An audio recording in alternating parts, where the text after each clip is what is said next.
I chat him gonna come.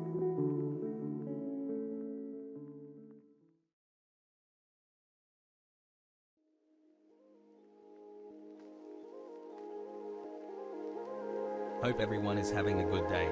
Hassle.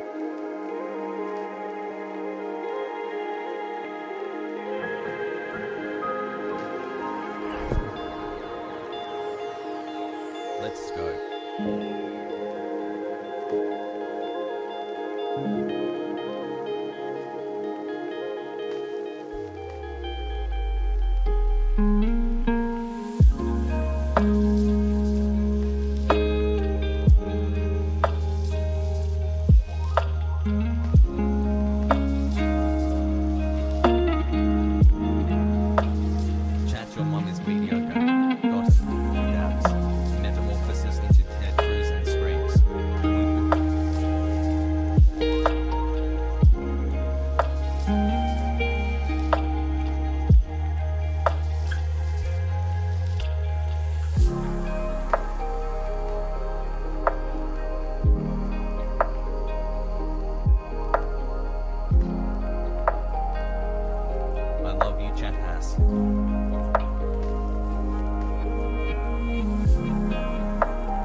Back from my technology list 3,200-mile bike ride across the country.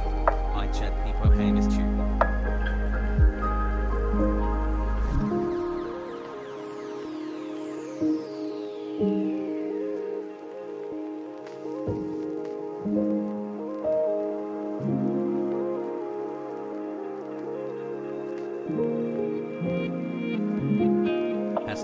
Hassle.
Msnbc Munka live.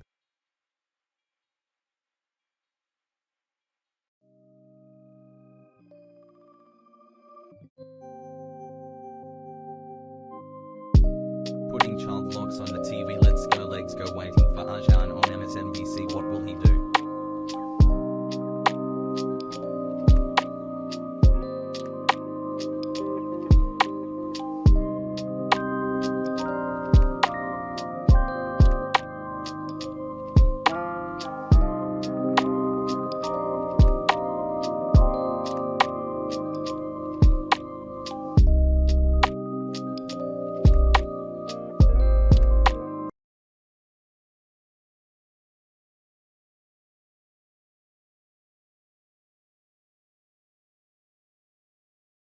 Thanks for the laughs, Peepo. Hey, hassle.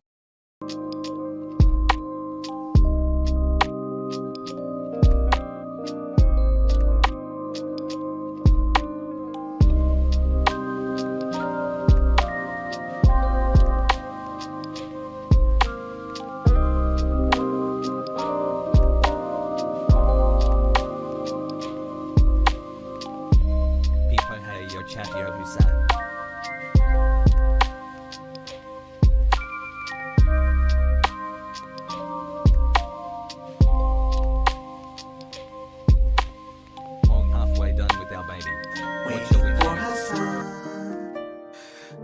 Watch some videos and just do a lot of commentary on his stream.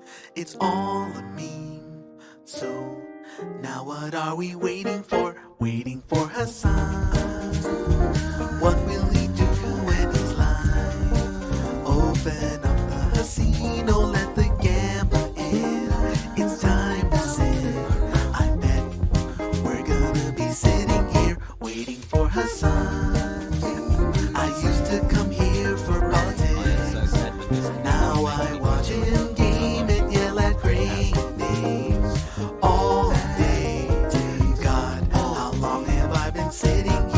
Waiting for Hassan.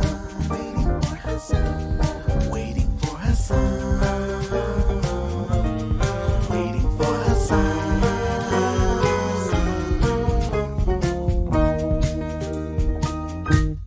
What's going on, everybody? I hope everyone's having a fantastic evening, afternoon, pre-noon, no matter where you are in the world. I'm Hassan Piker, and this is the Awesome Ivy broadcast coming to you live from sunny California, Los Angeles, folks. We are live and alive, and I hope all the boys, I hope all the girls, and I hope all of the NBs are having a fantastic one. Thank you, Micah Alien, Micah Alien for the 5 the subs.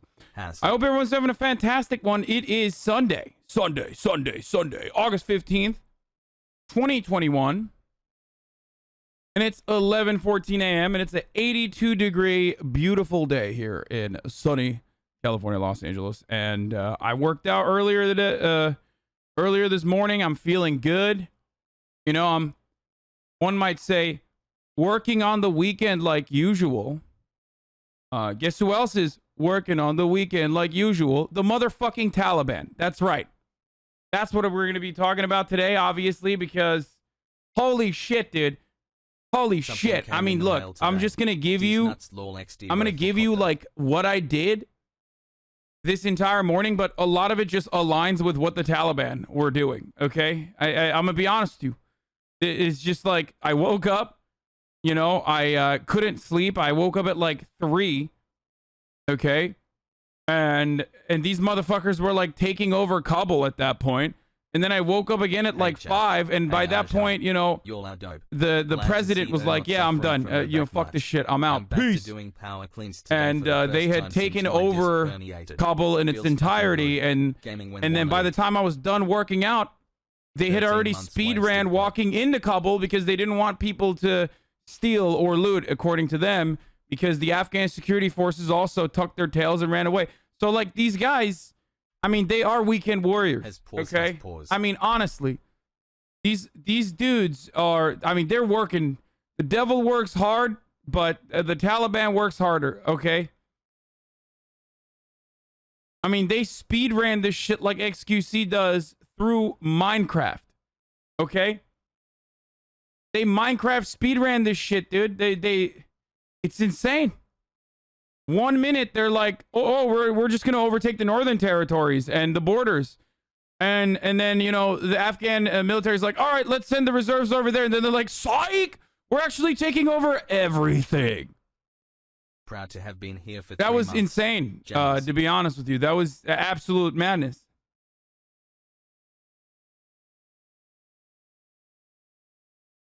Okay. XQC is a Taliban leader, so it makes sense. I mean, straight up, dude. He was just like, dude, we need the Jews, dude. We fucking need the Jews, dude. Listen, dude.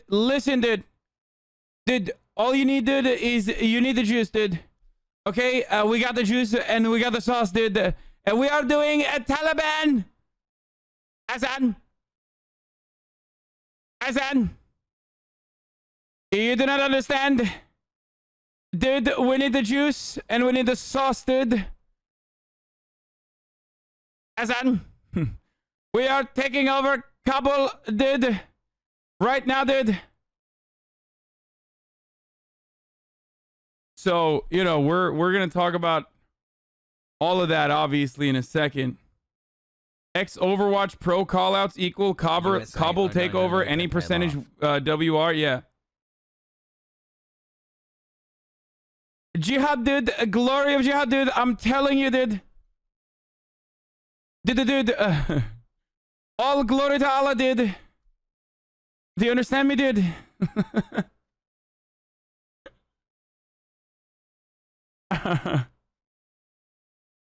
Okay.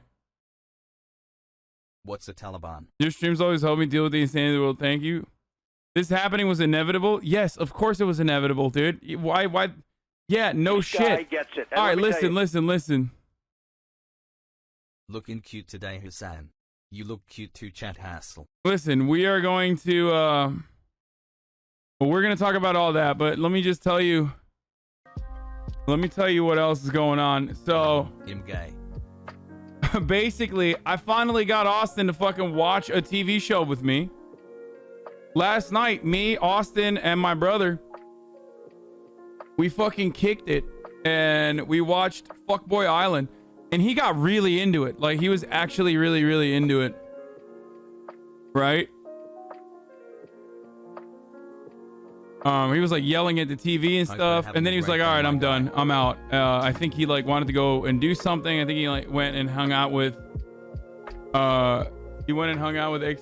XQC. What the fuck? He went and hung out with Will. Thank you. What the fuck? This is why I said he went and hung out with XQC, chat.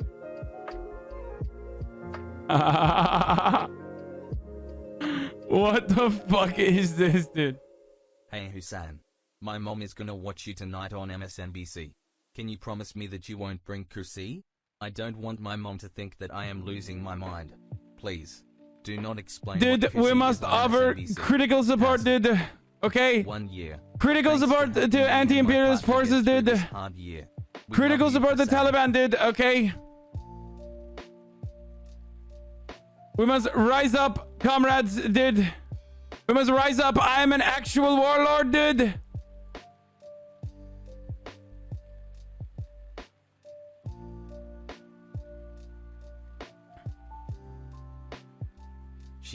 Okay. Now that Felix is unbanned, you can watch his take on your drip. Okay, we'll watch it in a little bit. Dude, we'll watch it in a second, dude. Okay, actually, you know what? Fuck it. We'll watch it now. Hassle. First they invade, then they steal, then they say fuck Afghanistan, then the Taliban takeovers a concern, bruh. Kyle's take on Afghanistan is trash. What is Kyle's take on Afghanistan? Boys, as someone who is from the region, okay, I'm gonna keep it a $150 with you.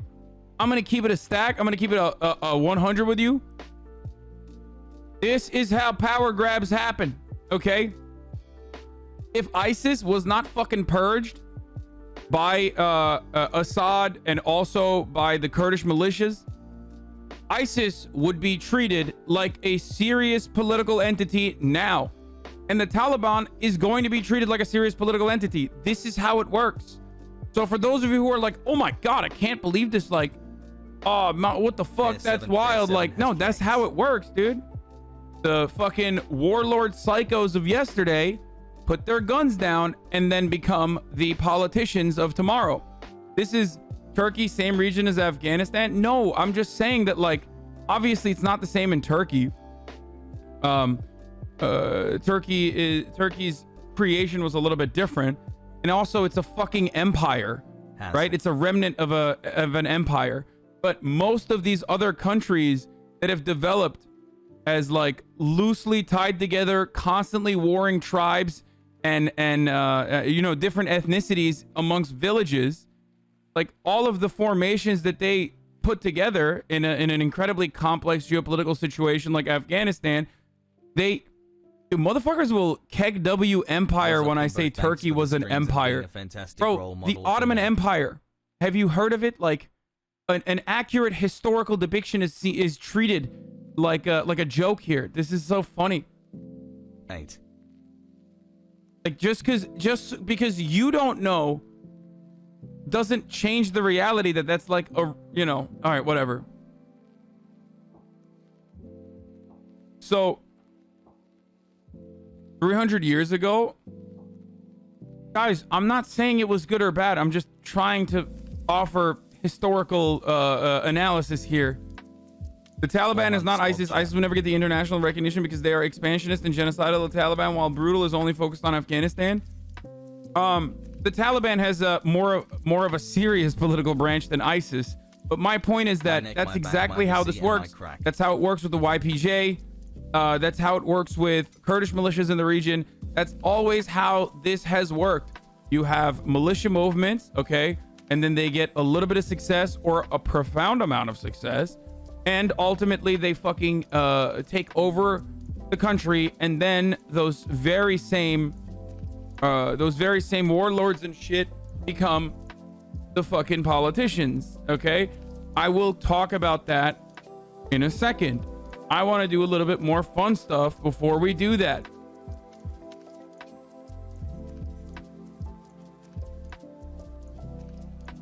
Let's see what the fuck he's saying about my drip, dude. Give it a $1.50, guys. I don't like criticizing people's looks, whatever, guys. But as my friends, I get to do it for free. Okay, let me put some music on. Hold up. I don't like it criticizing your chat because I think it's kind of rude or whatever. Okay, I'm gonna keep it a stack then. Okay, if Hassan wasn't attractive, this would make him look like a fucking cuck. If Hassan, I already gave my counter to this. He's completely 100% without a doubt wrong.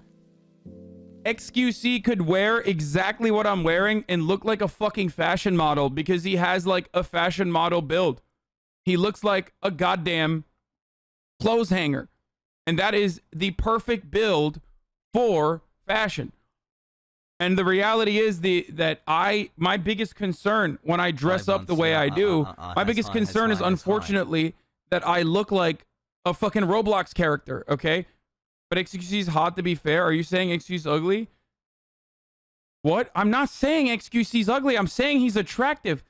He has the fashion model build. I've always said he's fucking attractive. Why is everybody getting like incredibly upset right now? Do I have like the biggest XQC simps in my fucking chat? Like, great show as always. Greetings from Germany. I've literally always maintained the position that XQC is an attractive person. But not only that, but also he has the perfect build to be able to have clothes like hang off of him like a clothes hanger, which is literally how which is the perfect fucking build to have every fucking t-shirt basically work on you perfectly. Like, and the reality is, like, if he was wearing this outfit obviously tailored to his size, he would look great. But when I wear the outfit, because I'm incredibly bulky, the unfortunate reality is that I look like a fucking Roblox character. I know 12-year-olds didn't understand that I was actually complimenting XQC. And also shitting on myself because 12-year-olds are like, I want size. Because I'm literally just basically not a baby since yesterday. So I want size. So when you say someone is like skinny or tiny, that means it's bad. Why are you... XQC could beat you. My juicer warlord could beat you, okay? It wasn't like big and looked good overall. That is a cucklord. See, that's why I'm disagreeing with his take. He's saying because I'm fucking big and bulky, that actually works for my outfit. I would look like a cucklord. No, not at all. It literally is the opposite. XQC, I want to do this. I want to do this with him. I don't know if he's in LA or not. I literally want to have XQC come on, and then we go to a fucking store, okay? And I buy the same fucking fits for myself. Bulky equals fat says M3DIVN or whatever. Yeah, dude, exactly. Even when I was fucking 10% body fat, I was still bulky because I was fat, right? Like, I've never had a situation where I could fit into normal clothes. Like, I've literally never, even when I had 10% body fat, I could not fit into mediums. Do you understand? I will never be able to fit into mediums, which is, unfortunately, the size that American clothes manufacturers and most fashion brands make their clothes for, the medium one. So, he said because you're attractive, not because you're bulky. No, he's saying like anyone else, if it wasn't for Hassan that wears this, they would look like a cucklord, and I disagree. I want to do a thing where like I get an outfit for myself, and then we get the same exact outfit for XQC, and he will look significantly better in it. Because skinny dudes can wear everything, dude. Every fucking thing. Clothing studio. Let's go. All right, let's go. Let's go. It's just like our I love to shop. Yes. We can trip. Oh, you can get me a fit. Wait, I think it's that one place. Like, imagine small arms, scrawny legs, a weird, like, kind of ugly face with these weird yellow glasses and a bunch of, like, random bracelets and whatnot in a small bag. You just look like a weirdo, dude. He can finally change his shirt. Okay, the bag does look weird. It does look funny, the bag. It does look comedic. Friends like skinny dudes would say the same thing about buff dudes. Dude, it's just wrong. Clothing studio. Interesting. How am I projecting? Projecting what? What get could I me possibly to be projecting clean my here? living room for a He second? literally My would look ADHD better in brain that needs exact same motivation. outfit. No, because you said he was wrong, but his point was that attractive people can pull off your drip, and then he said he could pull it off. Therefore, people assume you meant he's ugly to prove him wrong. No, that's not what I'm saying. I'm saying that if we're talking strictly size, like not attractiveness, because yes, attractive people can pull off everything. That's Canadians ridiculous. registered to vote But if except we're 20th talking snap election, exclusively baby about like Babajan. size differentials, then yes, XQC has a perfect build. XQC has a perfect build for dressing up in like the biggest variety of outfits. And yesterday we talked about this, and I said like the best example is Seer. Seer is literally the XQC build version of me. He looks like me, but he has XQC's build. And everyone's always like, man, Seer is so fucking fashionable. Seer is so fashionable. We literally wear the same shit. Munkor. Yeah, but Seer just as well. See? That's what I mean. Like, this fucking moron. This literal moron in the chat. 11-month moron is like falling to my trap.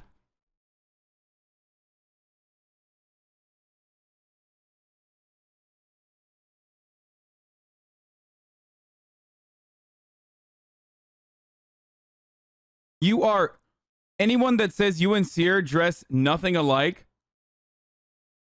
should ask Seer how he feels like that.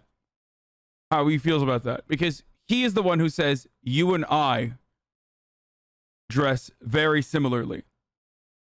Literally complimenting each other so coded kids think you're calling each other ugly. He has a different style though. Dude, shut up, dude. No, he doesn't.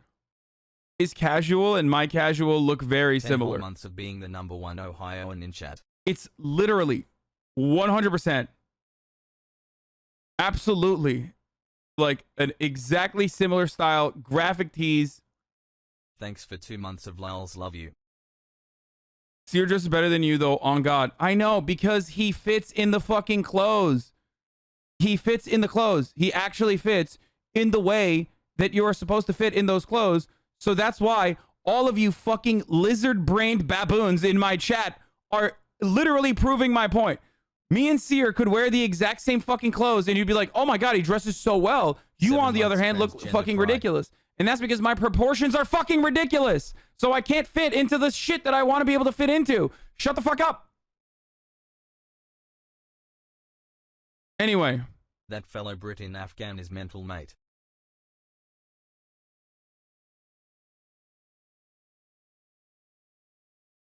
Okay. The fisheye lens doesn't help your wideness either.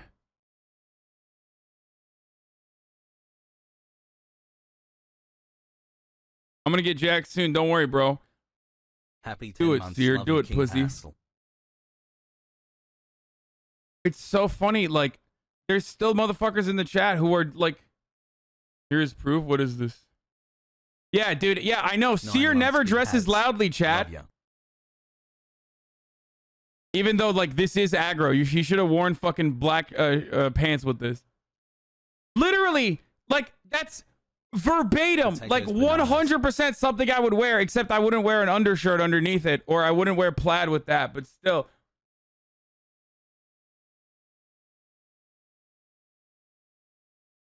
It's literally me, just normal sized. You fucking idiots.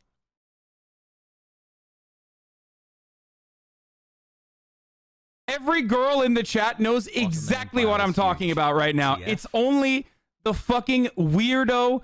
I go to Reddit to learn about fashion loser dudes in the chat. Every woman in this chat currently knows exactly what the fuck I'm talking about. Okay? Because women fucking know. Is that actually a sick ass fucking dress? Or is that person rocking it just fucking skinny? That's it. Every girl knows exactly what the fuck I'm talking about right now. And every dude is literally just like, he's just a better dresser than you, dude.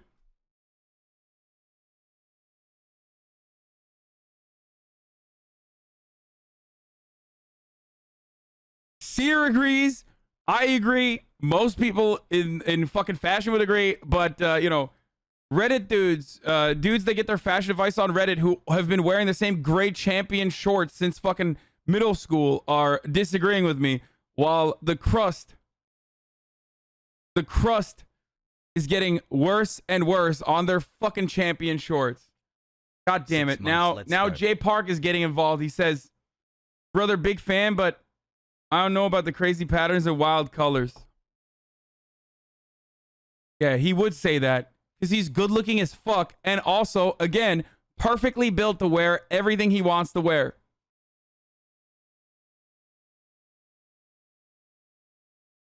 Wearing your busted ass goddamn Adidas. That's what you're doing in the chat right now. Most clothing designs are made for sample sizing, which is traditional model build fits. Yes, literally. Also, the fucking irony of people being like, dude, that's from 3 years ago. Yeah. The last time I wore some fucking loud ass shit literally like this was also 3 years ago, but that doesn't stop you motherfuckers from constantly bringing that up.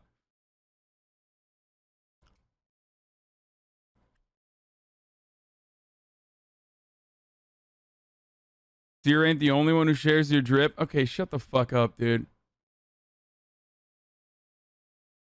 Yo, speaking of fashion, do you still get most of your shirts from Dan Flashes? Yes. Like, this is literally verbatim a fit that I would wear. Like, 1-to-1. Same with this.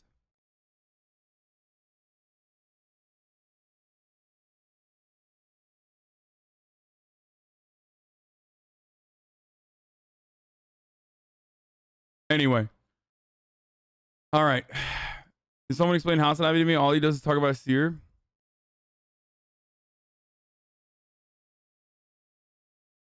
What is this? What's up, W? This is Your hot. MST. This is good. Also 3 months you were hassle. I mean, that's just pajamas, dude. I was just literally wearing pajamas. Proof your drip doesn't work on everyone. Austin actually looked good. The irony is that, like, the irony is that this outfit he would wear now. I talked to him about this. I talked to him about this like yesterday when we went out shopping together off cam. And I asked him, like, do you think you would wear that outfit now? And he's like, yeah, I 100% would. Can we touch nuggets yet? The Redditor judges, Azan, your drip is bad. Yeah, literally.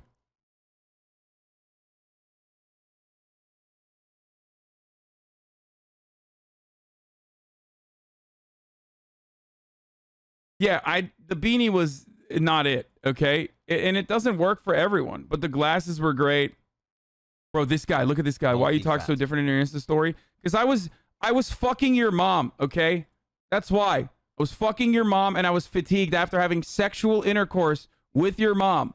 Holy shit, this dude has been asking the same question over and over again since 11:26. Like he got to a profound point. Different microphones make people sound differently. In the morning when I have just woken up, my voice is raspier, okay?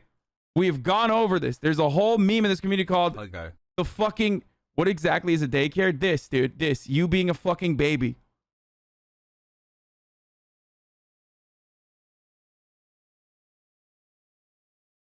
Feels okay, man. Tea time.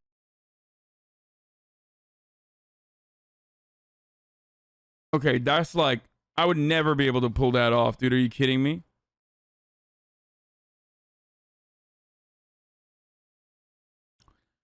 Anyway, yeah, literally. Ultimately, none of this matters, right? What I wear doesn't fucking matter. Because you're still going to fucking talk shit. And guess what? I'm never going to fucking change. Like, I'm not going to be like, oh my God. Because of a bunch of fucking losers who never go outside.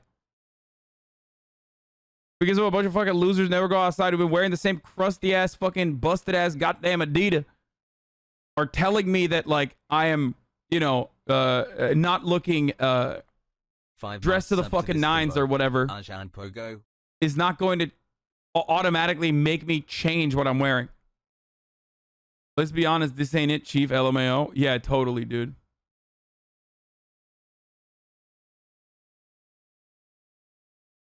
This is your best outfit? Yes, this is my best outfit.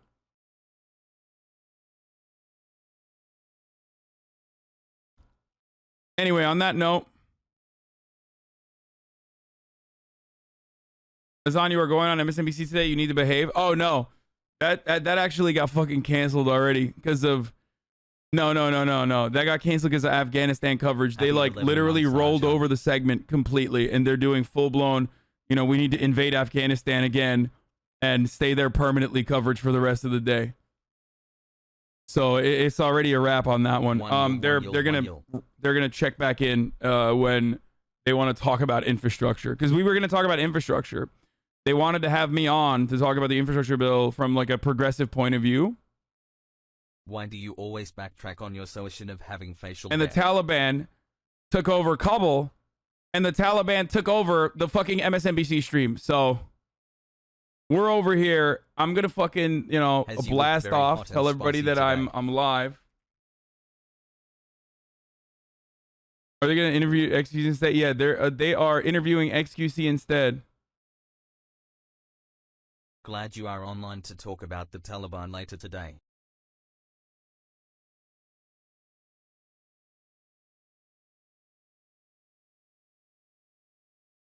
Okay.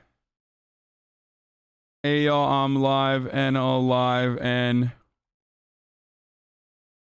we're talking about the Taliban working on the Thanks for being a lot of weekend fun to like watch. Wouldn't usual, want to use my wife's boyfriend's Prime sub on anyone else.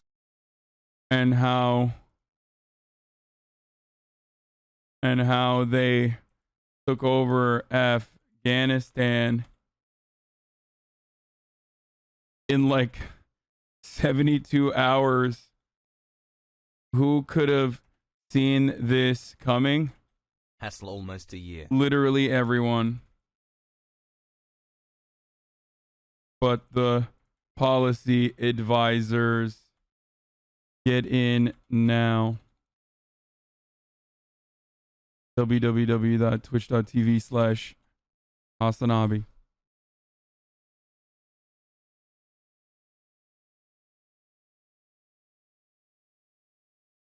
Austin yesterday. Damn, you're right. Austin does kind of look like this dude a little bit. That's crazy. Working on the weekend like usual. Taking over Kabul like usual.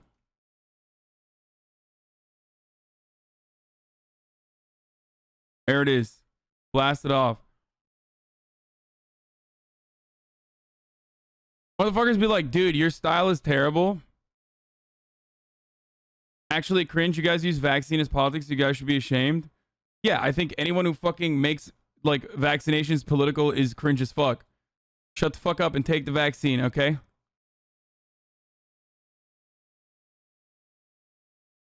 Biden got it wrong. Oh no, I know Biden got it wrong. Biden got it hella wrong. American policymakers are the only people that got it wrong. Okay, we're gonna fucking get into it right now, dude. I got so much to say. As a skinny person, I can concur to what Hussein is saying. Did you want us to stay there to maintain occupation for another decade? No, fuck no. No, I am full blown in support of a complete pullout.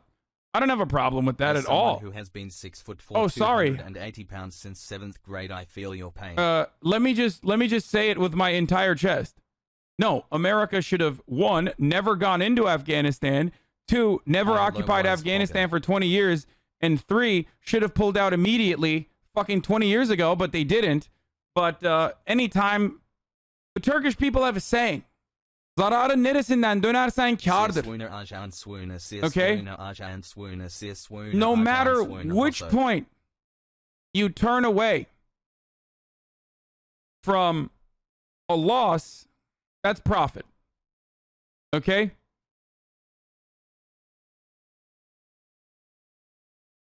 The United States never pulls out, motherfucker.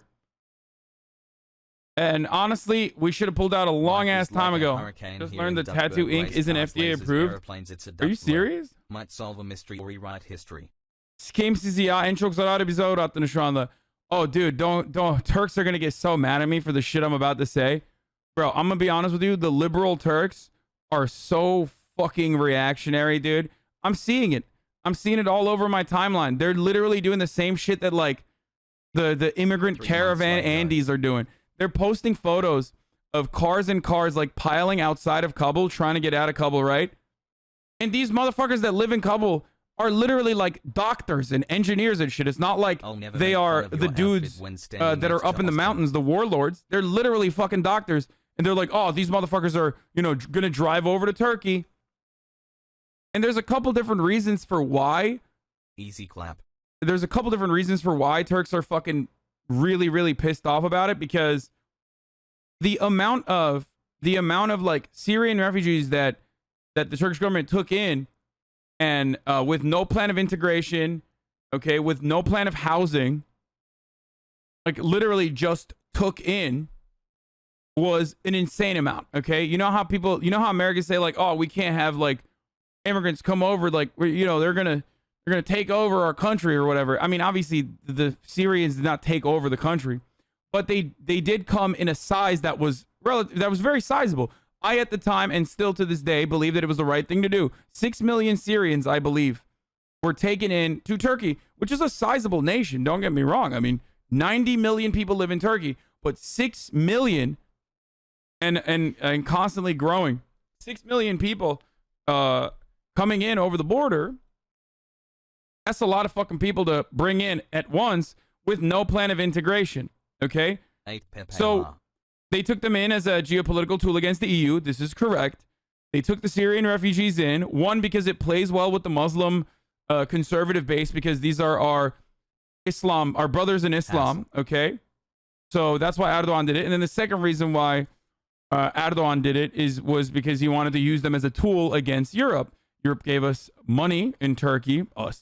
Europe gave the Turkish government money. Okay? And also on top of that, he could constantly threaten the European Union and be like, hey, don't piss me off. I'll fucking literally release them. I will send them over to the border. I will literally send them to Greece. Right? 6 million Syrians, we will fucking send them to Greece, motherfucker. They want to go. Right?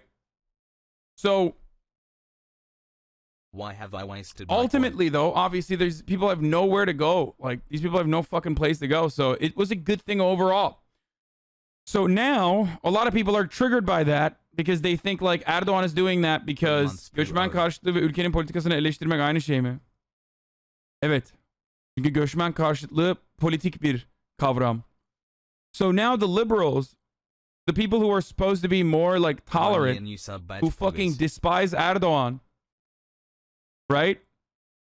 They despise Erdogan to a degree where they think like Erdogan is doing this because, you know, he wants to bring in more Muslims into the country and they don't like that. So they're like fucking mad. They're hella mad about it.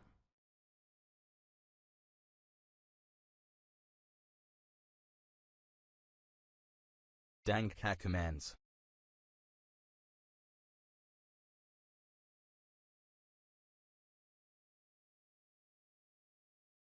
And it's not even just like liberal Turks. A lot of people are against I this. gotta say, No. it was pretty whack for the Taliban to do this to you at Msnbc. Then why do we only see men come in if they're educated people rather than mountain boys? See, that's what I'm saying. Like, motherfuckers will say shit like mountain boys. This is like, that's basically like the N-word for Arabs and Kurds. Okay, that's like that's like a actually racist thing.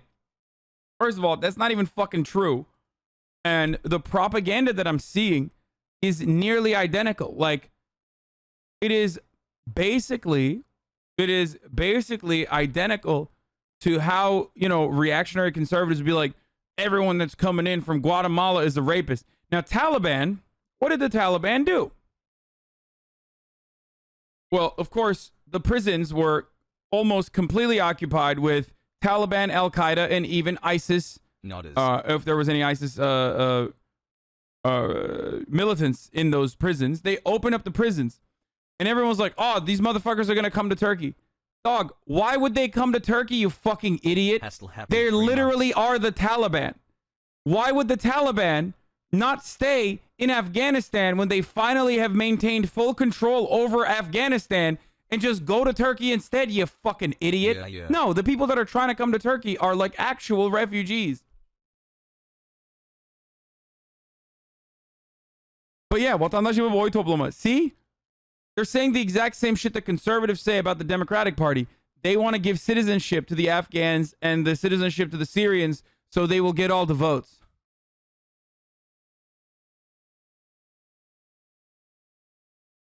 Let's go 9 months. I swear to God.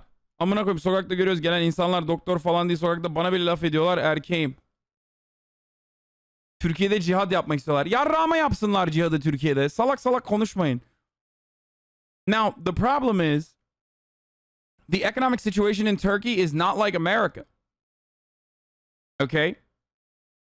Turkey already has a very young population Pickle Rick. that is unemployed, that wants job opportunities, that wants better education and better job opportunities. So instead of fixing that, when they see more fucking people coming into the country, they're like, what the fuck is this shit?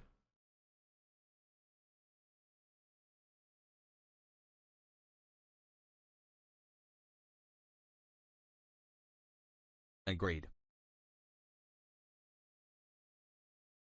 Anyway, wouldn't these guys get bans if they were American conservatives spewing this kind of points? Yeah, but I'm the only fucking Turkish-speaking moderator, so I'm not going to ban every Turkish person in the chat. Especially because I do predominantly English political coverage in English, and it literally doesn't matter. You don't understand what they're saying. When I ban a psycho, when I ban a conservative psycho, I ban them not because like, oh, I'm so triggered by what they're saying. I ban them because I don't want them to fucking bother other people. Turkish people can't bother you.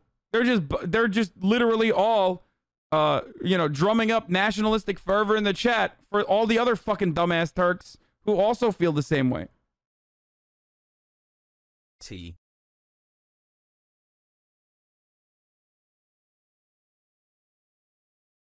So you don't know what the fuck he's saying. So what? What are you? You mad?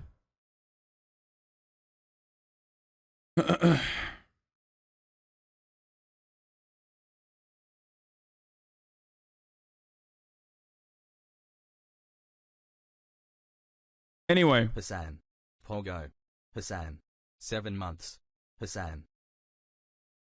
The shit that I've seen on my timeline from Turks, though, talking about how, Sup chat. they're just straight up saying like they're gonna murder fucking refugees.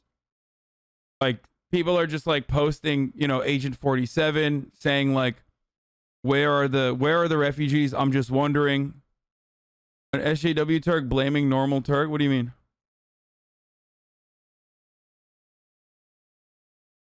There is no inclination that the Afghan people who are running away are going to end up coming to Turkey.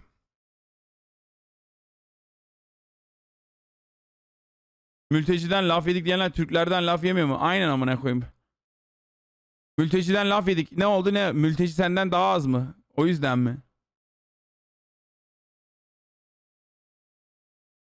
Let's go Hussein. I love Değil mi? you. Senden Happy daha 2 az. months, Orada bro. olmaması Our lazım çünkü. parasocial realty and ship continues.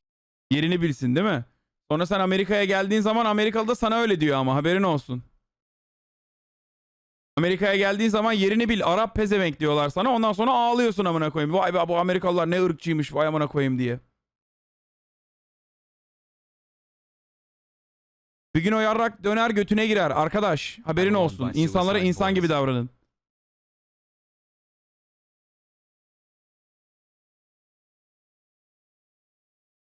Anyway. The sheer volume of refugees that Turkey has taken for as poor of a country it is actually fucking a lot. Okay? I'm not disagreeing with that. And there is also no there's no plan of integration, anything like that. Erdogan just basically fucking brought everyone in specifically so he could use that as a cudgel or as a bargaining chip against Europe, as I admitted already. Having said that, though, it is still a positive thing because people have nowhere to fucking go. And also, on top of that, the coverage that we've seen from, I guess, I Turkish had a long outlets time about no the see Taliban people kiss. takeover, and the coverage that we've seen thus far from Western outlets is like, oh, they're coming in, they're murdering all the women, they're stopping all the schools. I don't know if that's going to be the case. It probably will be. Okay? It probably will be, because these guys are fucking brutal, okay? And they're fucking warlords. Except, it's Afghanistan. Of course they're fucking warlords. Like, what do you mean? It's just not all of a sudden our warlords. You know what I mean? Like, what? You think, like, outside of the fucking cities, the United States government wasn't working with fucking pedophile warlords? Of course they were. We were just paying them to look the other way. And, you know, fuck boys if they want to, but just, like, in the other direction. Sometimes not in the other direction. Sometimes directly in our faces.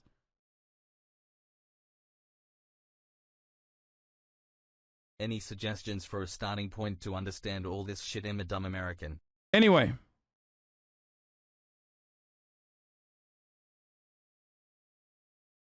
Why are you suddenly talking as immigrants would be a strain on the economy? There's a difference between a 90 million population that has a fucking broken, fundamentally broken economy, taking in refugees with no fucking plan, to the degree that it's like literally almost 10% of the fucking population, and America with 330 million, at least taking like 1 million refugees. You know what I mean? Do you know how many fucking Syrians we took? 1 year, baby. Under the Trump administration? 12, cocksucker. You think there's a reasonable middle ground there? 12. 12, motherfucker. We took 12 Syrian refugees in the United States of America. There's a reasonable middle ground and a good integration plan between 12 and 6 million. Okay? What the fuck? 12 for 330 million, 6 million for 90 million. Don't you think that there is a balance that you could strike there?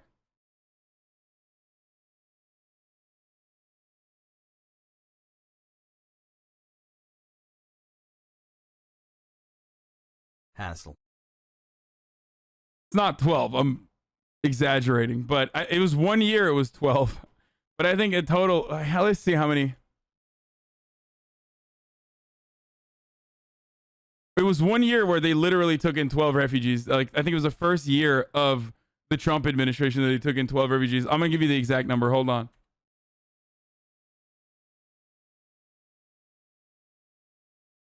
One year with chat hassle.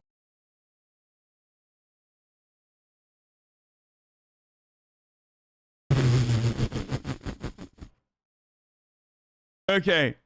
The Trump administration capped it at 15,000, but for all refugees, not just Syrians. The Trump 2021 plan allocates 5,000 slots for refugees facing religious persecution, i.e. Christians. Okay, 4,000 for refugees from Iraq who helped the United States, 1,000 refugees from El Salvador, Guatemala, and Honduras, and then 5,000 for the rest. And it bans refugees from Somalia, Syria, and Yemen, except in cases of special humanitarian concern, citing a terrorism risk. Like, this is not a lie.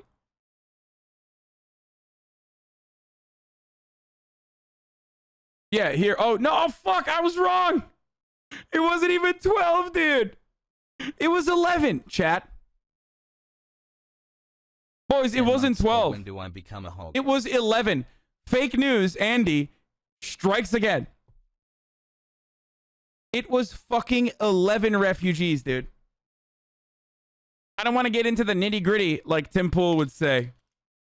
I apologize. I said 12. I was wrong. Literally just 11 refugees from Syria. Can't believe what the Taliban did to your face.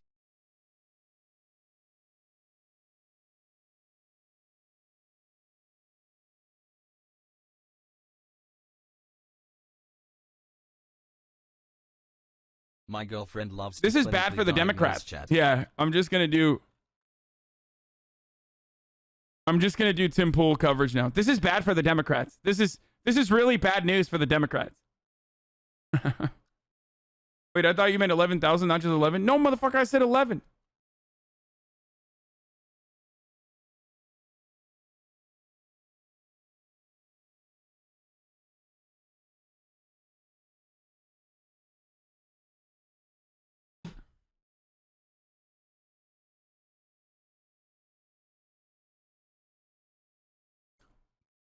13 keep months, moving the August, and goalposts I'm or gonna whatever. use it I to don't say know. pray for Yeah, Afghanistan. I know.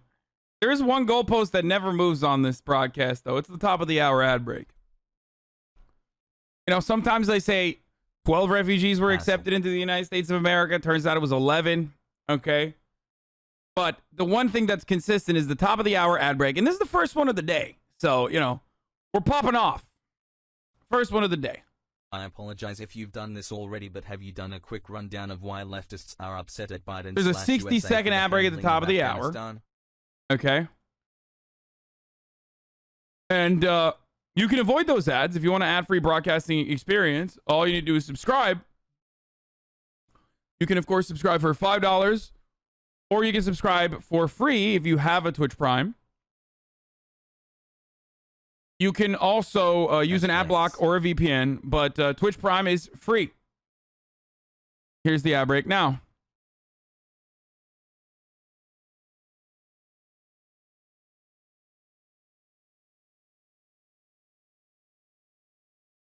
Anyway, you'll be streaming you going on MSCBSN? No. I was going to, but I'm not.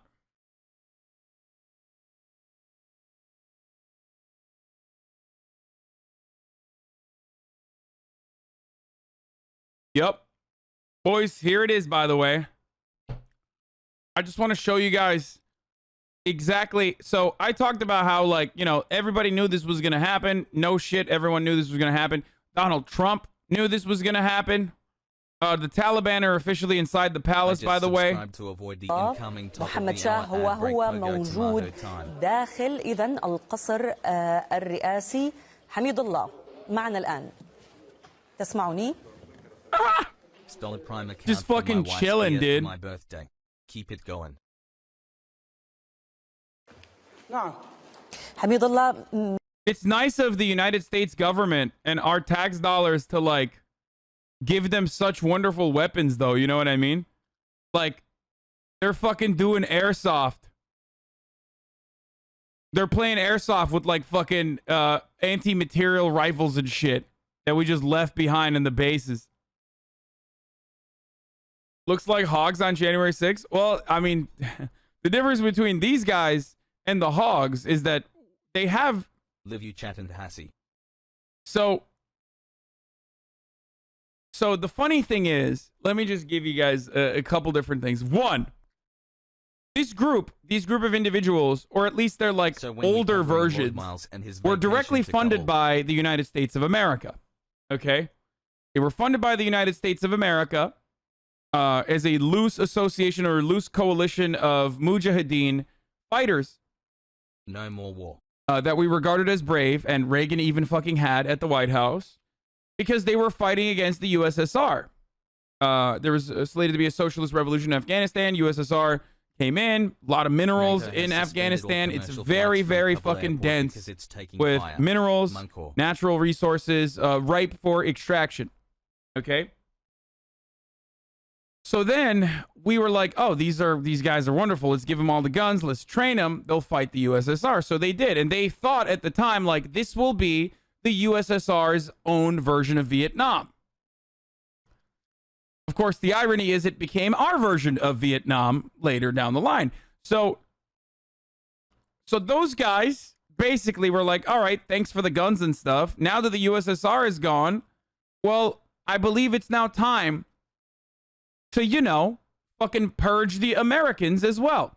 So, because once, you know, 9/11 happened, and it was reported that the Afghan Taliban, which at the time I think like ran 40% of the country, okay, in Afghanistan, they were holding on to, they were welcoming Osama bin Laden into their homes. So at that time, we were like, all right, give us Osama bin Laden. They were like, oh, we can negotiate, but, you know, it's not custom. It's not our custom to give you a guest of ours. You know, we can't do that, whatever. And they were like, all right, fuck it. YOLO. Time to go into Afghanistan. So we went in, and everyone, 90% approval at the time during the original invasion. right? There was one fucking congressperson that was against Fog. the invasion of Afghanistan. 90% approval rating from Americans. So, because, you know, we're fucking psychos and we're horny as fuck. We're like, we need to see blood. Blood for blood, you know? Blood for the blood god. So, yeah, Barbara Lee.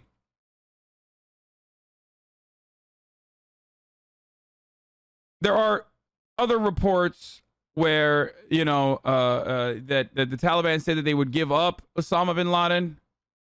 I'd have to look a little bit further into it. Anyway, no, it was not Bernie. Bernie was was reluctant, but still voted for the invasion. So when that happened, you know, they purged back the Taliban originally. A lot of fucking fighting, a lot of war. And then for the past 20 years, like, the Taliban has just been sitting in the sidelines, growing their fucking ranks. Poggies.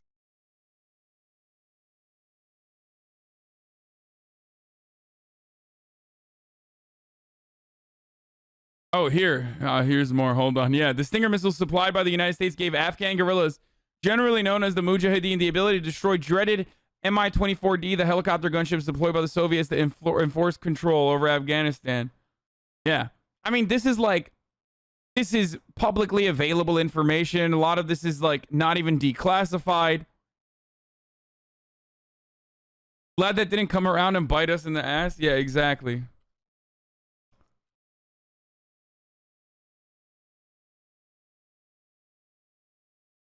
So basically, the Taliban sat around, you know, kept fighting the Afghan forces, kept fighting the American military, and their ranks kept growing, and their influence kept growing.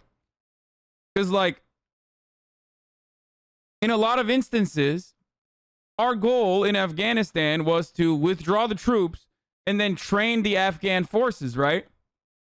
But, like, not really.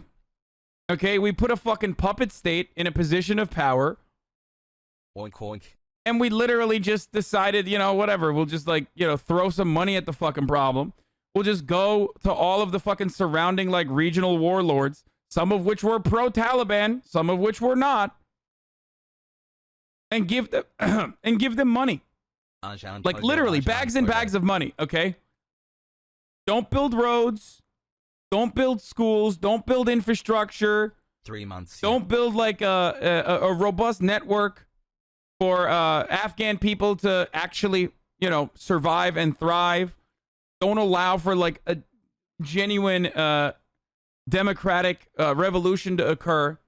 Just literally throw money at the fucking problem. And when I say literally throw money at the problem, like, this is...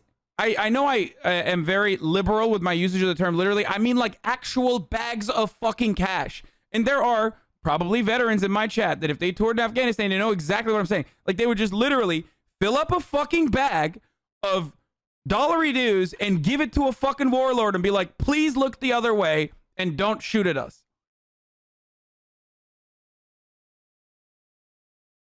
Okay? But the point I was going to make is, the main difference between these hogs, and they are hogs, they are fundamentalist, militants, and our hogs, is that they're more successful. That's it. Like, they have more energy, they have better training, they have better guns, they are exactly the same with respect to their fucking worldview, don't get me wrong, literally the same. Like, they are...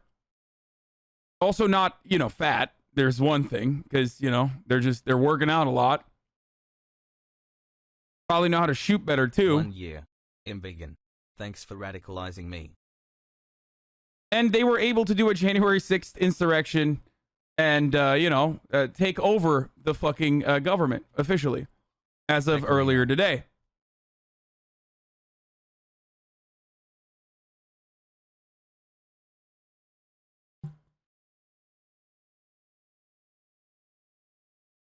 As on.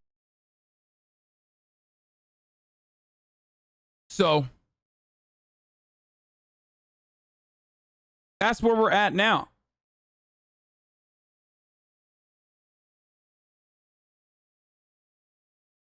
What you fail to consider is that we did succeed in the Soviets not being in the region. So, you know, as far as the U.S. is concerned, it's an absolute win. Oh, totally. Good thing it did not fucking come back and bite us in the ass, though. They also do dress cooler. Even though they have zero fucking, like, literally all these motherfuckers are wearing flip-flops. Not a single boot, dude. Every time I watch these videos, I'm looking down, and they always wear flippy floppies. Which is like insult to injury, you know what I mean? Like, you occupied a country for 20 fucking years, okay? And every single fucking military member was like wearing 80 pounds of fucking gear, okay? Getting heat strokes and shit. Eating MREs. Wearing like the nicest fucking boots. And the motherfuckers wearing flip-flops who herd goats literally took over the country in 72 hours, dude. 72 fucking hours. In motherfucking ship, Tarlik, Changla. They were literally just, they all wear flip-flops, dude. They were like, yeah, whatever, bro. We are taking over. Like, that's so disrespectful. The amount of disrespect. Please pray for me, chat. So yeah, not like they had to fight for it. No, they literally did not. But someone could say they were fighting for it for 20 fucking years.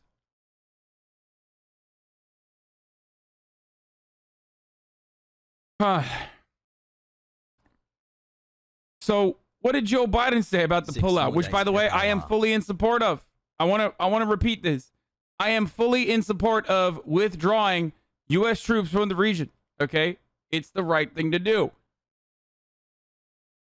Let's see what Joe Biden had to say about the withdrawal, though. Taliban takeover of Afghanistan now inevitable? No, it is not.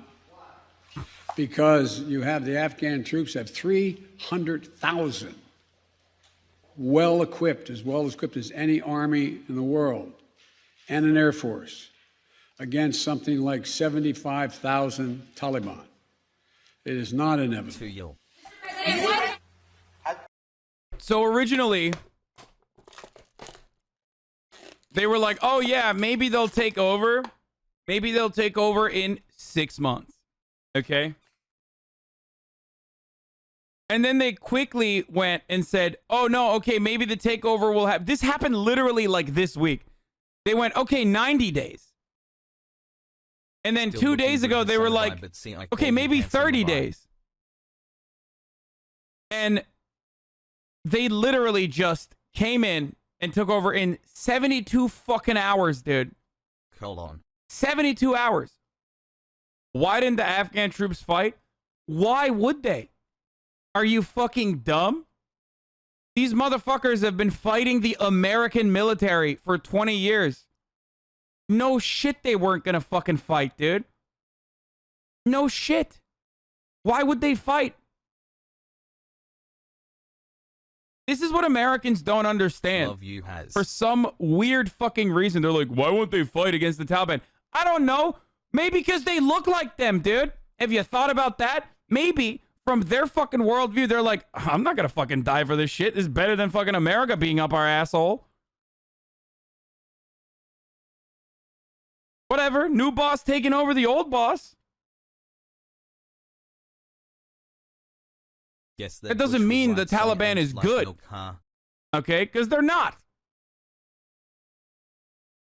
But why the fuck would they be like, all right, well, you know, the region, my region has been operated by this pedophile warlord that was getting money from America, and now it's going to be operated by this other pedophile warlord who is a part of the Taliban. Motherfuckers be like, women's rights, dude. Yeah, totally. They really cared about women's rights, just like America really cared about women's rights.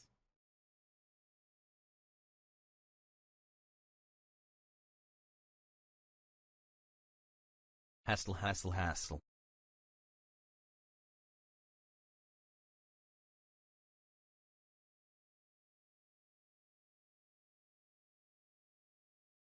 Yeah, nothing says I love women's rights like bombing fucking buildings for 20 years, dude. Bitch, we barely care about women's rights when it comes to domestic policies. Like, what are you talking about? What do you mean women's rights, dude? In Afghanistan. It's like a laughable notion. What do you mean? Has raid.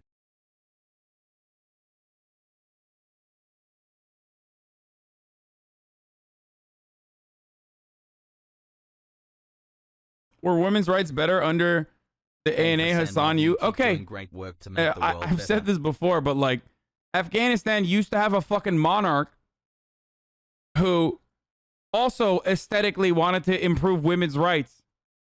That is before we get to like the socialist organization that was occurring, that also was pro women's rights in the country, which the America allied Mujahideen purged and killed. But even before that, there was a fucking monarch. There was a monarch that also was like pro women's rights. Does that mean Afghanistan should have a monarchy? Like, what kind of fucking take is this? Are you really comparing the rights of women in the U.S. to those in Afghanistan? No, I'm saying that us in America do not view Afghan people as people. We don't.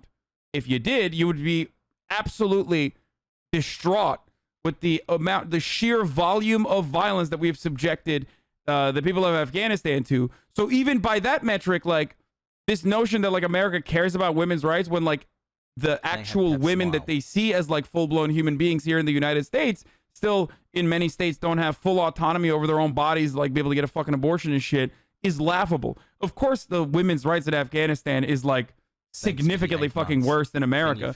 Don't be an idiot. But from the eyes of like the American citizen, the average American citizen, like, they don't give a fuck about women, dude. What the fuck? 8 months strong. Dankies. And the really interesting part of this is that like the Taliban basically do the exact same thing that the Zetas did, and the exact same thing that like the American Special Forces do. It's a cartel that does terror, that controls whatever they fucking can, all like natural resource production. They tax people. They're basically like, you know, they're doing the exact same shit that they learned from us. Arjan? 1 year sub baby, can we got some hassle for Arjan? It's Setas? Okay, sorry.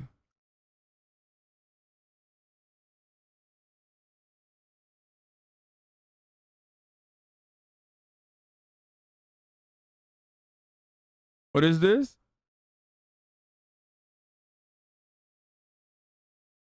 Malala, the girl who received a Nobel Prize for standing against the Taliban, is the same girl who was silent about the cries of women and children suffering at the hands of Taliban.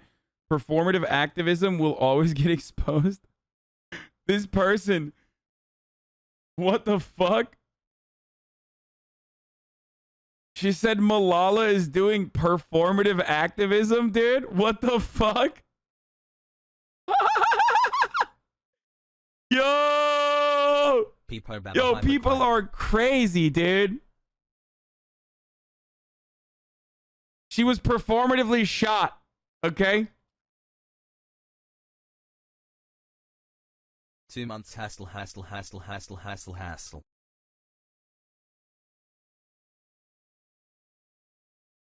Performative activism is when you get shot in the head but then don't die a martyr. Exactly.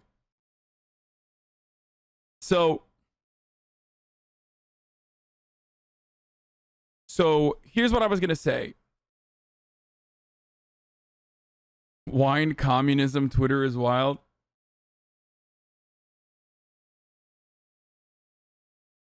I heard from my Afghan friend that they 100% choose America over Taliban. It completely is entirely dependent on who you're speaking to. It's like the same concept as like, you know, Guaido supporters. Well, they're non-existent in Venezuela. Ultimately, the Taliban are fucking horrible, okay? Hassle. But unfortunately, that is what that is what America is subjecting Afghanistan to in the end. There was no way Either there was going to be permanent, like it was going to be a vassal state for our interests, okay, or it was going to be, or it was going to turn into this.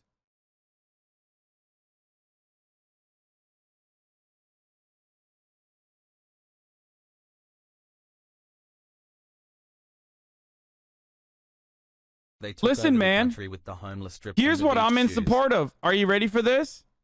Are you boys ready for this? If you fucking care about women's rights, okay, in Afghanistan, literally open the fucking doors full swing to every Afghan woman that wants, and man too, that wants to come to America. I'm fine with that. Are you? Do it, pussy. Ask liberals like why we can't do that.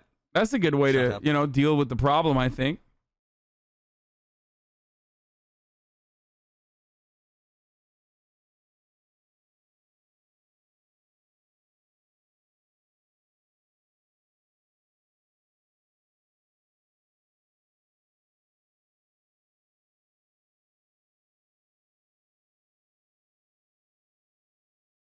It's so weird, like. It's so fucking weird that we're talking about like women's rights as though like America staying, like the occupation continuing for like another 10 more years or another 20 more years will actually finally change the situation. Dog, 20 years, 20 fucking years of occupation and military training and all the guns and all the training. And they got rolled by the Taliban wearing fucking flip-flops in 72 hours. Are you fucking dumb? Like, that's it. That's the proof. That's literally the proof that you fucked up. 8 months Big time. The proof there isn't like we have to literally permanently ensure that we have occupied another fucking country that's thousands of miles away. Okay? The proof is that you should have never been there to begin with. And we saw the proof there in Vietnam. But like, that's not enough. One year with the greatest tour RIP Afghanistan and the Hazaros. You can be in favor of leaving and agree women are getting the short end of the stick once again? I mean, of course I fucking agree with that.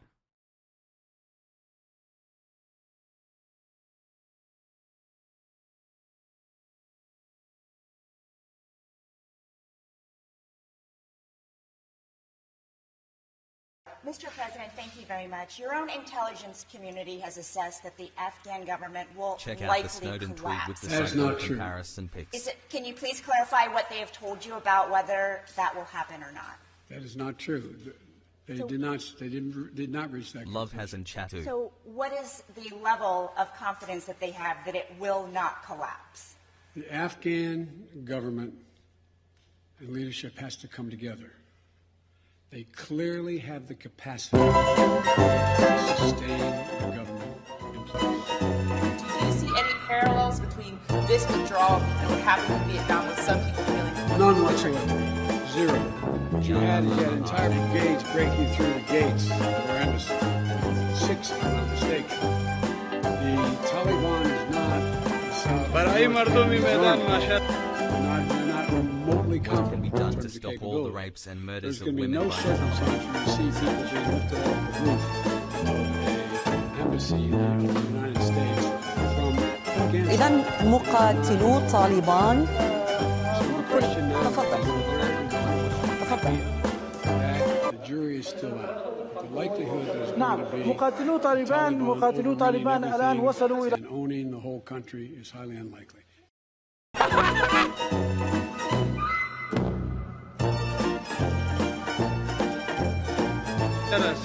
Highly unlikely, boys. Highly unlikely. It's not going to be like Vietnam. Keep up the good work. We're not going to... He literally said we're not going to have helicopters flying over the embassies, which makes it even funnier, too.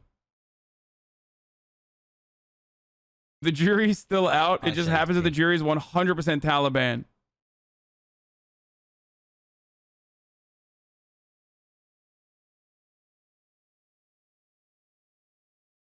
Highly unlikely.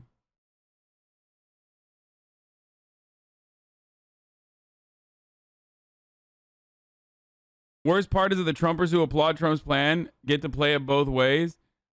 I mean, yeah, I don't really give a fuck about domestic, like internal conversations and people propagandizing this when they were literally like personally advocating to fucking pull out when Trump said it was good. This video is much funnier now that we can say it was recorded 5 days before the fall of Kabul. See you, Daddy. Bye. Hi, my name is Cooper, and this is a day in my life as a White House intern. We did a joke. Hey, everyone. Vote. Where were you when the Taliban overtook the entirety of Afghanistan? That's what Usually this is what I was doing. I was watching this. A big coffee. Sorry, they're like really strict in here. Hey, Jenny. I booked you a nail appointment, love. Yeah, I didn't tell you to do that. It's called Initiative. Hi, White House. This is Cooper. I don't think so. Oh. It was even worse in Vietnam. The ARVN lasted 2 years after the U.S. left. When Saigon fell, the Afghan army probably won't last another 2 hours. No, the Afghan army has officially not lasted. It's over. Afghanistan is now the Taliban state.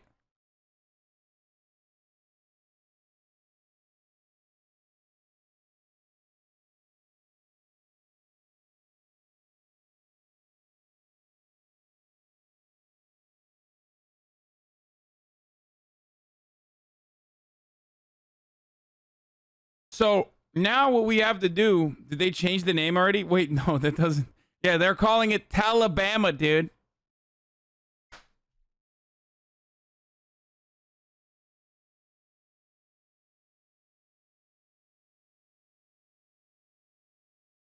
You know, they're like, my favorite, bro, Alabama, bro. They are so good.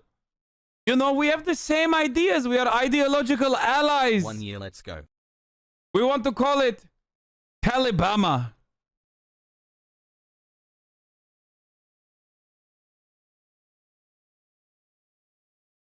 German news saying Taliban got into the presidential palace. Oh, yeah, they did already.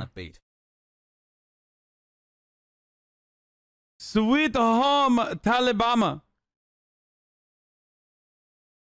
Anyway, so since then, Joseph Robinette Biden decided to bring back 5,000 troops to ensure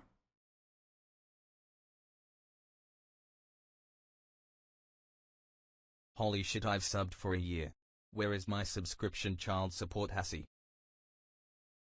Wait, this is an incredible plan. Dude, I love this, dude. I love this. Dude, backseating war. Kabul was effectively under Taliban control. Government fled. Building occupied. U.S. is using the airport to evacuate the embassy and remaining American citizens. There's no use pretending it is anything but Taliban controlled. Status of Parwan is unclear. Panjshir is an island. This guy's got an idea. The U.S. had trouble fighting the Taliban while they were hiding in the mountains. Now that they're on the roads and in the cities, why not fly back in and take them out? Brilliant.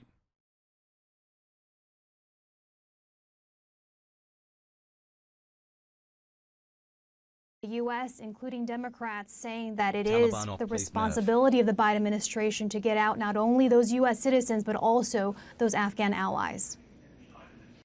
All right. Thank you very much, Heidi Jo Castro, with all the latest from Washington. We're going to continue our coverage of the situation unfolding in Afghanistan, where the Taliban have reached the capital. So, you know, their trips are all right. Wow, look at those weapons. That's so strange. Wait, is that Ted Cruz? Who has now fled the country. What the fuck? Is that Ted Cruz? After a military assault over the past week that has seen the group sweep the country, make really some unprecedented gains in strategic cities and provincial capitals. Seems like they have American weapons. That's kind of odd. I wonder how that happened, boys. The US-led invasion drove the Taliban out of Kabul, and after so many billions of dollars were poured into the country, here we see images of the Taliban essentially declaring their return to the helm of Afghanistan. Well, we're going to continue our coverage of that after a quick break. Do stay with us. Abby, can you at least admit that Maduro isn't any better than Guaido Derby? Okay, so where was I? Oh, they're literally wearing flippy floppies. Oh, yeah.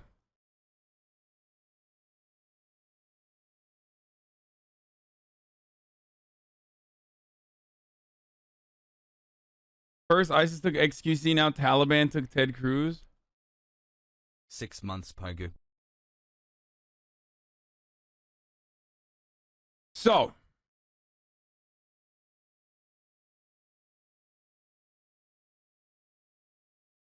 much love to everyone in chat. obviously we shouldn't have been there in the first place, but at this point, isn't it better to say fuck it and pull out instead of staying there for another decade or two? Yes, it's better to say fuck it and pull out.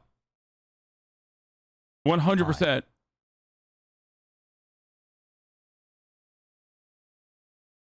Yes. Yes. We were there for fucking 20 years, dude. We were there for 20 fucking years, dude. Are you insane? Which, by the way, I don't even know if we're going to literally pull out. I don't know if we're actually going to end up pulling out, but... Not gonna lie, the Taliban has some underrated fits. Like, anyone that tries to claim that the American military is a civilizing force. Anyone that claims that the American military is a civilizing force is unironically playing in to the same kind of Orientalist memes that justified imperialism and colonialism in the past. That's all you're doing. We are not a civilizing force there. We're not. In the short term, some people in Afghanistan might feel that way if they lived in big cities, but ultimately that is not the reality, because their existence justified the growth and strength in numbers of the Taliban. And for 20 fucking years, we spent $90 billion alone on training the Afghan forces, and they rolled over in 72 fucking hours.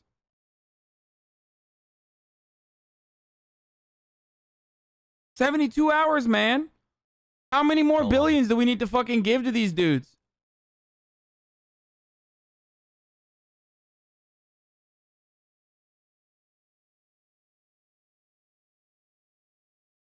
The USA has a weaker pull-out game than my ex.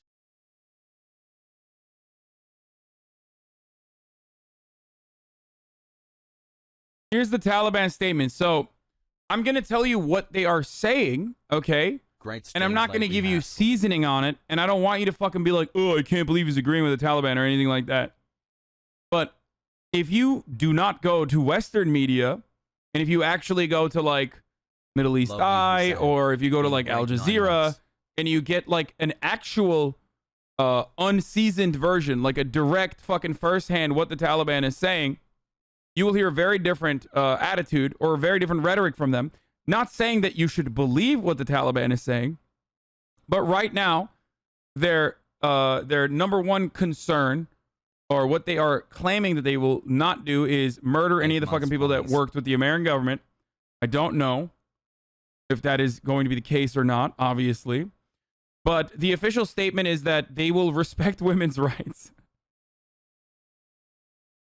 They literally said that. They're like, we're not gonna fuck over women. We promise. Which I think is, I mean, it's very strange that they would even come out and say that. Hard cap on that, okay? My man is defending the fucking Taliban. Yes. Here I am, the Taliban defender. As I literally say, I don't believe that that's going to happen. But the Taliban statement right now is ordering all forces to not enter Kabul. They want a transition process. They're promising no retaliation against civilians or military. All are forgiven. Everyone should stay at home. Poggies.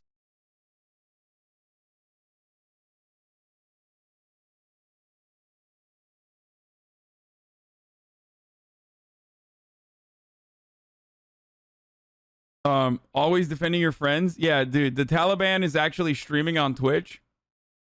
They're a big streamer, so I'm, of course, defending them.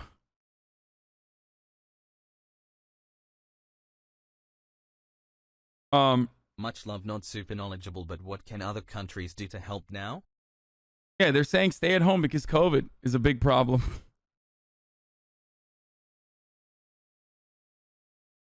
Anyway.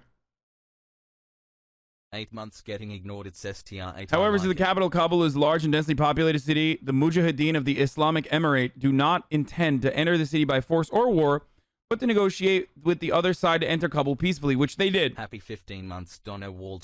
Ongoing, so that there's a transition process completed in a safe and secure manner. No one's head, property, and honor are harmed, and the lives of the citizens of Kabul are not in danger. The Islamic Emirate instructs all its forces to stand at the gates of Kabul, not to try to enter the city. Also, until the completion of the transition process, the security of Kabul city is referred to the opposite side, which must be maintained, which the Afghan security forces literally were like, yeah, no, fuck this. Habibi. 3. So what they originally said when they went to the fucking gates of Kabul, or like they surrounded Kabul, what they basically said was, we're not going to go in. You know, you can maintain security there. You don't have to fucking run away. We're not going to do anything. We just want to peacefully take over the country. Right? And then the Afghan security forces that were there were like, fuck that. And they just literally ran away. So then the Taliban said, okay, well, now we have to enter Kabul to maintain security and peace so that looting doesn't happen. But that's why when you see the images, like, they're just fucking chilling and taking photos and shit, and they're not shooting at motherfuckers because they took over. It's their government now. That's a Herman Miller, by the way. Me and the fucking Afghan government have the same chair. It's the Afghan military and security forces that have abandoned their own population. This is a part of the whole situation. It's too easy to just say the United States failed, total U.S. catastrophe. Absolutely. We made mistakes almost from the beginning. We failed in terms of a strategy that put pressure on Pakistan to make sure that Pakistan did not provide safe haven for the Taliban and for Al-Qaeda. We made the mistake of thinking that they were an ally, and they weren't. So our strategic failure includes how we failed to deal appropriately with Pakistan. All right, but you know that the Afghan forces were heavily dependent on air support from the United States. Okay, I mean, no one expected foreign forces to remain there forever. There is a great deal of criticism about the way in which this departure was carried out. It left a huge vacuum in the country. Some of the districts that collapsed were completely taken by surprise. They were in a country, you've worked there, you know that how mountainous and difficult the terrain is, areas very remote. These were places that were essentially supplied with food and ammunition by US forces. That disappeared, and the Taliban were able to step into that vacuum. Well, you make some good points there, but let's unpack that a minute. Now, the Taliban have zero air support, but yet they defeated a force that mathematically was 4 times their size. Why is that? And I think this comes down to leadership and will to fight. And clearly the Taliban believe in their cause, and Afghan security forces, it's not apparent that they had that there. And so this is why while I really am unhappy and disappointed with the way this withdrawal moved so quickly, and that it happened without having important policies in place, such as how do we get Afghan interpreters out and other Afghans who are at increased danger, how do we get them out? Those policies should have been in place first before we begin to execute this withdrawal. Having said that, at what point do you finally step away? I mean, and so for this reason, I support the president's decision to withdraw. I'm not happy with the way it's happened. Damn, the US right. really sucks at so what about all offensive. those, I mean, what would you say to the millions, well, obviously there's 20 years of war. This is an incredible setback for the US on the global stage, but you must know the families of veterans, lives were lost, and of course thousands, I think, over 100,000 Afghan lives lost. What do you say to people who are now asking what it was all for? Mm-hmm. Well, oh shit, that's a fair question. And for the record, I'm going to show you guys. I'm going to show you guys. This is what winning looks like, which is a documentary about like where $90 billion of American spending went. It was shot like many years ago. Vice basically played the entire thing and showed the entire thing. It's by Ben Anderson. And you will very quickly understand why all of this happened. We're going to watch that later in a little bit. Over the last 20 years, there were too many cases where people who had dissenting views about what was going on, particularly with regards to Pakistan, but also with the quality or the capability of Afghan security forces, I think those were too often dismissed or suppressed. And we've got to make sure that we don't have, that our institutions don't allow that. And then we have a culture that encourages understanding of that. Well, Ben Hodges, retired U.S. Army Lieutenant General, thank you for joining us. Thanks for what you're doing and for the opportunity. We want to give you a picture of the situation now. After a week of rapid, really unprecedented gains on the part of the Taliban, the group managed to seize at least 26 of Afghanistan's 34 provincial capitals, meaning it's now in control of the area seen in grey. I mean, this is pretty much the entire country. This includes Mazar-e-Sharif, last government stronghold in the north, and the country's second largest city and major port, Kandahar. But it's Kabul, the capital, that we're focusing on now. Taliban fighters have entered the capital through its 4 main gates. The U.S. has been the last of its diplomatic staff, sending helicopters to fly them from the embassy in the city's green zone to the international airport. EU diplomatic staff have also been evacuated to safe but undisclosed locations. Well, Charlotte Bellis now is in the capital, Kabul. She has the story of how the day unfolded. After 20 years, it was a hostile departure for the United States from its Kabul embassy. As the Taliban reached the city limits, helicopters ferried staff to Kabul International Airport. Those who remained burned sensitive documents, while Black Hawks and Apache helicopters circled the capital, monitoring for Taliban fighters. All this guy does is bitch and talk any solution whatsoever. What a fucking guy. As they released heat flares over the green zone. That's what you get to do when you are right. Okay, that's it. His final statement. What do you mean? Solve the Afghan conflict? Like, what can I do? Only thing you can do is sit back and wait until the fucking the Afghan people inevitably try to overthrow the Taliban if they wish to do so. That's literally all you can do. There's nothing else. Like, this notion that, like, we're supposed to fucking solve it by, like, you know, pressing on one side of the fucking scale is idiotic. It's literally the reason why we're watching this right now. But its leverage had weakened with every loss on the battlefield. In just 9 days, the Taliban took control of every major city except Kabul.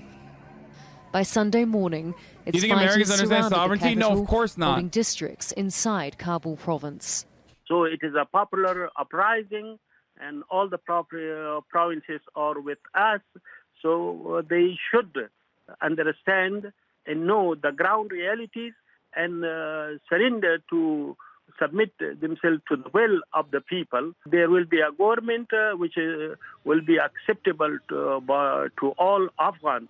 As the Taliban presence built around the outskirts of Kabul, the armed group's military commission sent this message to its fighters.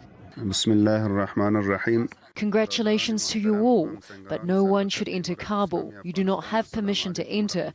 If someone enters, that's not what he said. He just said Bismillahirrahmanirrahim. Yet, by sunset, the Taliban flag was raised inside Kabul city. Taliban fighters were seen driving around on motorbikes, in pickup trucks and Humvees, greeting the people. Afghanistan's Interior Ministry carried on undeterred, stating it remains in charge of the city's security. The security of the city is guaranteed, and it is not going to be attacked. The agreement is that there is going to be a peaceful transfer of power to a transitional government. Do not be influenced by any propaganda. Kabul is safe, rest assured. There will not be any problem in Kabul. But after the Taliban's rapid march across Afghanistan, that was not a chance the US, or it would seem President Ghani, was willing to take. Charlotte Bellis, Al Jazeera, Kabul. The speed of the Afghan government's collapse has surprised many people. So let's just take a look at the situation as it stands. In April, President Biden announced his plan to withdraw all US troops from Afghanistan by September 11th. bringing an end to the country's longest war.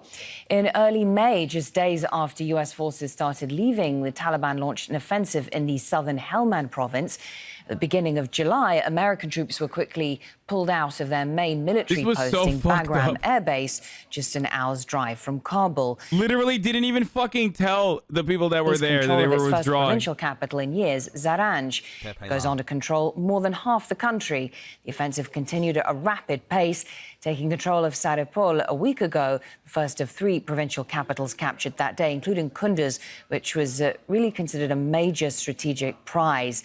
On Thursday, it seized another 3 provincial capitals in one day, but this time they're all major gains. Herat, the country's 3rd largest city, Ghazni and Kandahar, a key trading port.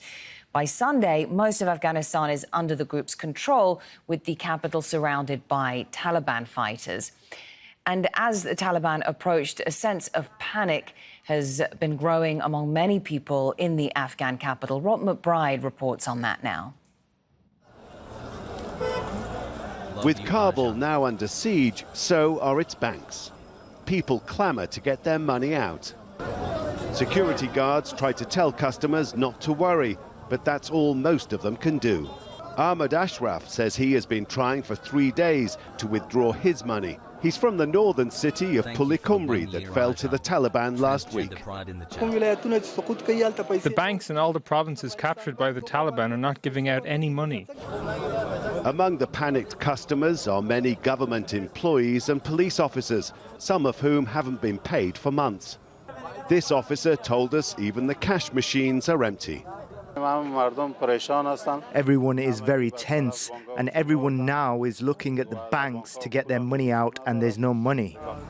Prices for all basics, from fuel to food, have been climbing steadily for months as Afghanistan has been sinking further into conflict. Now they're skyrocketing. While increasing numbers of Kabul residents who have the means and a passport have been looking for a way out. The cost of an airline seat has shot up, and that's if you can get one. A one-way ticket to Istanbul has gone up by more than 5 times to $2,400, while another airline doesn't give a price on its website, but asks you to call for a quote. This is a city that has experienced decades of trauma, and it's now being tested once more. Rob McBride, Al Jazeera, Kabul.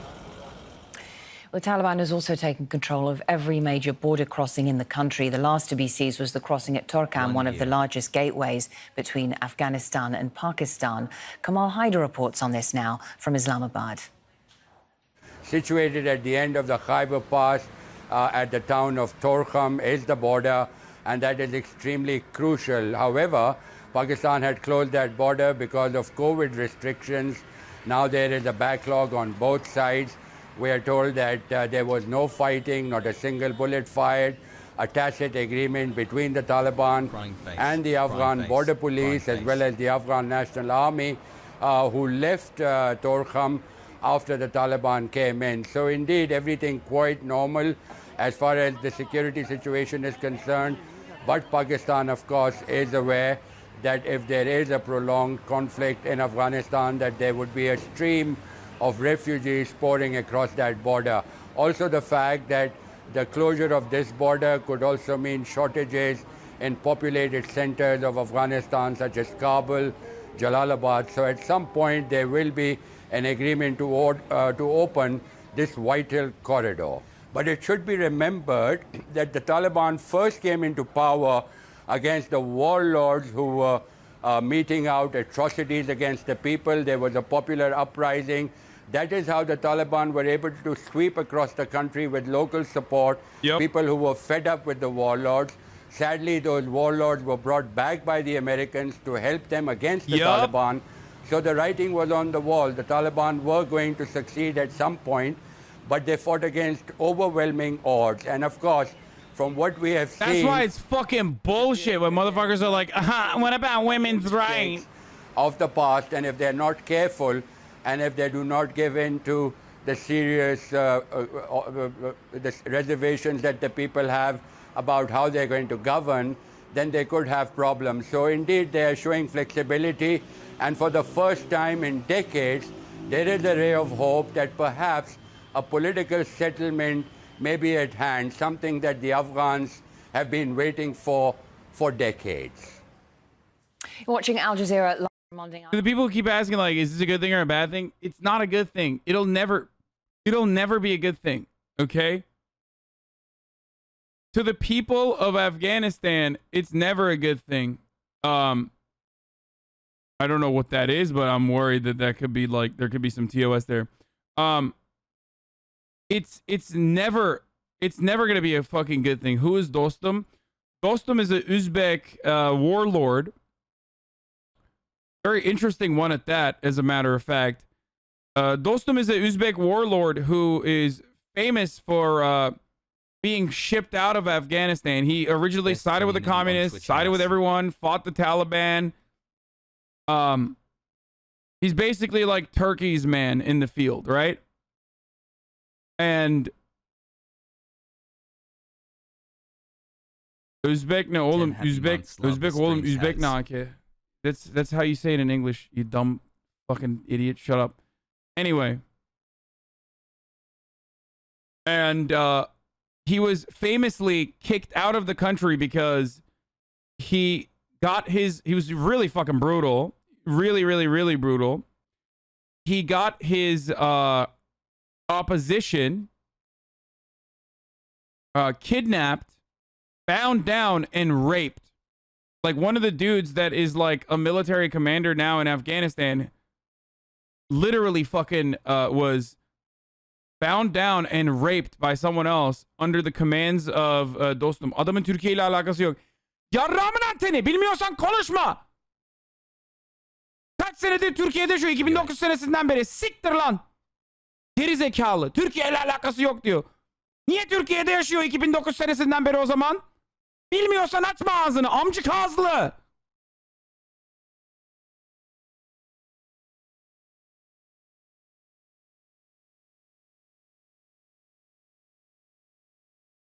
Sorry.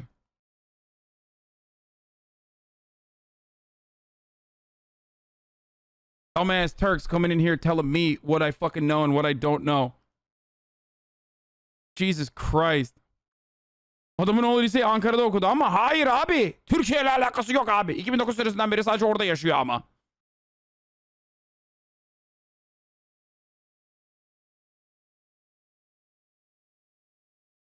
How the fuck do you become a warlord?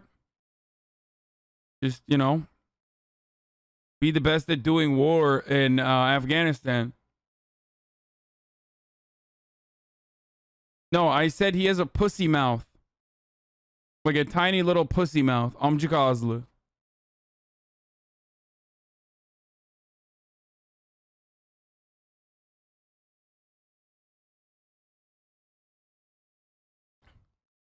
Oh, look at that, dude. Hey, boys, look at that.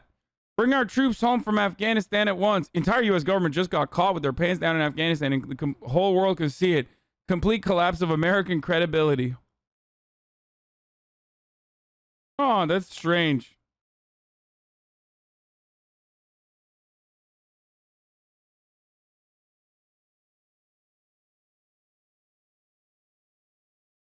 I wonder what happened to him that, you know, what changed that he has such a different attitude about it now?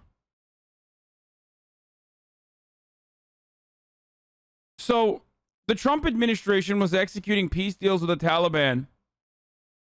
And I don't want to put my conspiracy hat on, but I believe that this was just the pre-negotiated deal that was going to happen inevitably.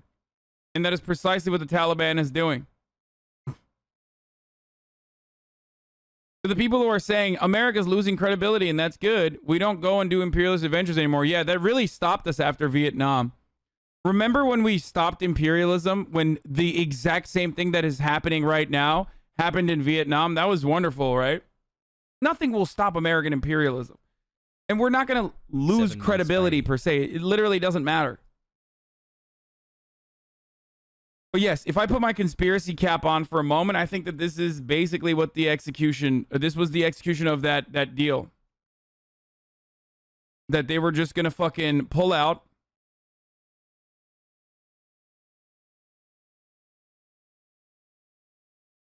And they basically were like, yeah, oh yeah.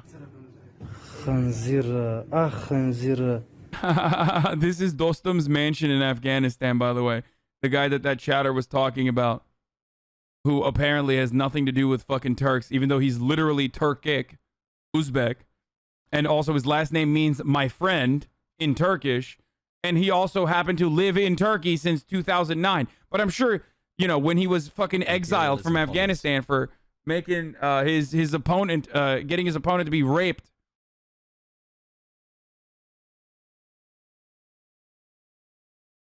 Some Turks in the chat are like, dude, that guy has nothing to do with Turkey. Yeah, dude. He just happened to live there for no reason. Anyway, this is his mansion in... Bulduğum fırsatı yine kus nefretini Türklere. Salak salak konuşma oğlum. Allah Allah. Türklerden nefret ediyormuşum gibi konuşma. Anyway. Let's see what his mansion looks like. Ay خنزير. ايش المجاهدين فقير والغلا واي. Apparently he's saying he's a pig.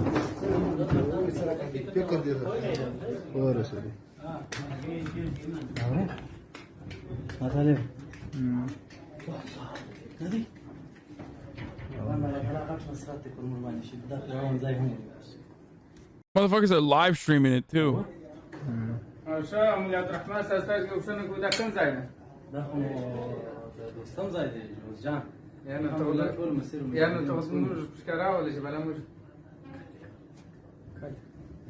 Hayır, penisimi ememezsin Syrian Gamer 1. The guy is saying pig, pig, pig. Zira.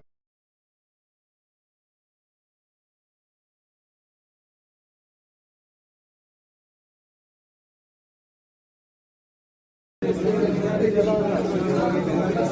just chilling, dude.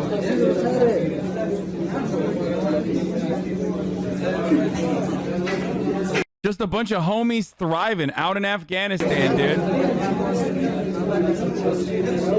Thank you, Dono Man 812. Doesn't he have home security? Where are the cops? What cops, motherfucker? The entirety of the Afghan forces that were trained by the American military for the past 20 fucking years to prevent this from happening. Literally just was like, yeah, what the fuck? We're not gonna fight these dudes. Whatever. Who gives a fuck? And hopefully bring more people to the left hassle.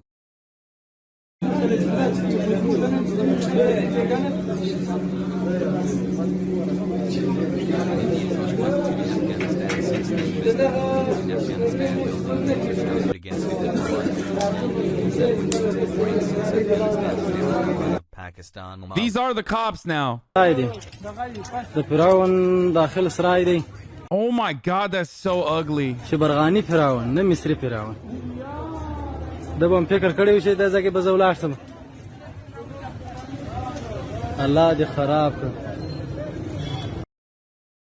Motherfucker said, is the Taliban left or right?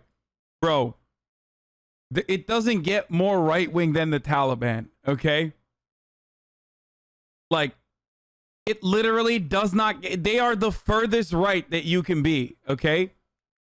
They are the most conservative fundamentalist Muslims out there, okay?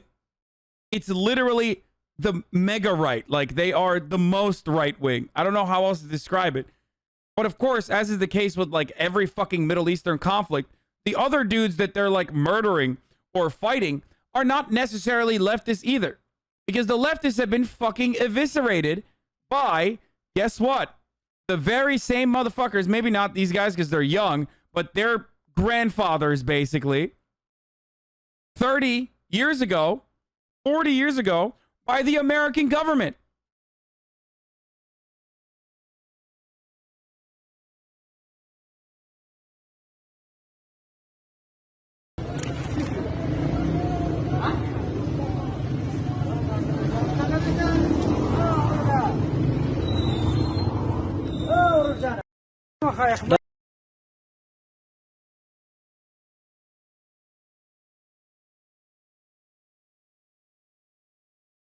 Why do Republicans not love the Taliban then? Because they're brown.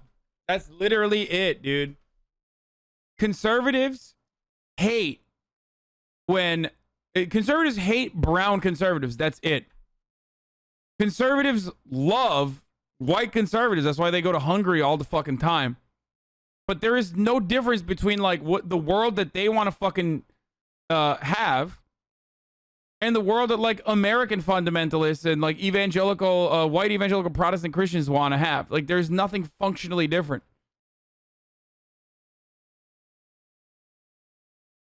Hope you and Chad are on the lookout for XQC. He wasn't banned for no reason. He's there on the ground with his warlord brothers. Yeah, dude, we already talked about this, dude. Really, dude? OOC, really, dude?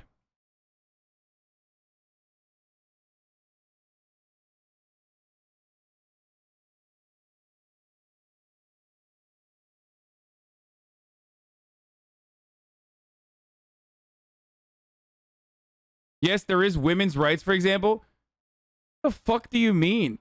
The only difference between... Listen, motherfucker. If you think white evangelical Protestants give a fuck about women's rights, you're delusional, dude.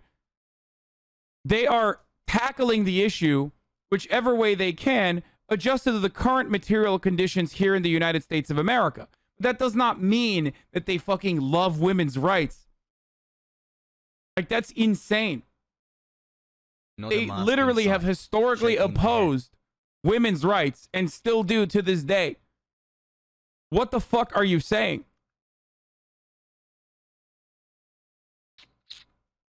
One year hassle Taliban poggers? Dude, are you fucking high right now?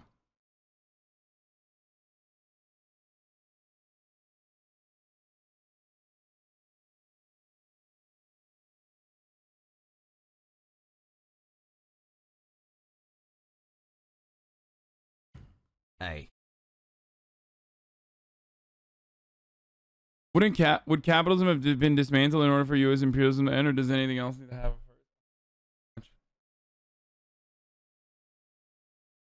There's a video of the leader of them talking about he's coming for everyone. At this point, it might be the CCP to take care of them. Bro, they're not coming for shit, dude. Don't be stupid, okay?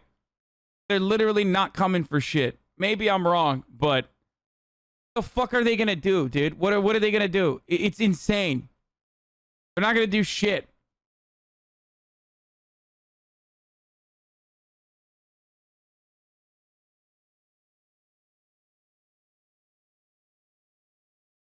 They are not controlling women to the same degree. Rape, forced marriage, not allowed to work.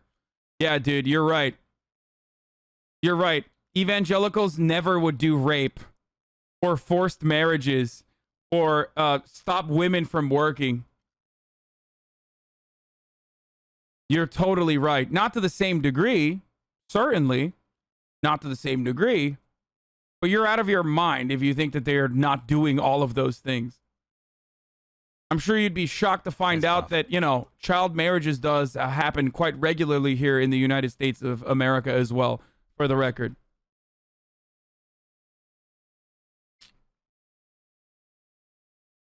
My sub has lasted longer than my relationship. At least Hassan won't leave me. Taliban did the first 9/11. They're already planning 9/11 2.0. Oh, yeah, totally. Yeah, it was definitely the Taliban that did 9/11. You're so right. I love that, like, chatters who literally weren't alive when 9/11 happened are in here with, like, just such a gigantic fucking black hole of information when it comes to, like, anything that has happened in recent years.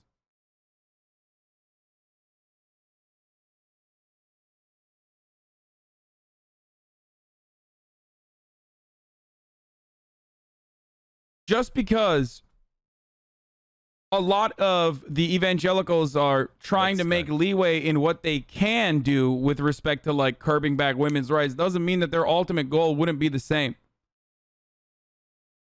It's still dominating women. Respect women's rights under Sharia law. Yeah, that's what the Taliban said. So nothing.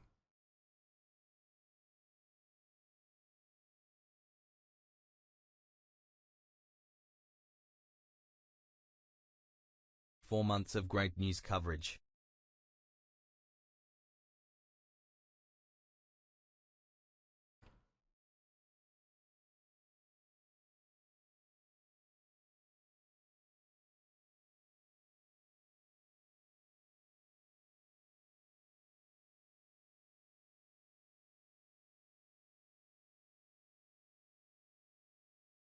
Anyway.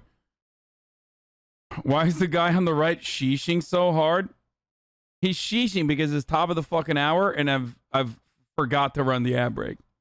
That's why he's sheeshing. He's like, sheesh.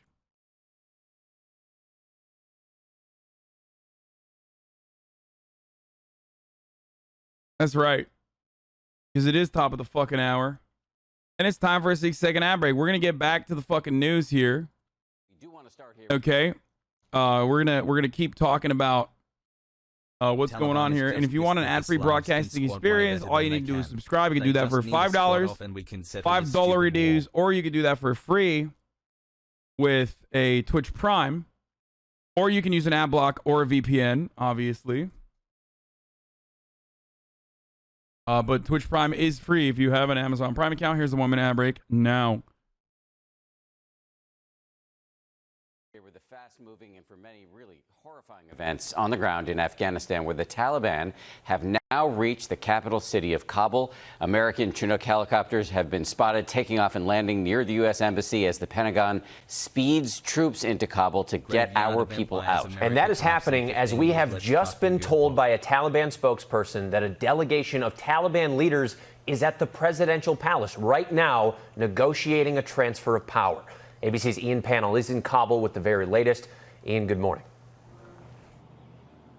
Yeah, good morning, Trevor. I mean, what an astonishing week. What an incredible just few hours this morning. As you say, Taliban delegation, a delegation of elders went to the presidential palace. Not clear whether they're still there, but there appears to be a process underway for some kind of peaceful transfer of power. What we're told is that a delegation will then go to Doha, to Qatar, which is where the Taliban leadership is based. Now, the Taliban have issued orders saying their fighters will not enter the city, although we've certainly seen reports of some fighters around there. We've seen people waving white flags and some police abandoning posts. But I have to say the mood here this morning is one of fear and dread. This morning, the Taliban releasing this video appearing to show people lining the streets and cheering as their troops drive unopposed into Jalalabad. Now, all routes out of Kabul are sealed off, and the city stands as the last hurdle between the Taliban and total victory. Millions of Afghans here in Kabul are bracing for the militants to take over. I'm just saying, perhaps the people of Afghanistan would have been more happy with the fucking Afghan government if it wasn't literally a fucking puppet state that the American government put on top of Afghanistan as they work to build infrastructure rather than just like ship their own fucking pedophile warlords back into Afghanistan that the Taliban had originally purged, or even in some instances literally pay the same Taliban warlords to just look the other way. As I mentioned already, this is the reason why for many people, especially outside of like Kabul, they see it as like, yeah, whatever, this might be fucking stability. Not that it's a positive thing though. For the overwhelming majority of like Western focused engineers, doctors, college educated women, shit like that. Of course, this is devastating. Like this is devastating because the Taliban is going to come in and be like, Sharia motherfucker, let's do it.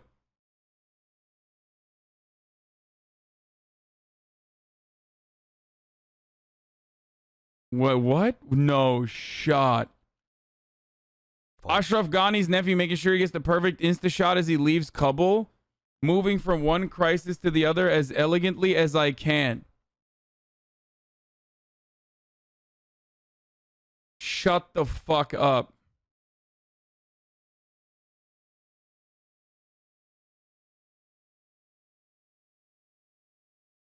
My motherfucker, dude, this motherfucker did the Sigma grind set, dude. He's like, rise and grind, motherfucker. I'm escaping the country in a fucking private jet. Wow, these guys.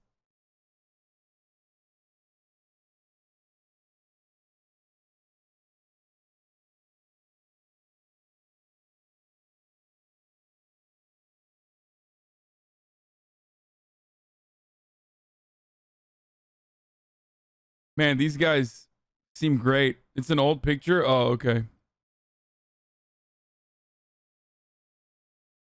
Dude, this was my favorite tweet from this conflict so far. Marianne Williamson tweets at Crystal Ball, Jimmy Dore, Brianna Joy, Cenk Uygur, Kyle Kalinske, David Sirota, and Matt Taibbi, saying, everyone please do what you can today. We need troops at the airport and C-130s to evacuate as many women as possible, or it's going to be a massacre.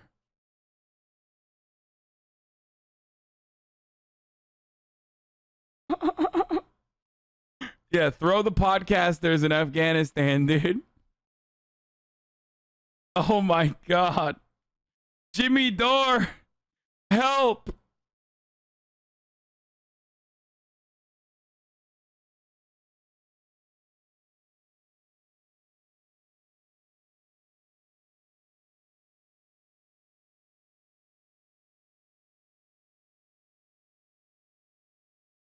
Three head. What?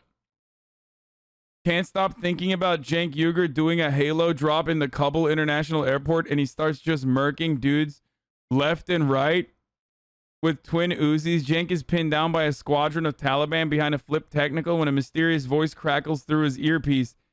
Don't worry, brother. Bread tubes got your back. Cut the Vosh perched from a high-rise window cocking a Barrett M82. Three head. Cenk engaging the Caliphate in hand-to-hand combat.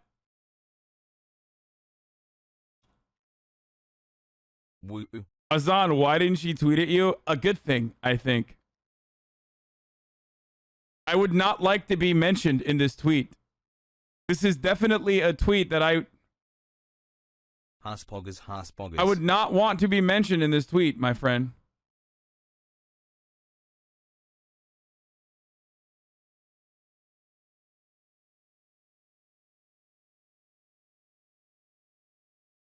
What? Taliban riding bumper cars in Herat after capturing the city. Wholesome. What the fuck? My man said wholesome.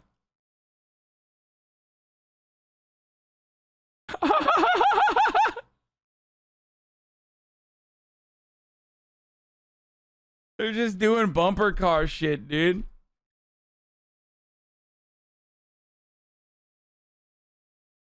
Taliban drippy as fuck though.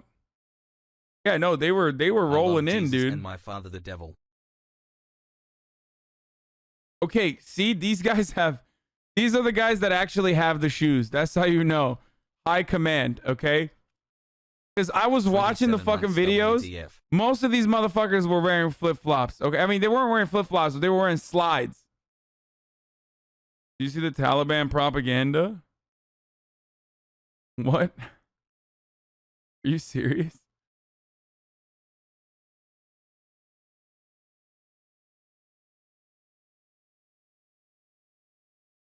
Taliban texting and driving. Boy. Alice is from Treasure a whole thread on Dostum. Dostum himself seems to have fled to Uzbekistan, where he left his entire convoy double parked at the border crossing.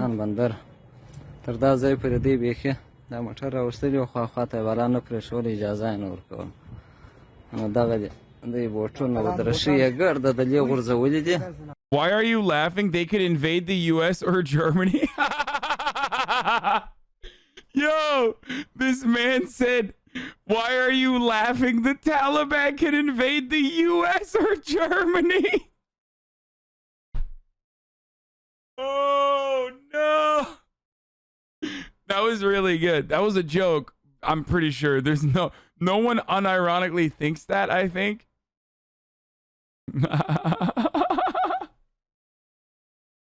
Well, Germany actually, yes. Oh my God. No, dude.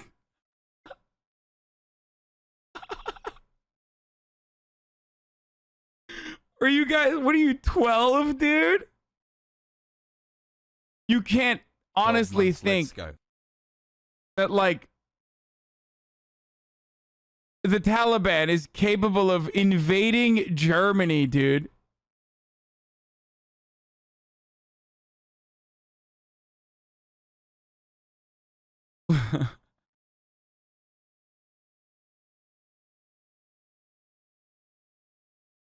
Oh, this is awesome. 3 months with my little headed You Hassan.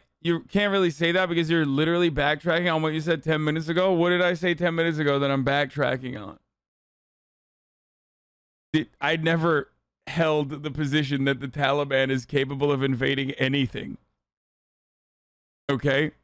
They can take over their own country that they like have been dominant in against the poorly equipped, not poorly armed, but like poorly trained Afghan security forces who are like, yeah, fuck it. Like, I'll work with you guys instead. Whatever, bro. Like,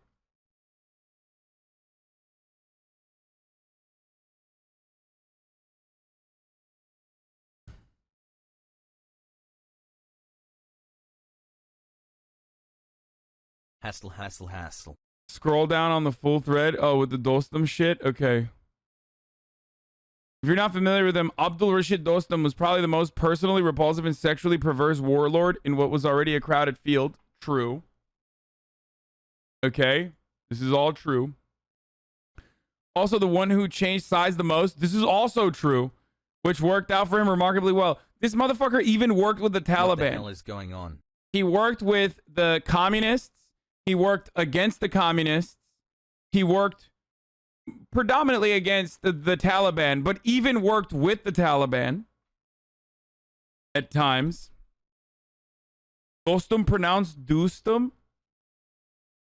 There's no way that like some dumbass American chatter is telling me how to pronounce a Turkish fucking word. Has 0 head. Right? Like, that's kind of funny.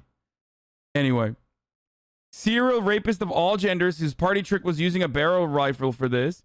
Torturer both personally and by order. Mass grave organizer, second vice president of Afghanistan, and generally considered untouchable. This is true. He's going to retire to Turkey and build another mansion totally untroubled, but I can't say it's not gratifying to see him running. Small correction on that. Small correction that he was actually the first vice president of Afghanistan. I also forgot to mention all the kidnappings he did. He loved kidnapping people, and when he got to theoretically legitimate politics, it was like his one move whenever anyone annoyed him was to kidnap them and torture them until they weren't a problem anymore. His favorite way of spiking a Western news story was to call the journalists in the middle of the night and threaten to have them raped by 100 men. And this guy was the vice president of Afghanistan and served several years.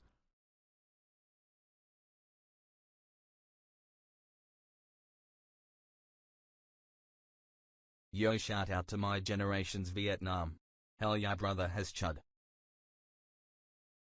Abdul Rashid Dostum is an ethnic Uzbek warlord. I don't think he really gave too much of a shit about the idea of Afghanistan. Yeah, I mean, he was a fucking mercenary. What the hell is he was a mercenary warlord. And he still is.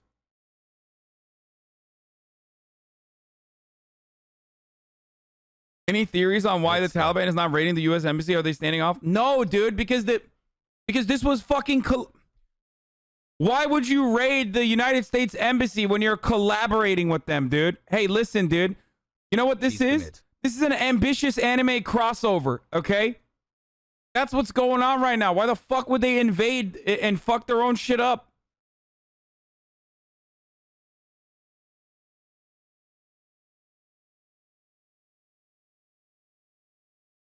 They're collabing, bro. Why would they want Americans to like come in and fuck their shit up? They basically gift wrap the country for them.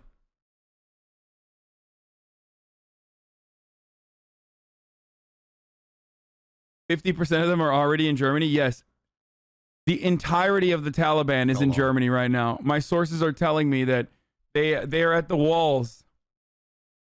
They've broken through the walls of Vienna in a way that the Ottoman Empire never could. And they've moved through Austria swiftly, and now they're in Germany.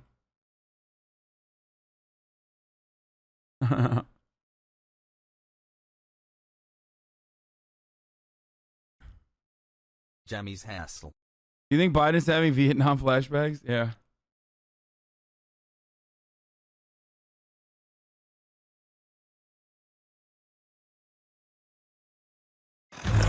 Topping our world lead right now, U.S. troops are heading to Afghanistan for an urgent rescue mission.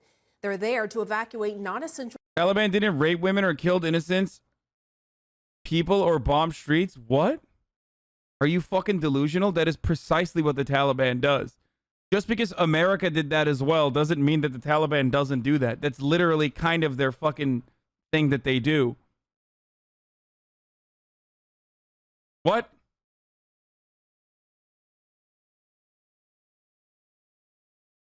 Taliban in chat unironically. American embassy personnel and get Afghan allies out as soon as possible, all while the Taliban rapidly advance. Starting in June, you can see the Taliban in red wrestling back control of the land faster and faster from the Afghan government, noted in gray. Today, they claim half of all regional capitals as the U.S. prepares for the worst, telling diplomats in Kabul to destroy sensitive documents at the embassy. CNN's Clarissa Ward joins me live on the ground in Kabul. Clarissa, you got exclusive access to the Taliban. What did you see? Damn, she got exclusive access to the Taliban, bro. It's a supreme drop, boys. Why slow mode? Because we got fucking 50,000 people almost in here. Why is the Taliban bad? I don't know. They're like kind of a fundamentalist militant group that like... This is lit. Don't really care about the rights of people. Pretty bad.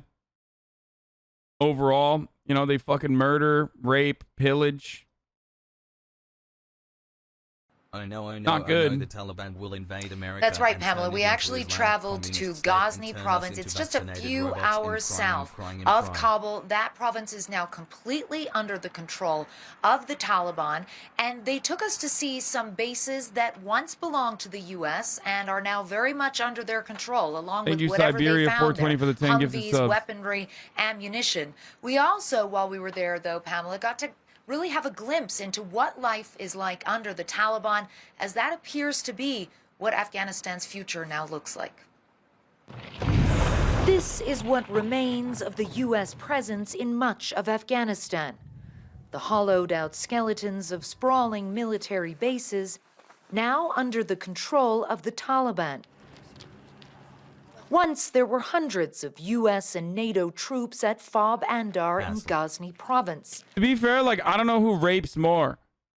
The Afghan puppet government and the interior, or people who have no fucking care or consideration for the Afghan people when they are fucking down there, like American military service members, or the Taliban, or the warlords that we trafficked back into Afghanistan that were doing the raping and murdering. So it's always just moved to NYC. It's hard to figure out who is doing more raping pound for pound. I literally don't know. It's not even they all are doing it, but I don't know who is doing more of it. The last Americans left a couple of years ago, but their memory still lurks, ghost-like. It's just so strange to see this, The Taliban granted access to CNN along with award-winning Afghan filmmaker Najibullah Qureshi, keen to show off the spoils of war. So we're just arriving at another U.S. base, and already I can see a large number of military vehicles over there. According to the Taliban, Afghan forces here surrendered 3 weeks ago when their food ran out, leaving weapons and ammunition and more. When the Americans were here, were you and your men attacking this base a lot? Yes, many times we attacked this base when America was here. We did operations. We were using IEDs. The Americans had their helicopters, weapons, and tanks on the ground. But we Mujahideen resisted very well. Now they roam through what's left of the Tactical Operations Center. Anything of value will be stripped down and sold. Walking through what's left. Which is literally what the Afghan security forces were slated to do the moment that fucking America left Afghanistan too, by the way. To whoever will buy it, in a lot of instances, the very same Mujahideen that you are seeing on your screen. There was a massive concern from the American security forces on the ground that, like, every time we give these motherfuckers guns, either they're like shooting it randomly when they shouldn't be, or they're literally fucking selling it. And then all of a sudden, we're giving the homies guns, and then next week, you know, the fucking Taliban are shooting back at us with the guns that we gave the fucking security forces. Left of these American bases, you have to ask yourself, what was it all for? America's great experiment with nation building now vanished. Isn't she scared of these dudes that would have pissed my pants? No, dude. Wait, they're like, why? They desperately need positive fucking PR. Like, I think people unironically think like these people don't have like an ideological position or what they want. Yeah, they're fucking psychos. But as you can see, they're capable of fucking holding back in front of CNN more so than the American version of the Taliban, okay?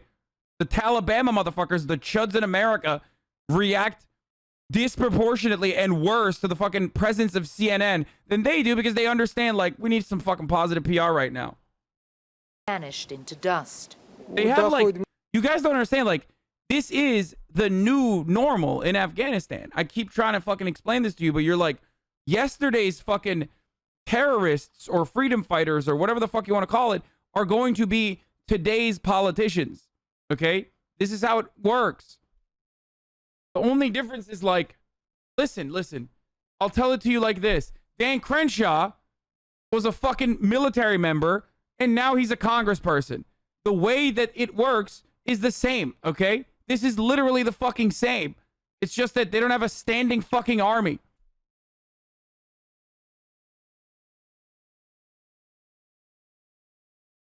So in their fucking eyes, like, from the point of view of the Taliban defenders, that's it. They fought a war that they thought was just and honorable. They purged the fucking imperial forces or whatever the fuck. And now they are going to, now they have successfully captured the Afghan government.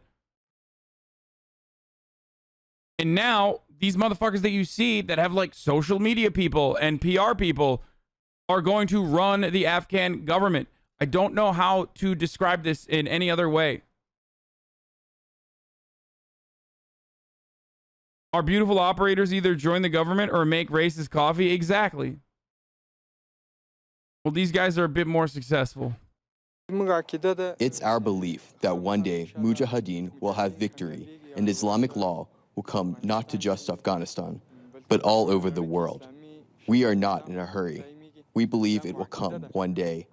Like, people hear this and go, oh my God, that's so scary. It's like, yeah, what do you mean Monka? What do you think he's going to do, bro? Really? Really? Overtaking an abandoned American base from a bunch of fucking cowering Afghan security forces is a little bit different than fucking spreading jihad all around the world, okay? Shut the fuck up, chat. Stop fucking Monka-essing with some dude with some fucking psychotic ideas. Jihad will not end until the last day. It's a chilling admission from a group that claims it wants peace, despite continuing a bloody offensive. Since the U.S. began its withdrawal in May, the militants have advanced across the country at an alarming rate. They have U.S. guns now? Newsflash, they've always had U.S. guns. As a matter of fact, they also had U.S. training. Back of American pickup trucks. On the Ghazni highway. By the way, yeah, this is a convenient and fun moment to also mention that, like, you know, George W. Bush and even American generals at the time of the original invasion literally said that this was a holy war. Okay, many Republicans unironically believe that, like, there is a holy war between the ungodly folk, the, you know, Muslims versus the godly folk, God's chosen people, the Christians. So, you know, newsflash, but like just a lot of similarities between these fucking psychos and our psychos here. It's just the difference is these psychos know how to shoot and, you know, got training from the American State Department for a long ass time, and they know their own region a little bit better. We pass base after base, all flying the militants' flag. At the Andar Bazaar, it's a similar sight. The days of underground insurgency are over, and the Taliban is poised to reestablish the very emirate America once came to destroy. But Taliban Governor Maulavi Kamil insists the group has changed since then. What's the point of comparing?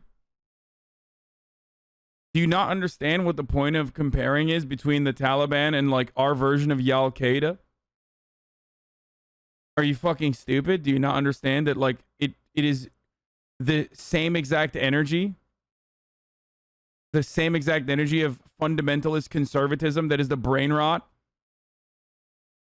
What more comparisons do you need? Happy 2 months. You just like, does your brain fucking malfunction when you see a dude with a big beard and brown skin? Is that what it is?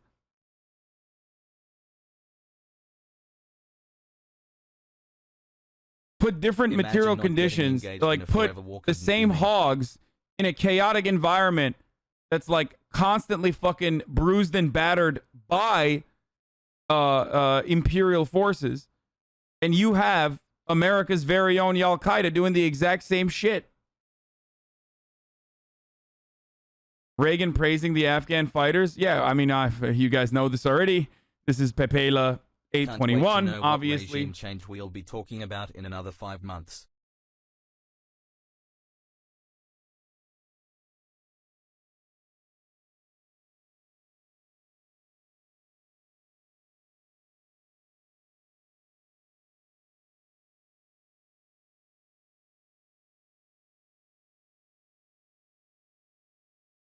Anyway.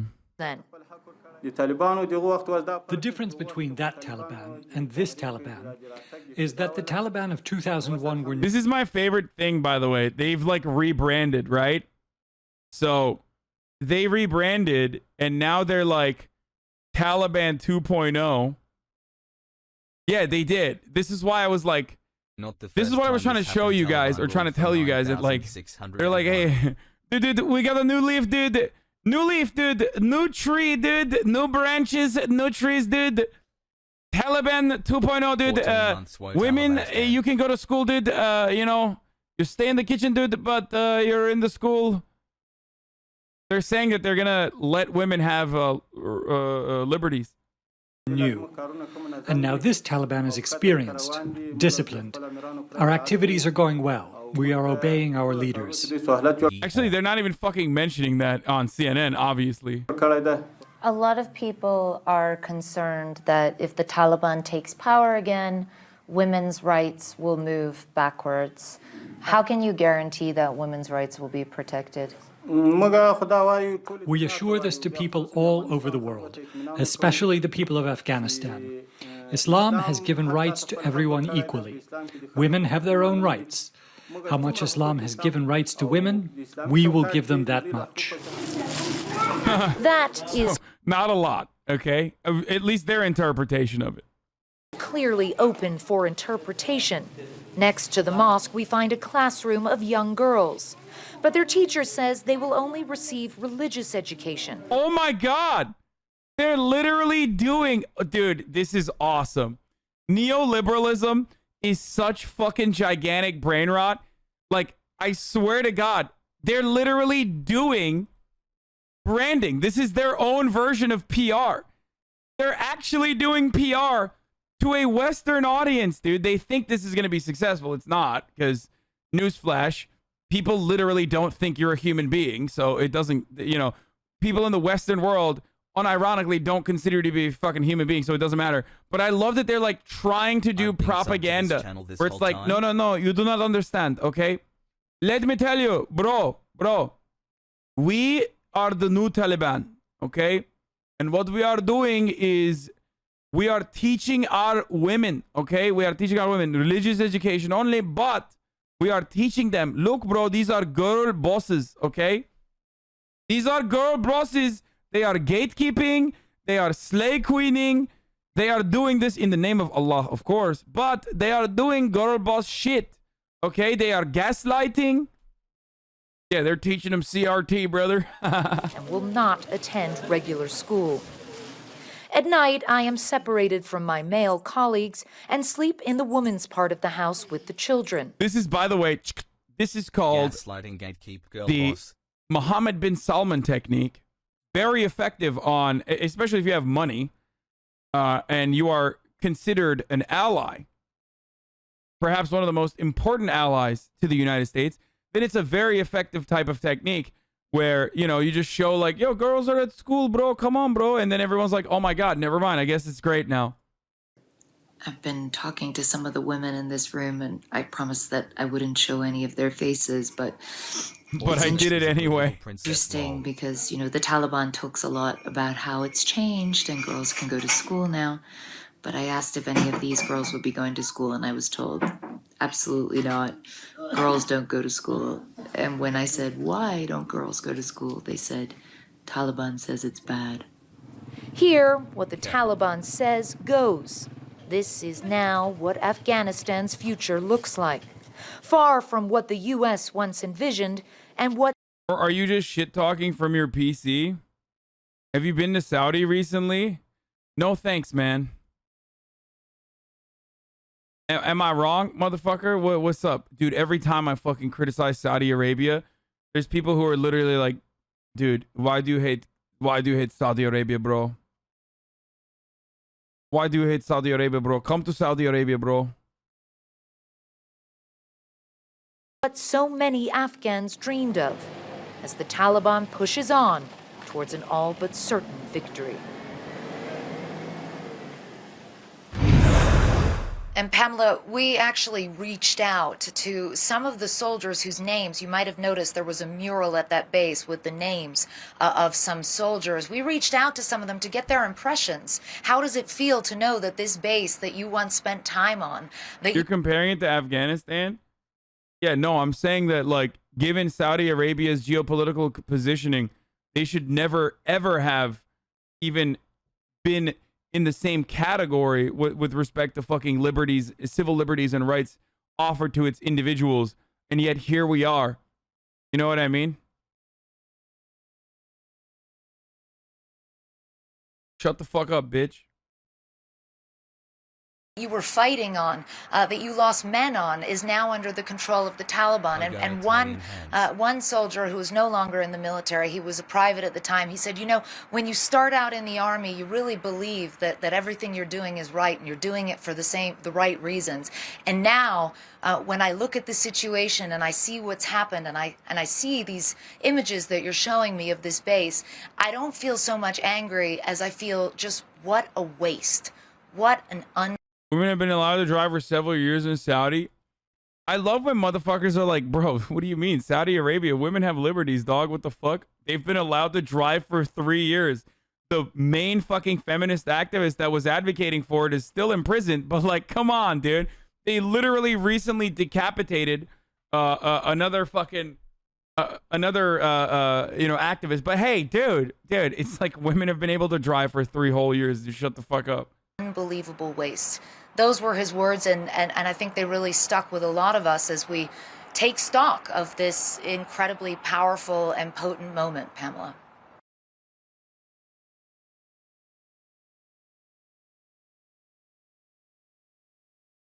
Oh, here, I wanted to show you the Kabul airport. Of communist propaganda Another Saigon moment. Chaotic scenes at Kabul International Airport. There's no security.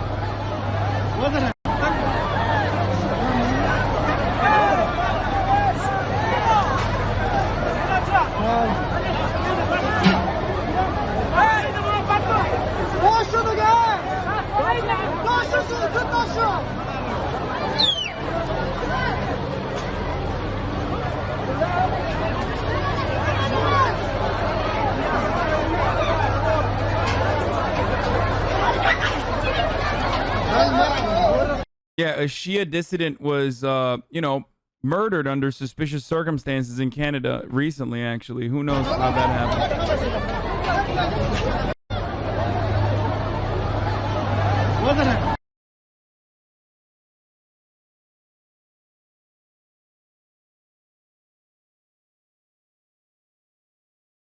So, this is the fucking guy. Yeah, I know. That's the guy we're going to look at in a little bit. I want to show a little bit more, though, before we get there. Okay.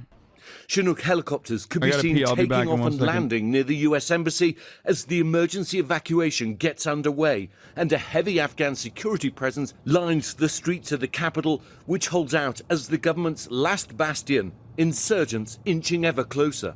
Recently, life has become difficult for people. People worried about the way Taliban treat us before and now. We just want peace. Kabul's the final destination in the Taliban's lightning offensive. In just over a week, taking all major cities.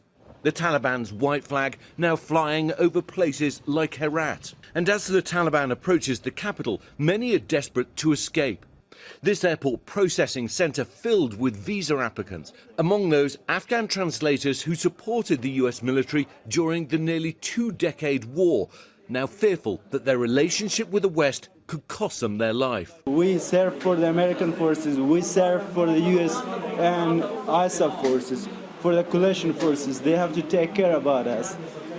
It is our turn to be helped. President Biden announcing he'll now rush an additional 1,000 US troops to Afghanistan, bringing the total to 5,000 to help evacuate Afghans who helped the US, as well as US personnel on the ground. This as his administration faces growing criticism for how they handled the withdrawal of troops in the first place. Most people I've spoken with generally feel as I do, and that is that as much as we'd like us to leave Afghanistan, the way that we're choosing to do it right now is a mistake. Tom Amenta served in Afghanistan in the early 2000s, now watching in anger and horror as the country's left to crumble. We are about to cede control to the exact organization that harbored Osama bin Laden and allowed him to plan, coordinate, and execute the attacks of 9/11. Only now they've had 20 years of experience. Dude, that's insane, dude. They did it. The Taliban didn't do 9/11. What the fuck? We've just completely fucking girl boss gaslit the world into thinking that like literal goat herding pedophile warlords did 9/11. Like, that's insane, dude. What a fucking psychopathic fear-mongering justification for never-ending war. Oh my God. And now they're going to be in control. Well, no, he said they harbored him after Al-Qaeda did 9/11, and then he also implied heavily that, like, now they have more training. Now seeing a constant flurry of Chinook helicopters heading to the airport. You can always hear the sound of aircraft in the sky. A colleague of mine who was down at the airport recently said you can see lines of buses heading to transport aircraft to try and get US civilians, diplomats working at the embassy, as well as special immigrant visa applicants out of the country. I mean, things have moved so fast. The US thought that it could complete its mission to get people out by the end of the month before anything changed in Kabul. But looking at political developments, it looks like you could see an interim government involving the Taliban long before the US has departed the country. Guys. Unbelievable how quickly this happened. Ian Panel from Afghanistan, a nation likely on the cusp of Taliban rule. Ian, thank you. Well, hey there, GMA fans. Robin Roberts here. Thanks.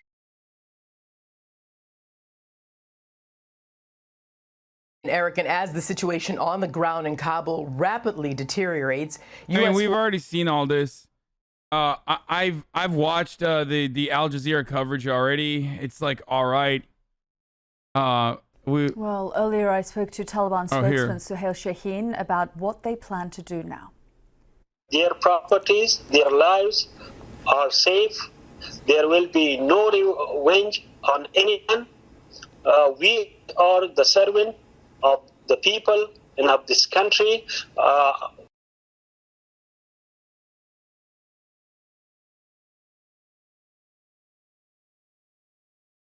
I'm just going to casually post this, by the way.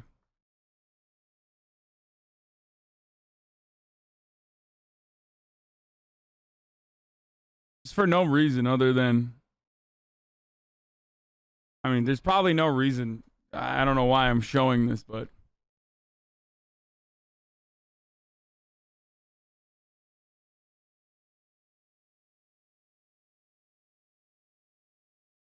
You know?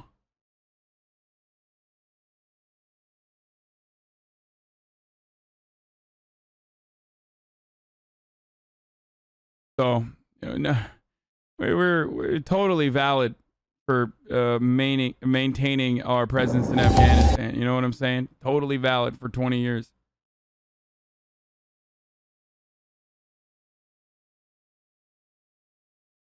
What's the difference between Al Qaeda and Taliban? They are different fucking. They're different militant groups with different opinions and different ethnic backgrounds, different countries that they're from.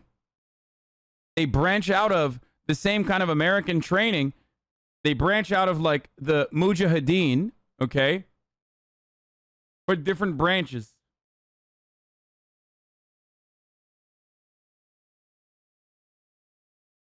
Unless, you know, you see brown guy, must be the same, brother.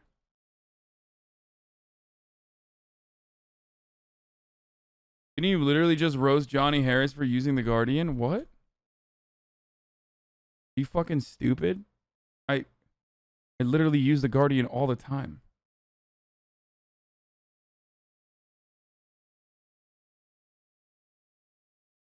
Tim J. Dillon? 3 months, baby. Thank you for your show and keep teaching us the truth of this sick What world. is this? A tribute to the war? Oh, yeah. We got to do the Afghanistan war. This is... What? No, dude. I should ban you for just fucking sending me this.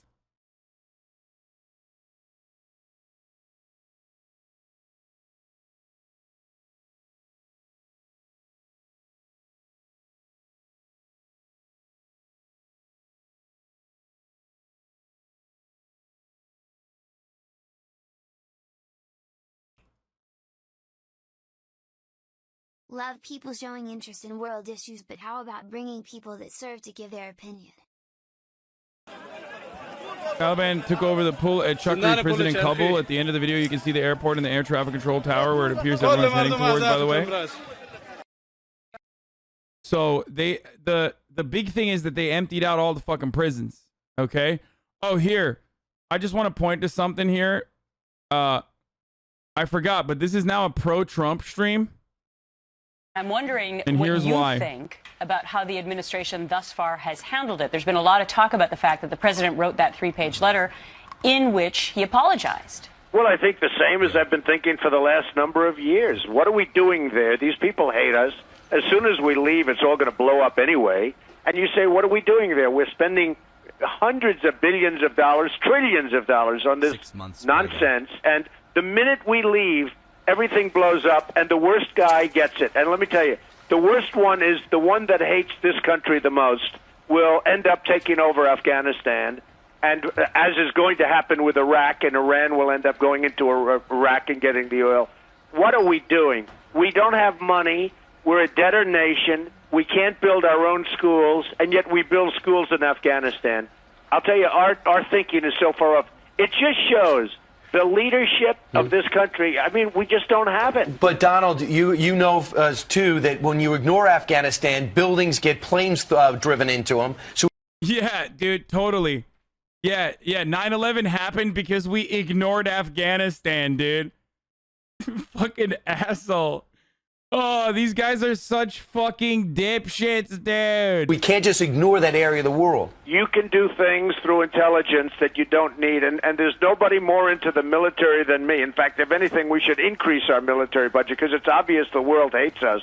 But when you look at what's going on over there and the hatred that those people have for this country, I just say, folks, it's time to... Even when Donald Trump is on the right side of history, which is rare, Fox News somehow finds a way to bring it back up. Fox News is like, hold up, we're going to fuck this up, dude. We're still going to turn around and we're going to find ourselves mathematically on the worst side of history. Start spending money on the United States. Let's rebuild our own bridges. Let's rebuild our own schools. It's terrible what's going on. So you're saying get out now? Well, it's a total lack of respect for this country and for our leadership. And what's going on there is unbelievable after having spent $700 billion. I mean, that's yeah, if only Donald Trump spent like a little bit of money.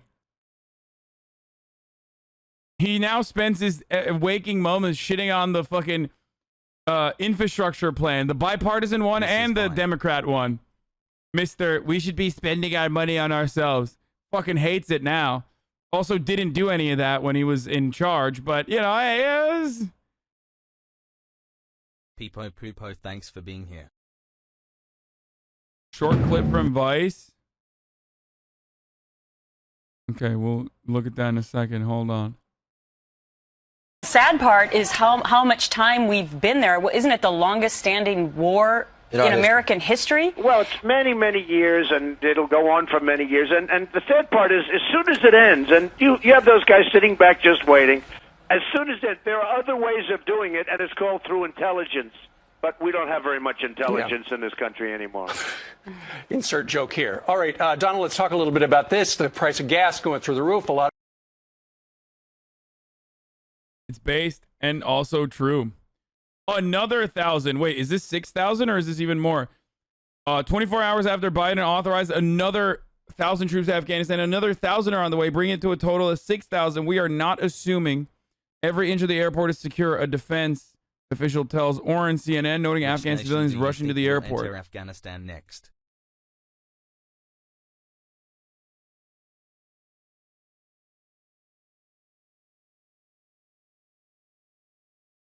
Keep up the good work at Hussein. Flight Tracker 24, when dawn hits, was crazy during daytime today in Kabul.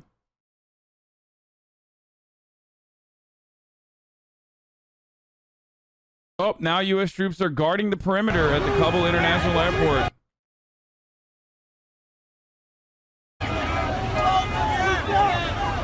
He's saying, move back.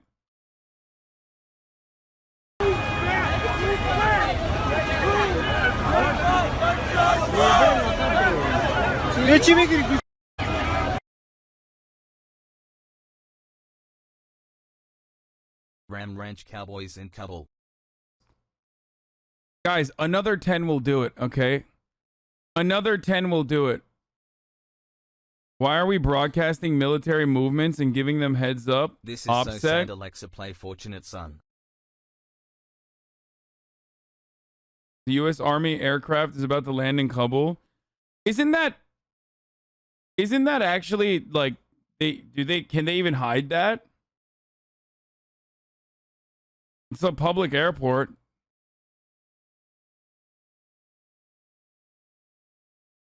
No. Cleric is joking. Goes way back. And Cleric is a combat medic. And I think he's making a point, and the point that he's making is like, it's a show of force, but it's also theater.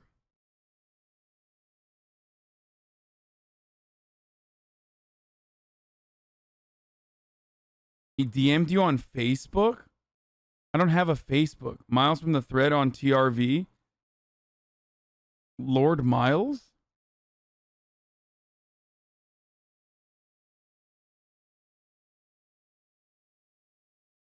The United States has consistently followed a policy of non-interference in Afghanistan's internal affairs. I mean, let's remember here, the people we are fighting today, we funded 20 years ago.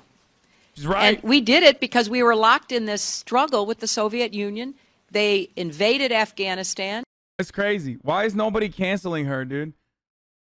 Maybe because she's got shooters. Peace sign. Kissing face. There's clearly an agreement with the Taliban for us to do this now. Like, we have a deal to evacuate people, then leave. Yeah, I think so. And we did not want to see them control Central Asia. And we went to work. And it was President Reagan, in partnership with the Congress, led by Democrats, who said, you know what? Sounds like a pretty good idea. Let's deal with the ISI and the Pakistani military, and let's go recruit these mujahideen. And let's get some to come from Saudi Arabia and other places, importing their Wahhabi brand of Islam. Wow, look at that. It's all true. 100% factually correct statement from Hillary Clinton, dude. Hillary, we came, we saw, he died. Ha ha ha, Clinton, dude. She's right. 100% correct on that. So that we can go beat the Soviet Union. And guess what? They retreated. They lost billions of dollars, and it led to the collapse of the Soviet Union. So there's a very strong argument, which is... Oh, my God. Never mind. She tied it into... It was a massive success. A very good success for us. Yeah. led to the collapse of the Soviet Union. Very good that we did all of that. Nothing bad will come of this. It wasn't a bad investment to end the Soviet Union, but let's be careful what we sow because we will harvest.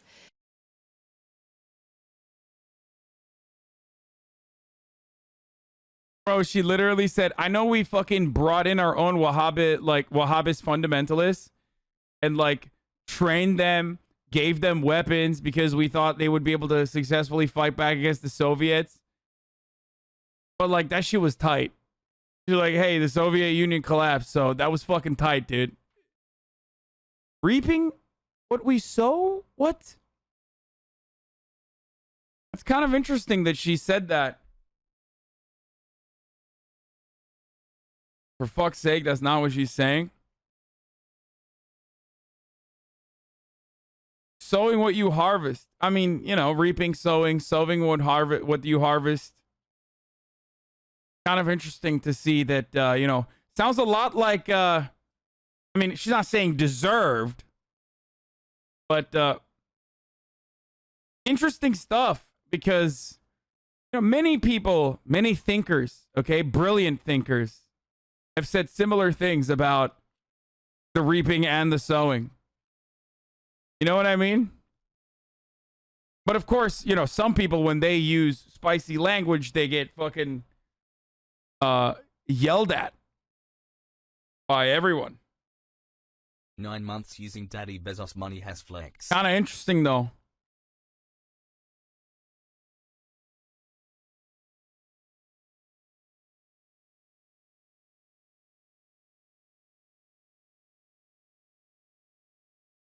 This is Wahhaboutism.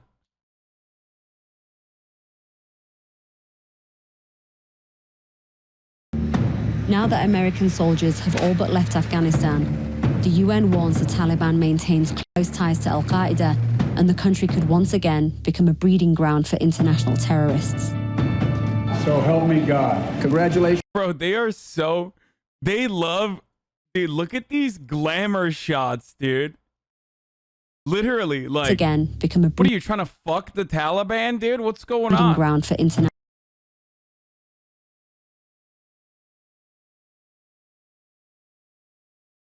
Yeah, that is the guy from the interview, by the way.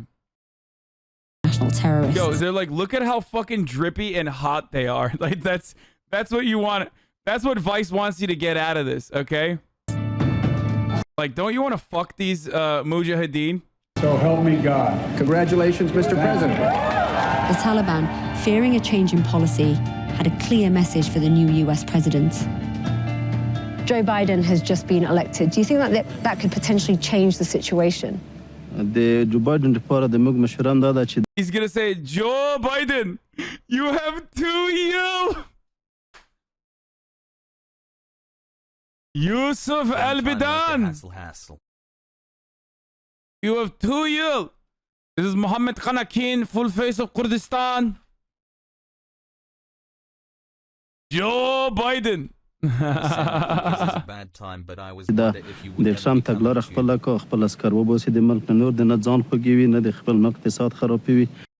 Wait, what is he saying? He's saying to own Trump's policies by withdrawing his forces. Yeah, I mean, that's what I was saying as well. It's just like this is a continuation of the Trump negotiations. د لپاره د موږ مشران دا چې دا د ټرمپ تګلاره خپل کو خپل اسکر وبوسي د ملک نور د نه ځان خوږي نه د خپل اقتصاد خرابوي. But you're now no longer fighting against American soldiers. You're fighting against people who believe in the same book as you, who are the same religion as you. You're fighting against your brothers. نو کوم د شهر مطابق قوانین کدا حکومت و مینه موږ د دې سم کوم ستونزه نه لرو امریکانو سم کوم ستونزه چې ور شوی هغه په دې شکل چې دوی په موږ غرض نه لري موږ په دې غرض نه لرو صرف هغه یو دی وتل لارم دوی ته ور کړی دا چې دوی په ینه په امن کې ووزي. That's how you know these dudes are psycho, okay? Because he doesn't even say like, yeah, this is a fucking puppet state that the people don't want. These are like American dogs or anything. He's literally like, yeah, we're killing him because they don't believe in my form of Islamic law, that my interpretation of Islamic law. And that's that's how you know these motherfuckers are actually full-blown invested psychopaths. You know what I mean?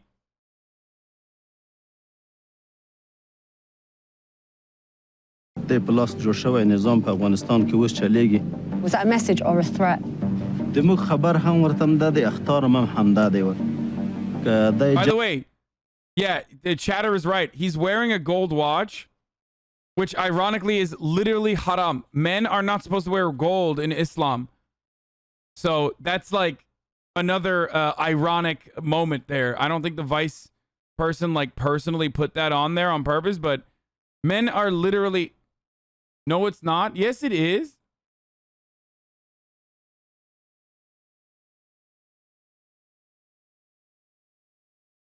ورته همدا دی، اخطار هم همدا دی. که د جنگ زیاتوي نو موږ د جنگ او د جهاد لپاره بالکل آماده یو. موږ په جهاد باندې نه ستړي کېږو، په زخمو باندې نه غمجن کېږو، په شهادت باندې نه دردېږو. موږ که شهیدان شوم کامیاب یو، که په ستړي وم کامیاب یو، که په جنگ کې وم کامیاب وو. موږ په فاتحانه توګه کابل ته انشاءالله ننوځو. دا د موږ لار او کامیابي ده. Then again, also, martyrdom and suicide is literally fucking... I mean, I guess he's not saying suicide, but still, that's also a sin.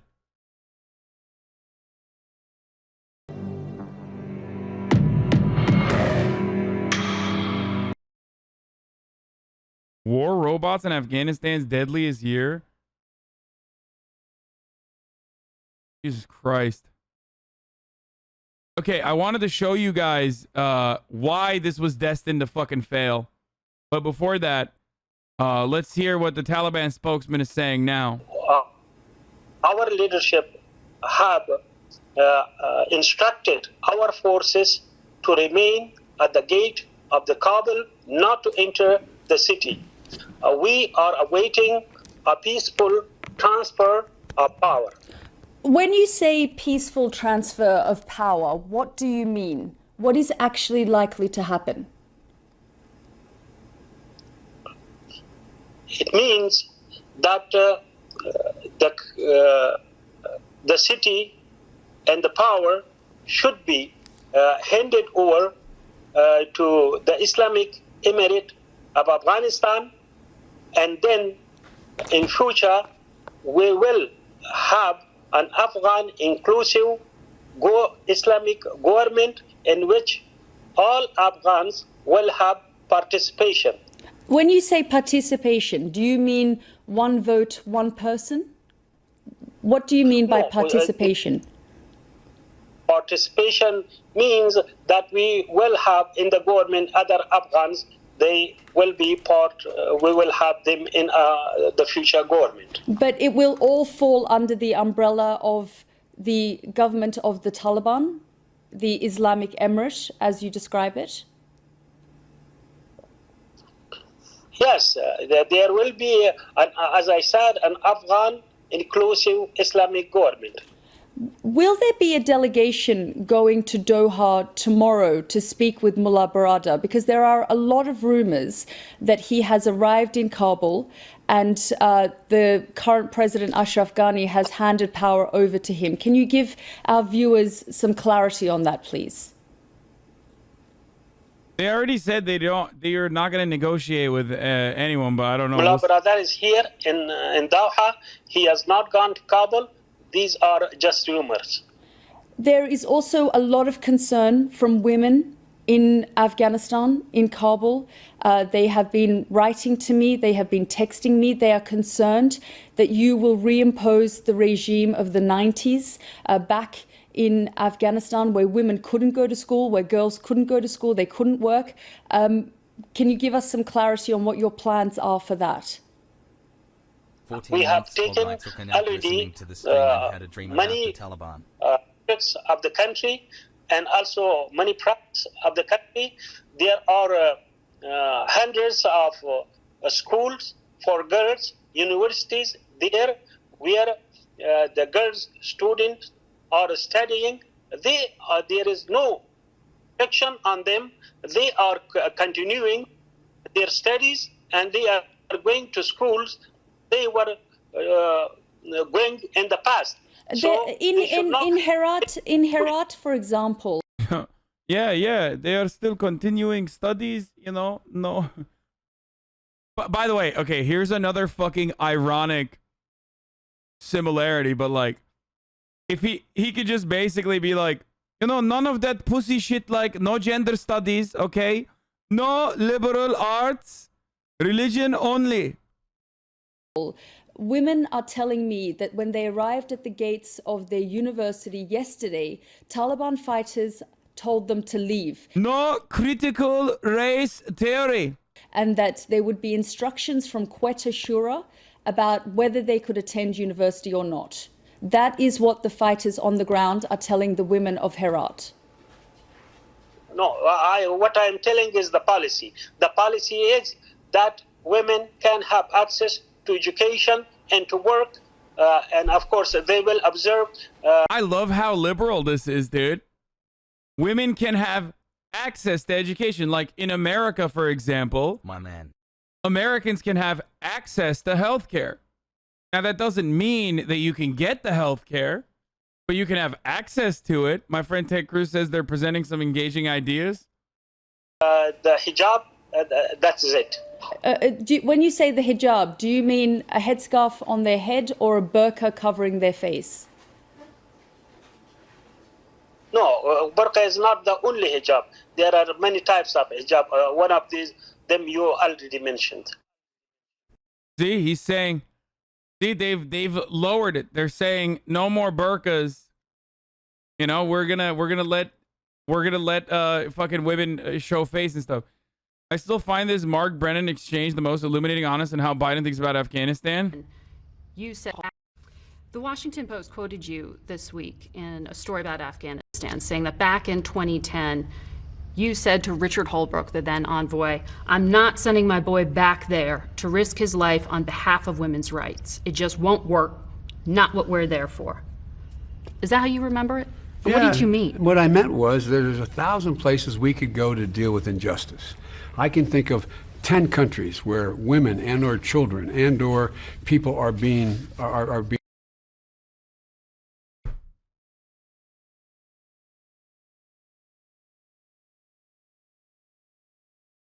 persecuted or being hurt.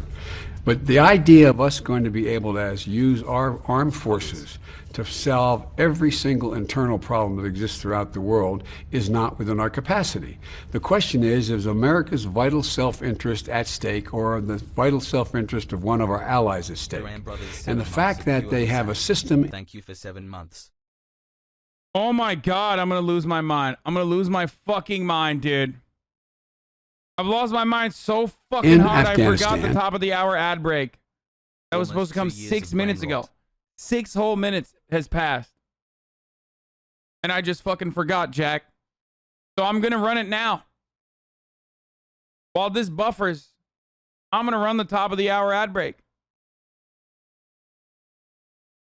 Your tomatoes only make me stronger. Nom, nom, nom, nom, nom. I'll eat all of your tomatoes that you throw at me. You understand?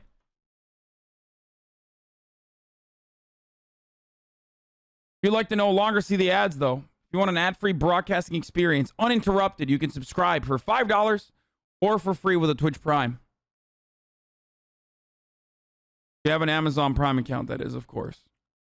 Or you can use an ad block or a VPN, but Twitch Prime is free. Here's the 1 minute ad break now. As they do in parts of Pakistan, as they do in parts of other countries, that say Saudi Arabia, we're going to send troops because there is not, and human rights are not being valued to the same degree that we are.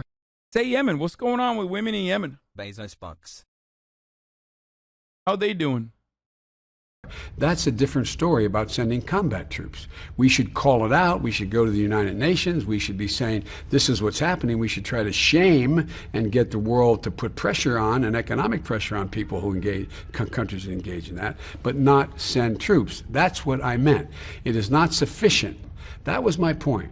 And the idea was, and I think Richard had said something like, well, women are being abused there. I said, they're being abused a lot of places around the world. Are we going to send our American forces all over the world to make sure that stops? But then don't you bear some responsibility for the outcome if the Taliban ends up back in control and women end up losing the rights? No, I don't. Look, are you telling me that we should go into China go to war with China because what they're doing to... Yes.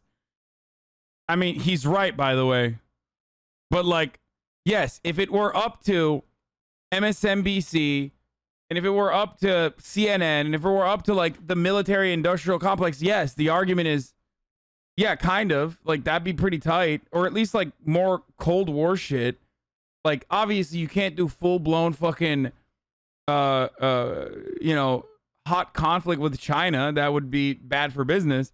But like it would be kind of good for business if we were just like engaging in wars in Africa.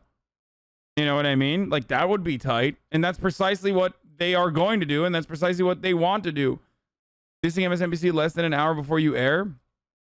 No, they already canceled because they're talking about Afghanistan. The Uyghurs, 1 million Uyghurs out in the West in concentration camps?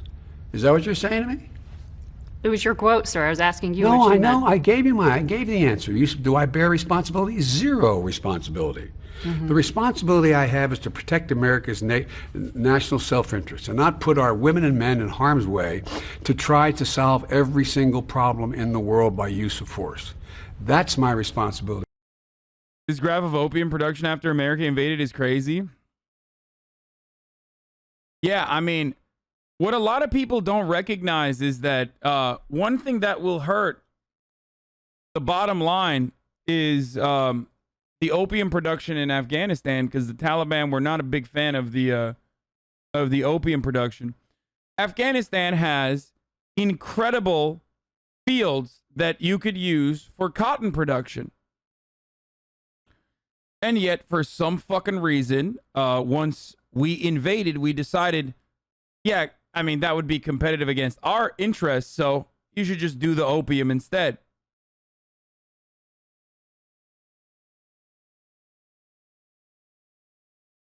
How the Afghan opium poppy farming has grown, cultivation in Afghanistan in hectares. Yeah. Pogo Jack.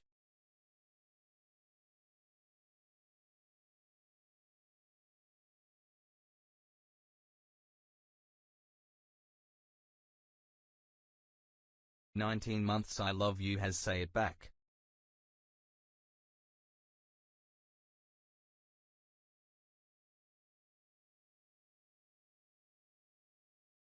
Of course, I excuse crimes against women, but opium, no, that's too far. I mean, that doesn't mean they're fucking good, dude. I thought Taliban makes their money from selling opium on the black market, or am I mistaken? Well, now they do. But that's how it works with everything. Dude, this is like too much TrueAnon stuff, but it's like how the Zetas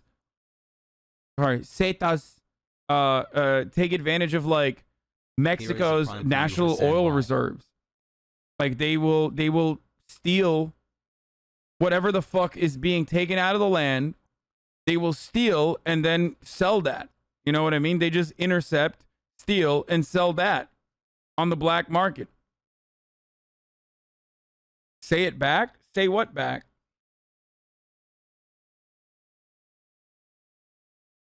I can think of 10 countries that women's rights are being violated. Deal with the US first. Say what?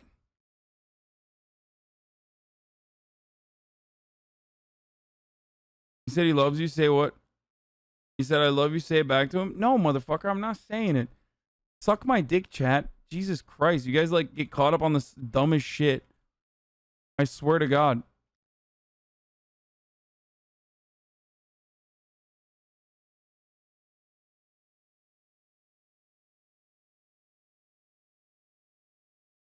Your opinion on Pakistanis and Afghans who are justifying the deaths of thousands because the majority of Afghans like the Taliban? Sorry for bad English. Cringe take, I'm out. Dude, listen, then fucking leave, okay? Has raid. And I'm not going to apologize. You guys are being so fucking annoying, dude. Seriously. Like, I'm literally trying to fucking educate 50,000 people on what the fuck's going on in Afghanistan. And if your fucking main concern is like a random dono said, I love you, and you need to say it back, then the level of fucking parasocial behavior that has gotten completely out of control. And now, the moment that I fucking shit on you, you're going to be like, dude, we're just memeing. And also, it's like one chatter. I know how you behave as a fucking hive mind, okay? You're literally going to be like, oh my God, dude, it was just like one chatter. And it's not. It's not one fucking chatter. It was a sea of fucking psychos. Shut the fuck up.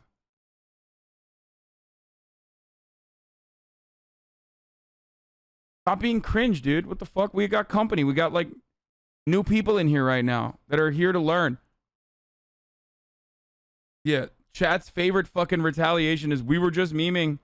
Oh my god. And then the second fucking retaliation is, oh dude, it was just one guy. One guy equals chat.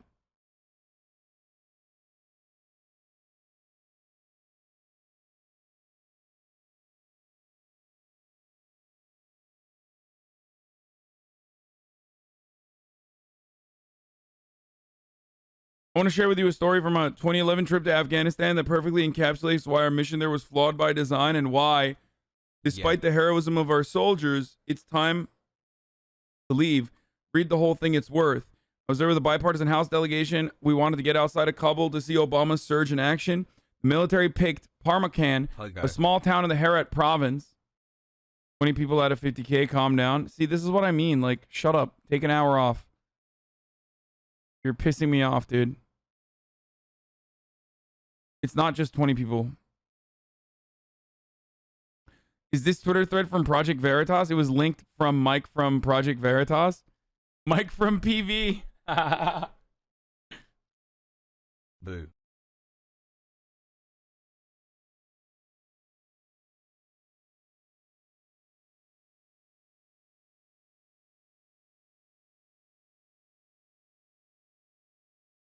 Anyway, let's keep going. We were greeted by the army unit stationed there. Their leader was an impressive guy from Goshen. These guys were badass, rightly proud of having run the Taliban out of town. They introduced us to the village elders, and we set off to a tour of the town. Come on, the elders told us. Come here and sit on old Joe's lap, and I will let the you elders stroke told us that my the Taliban leg used to come into town and steal their crops. Now with the U.S. Army protection, the farmers could harvest in peace and sell their crops at market prices. The Taliban were still their customers, but at least now they get paid thanks to the U.S. As we walked, we noticed the fields were filled with gorgeous, colorful flowers. We asked the elder what this crop was. The one they now sold to the Taliban. Poppy, he said without hesitation. I turned to one of the Republicans on the trip, to Kensinger, and said, so the U.S. is here protecting the heroin trade that provides the Taliban with an income to continue the insurgency we're supposed to be fighting? This was the U.S. in Afghanistan. Our presence there was a recruitment boon for the Taliban. This is 100% true, by the way. Other times, like in Parmakan, even when we won, took territory over from the Taliban, we were losing, safeguarding their income. From the start, the mission was flawed by design. Except Chris Murphy, who once very famously said, God damn it, we can't even fucking coup d'etat Venezuela right. What the fuck is wrong with this administration? Can't we just have a little soft coup? What the fuck is wrong with you guys? That was the mission. The mission was never failed from the start. That was literally the mission. Okay? That's how the mission was. And that's been the mission. I mean, narcotics trade is like kind of the bread and butter, dude. That's kind of our bread and butter. We do this shit everywhere, all the time. Canadian federal election in 36 days. Democracy was the mission. It was never. You're completely delusional if that is. I mean, obviously that's a joke, that person that said that, but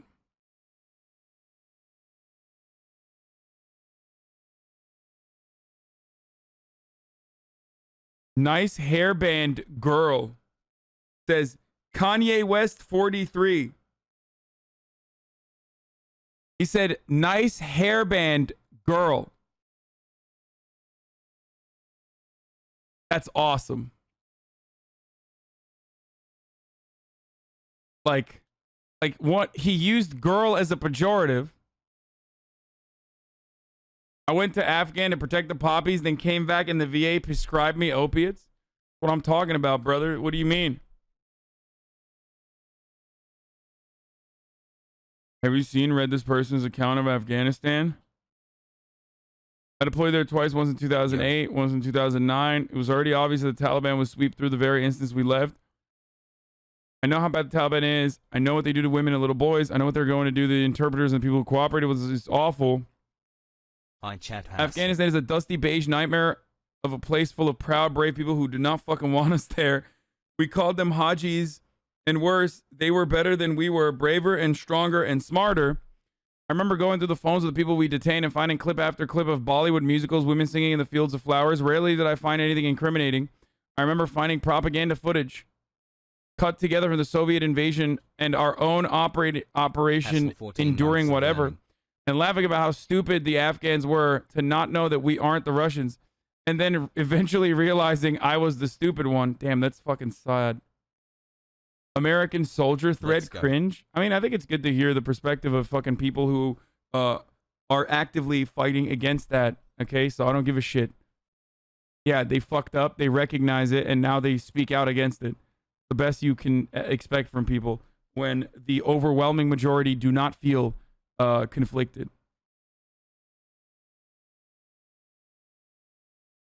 I remember how every year the U.S. would have to decide how to deal with the opium fields. You could let them alone, and then the Taliban would shake the farmers down and use their money to buy weapons, or you could carpet bomb the fields and then the farmers would join the Taliban. Or you could give the farmers fertilizer as an incentive to grow wheat instead of opium poppy, and the farmers would sell the fertilizer to the Taliban, who used to make explosives for IEDs that could destroy $1 million MRAP and maim everyone inside. I remember we weren't allowed to throw batteries away because people who worked on the base would go through the trash and collect hundreds of dead batteries, wire them together so they just had enough juice for one charge, and then use that charge to detonate an IED. Very resourceful, the Taliban are.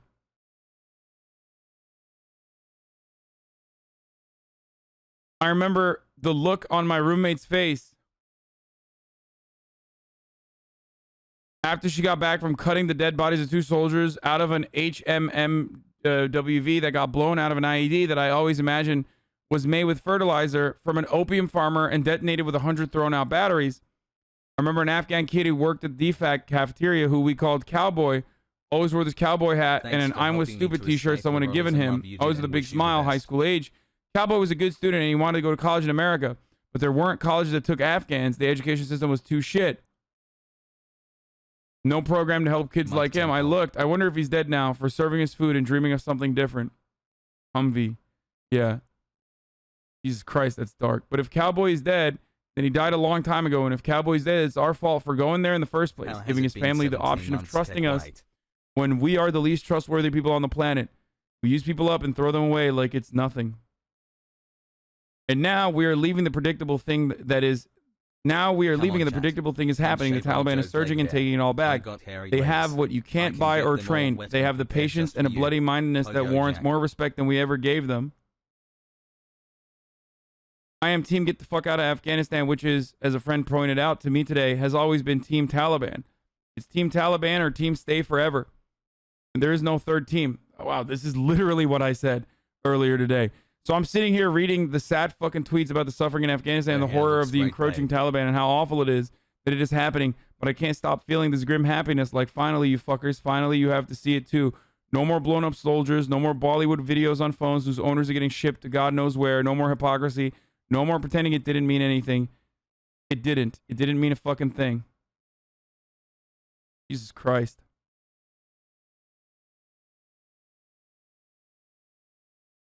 Couch activist speech? What?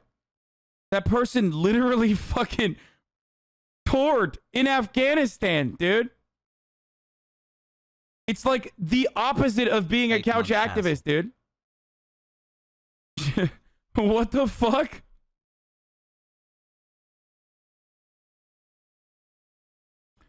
And she writes for Truth Out. So, you know, probably a lefty vet.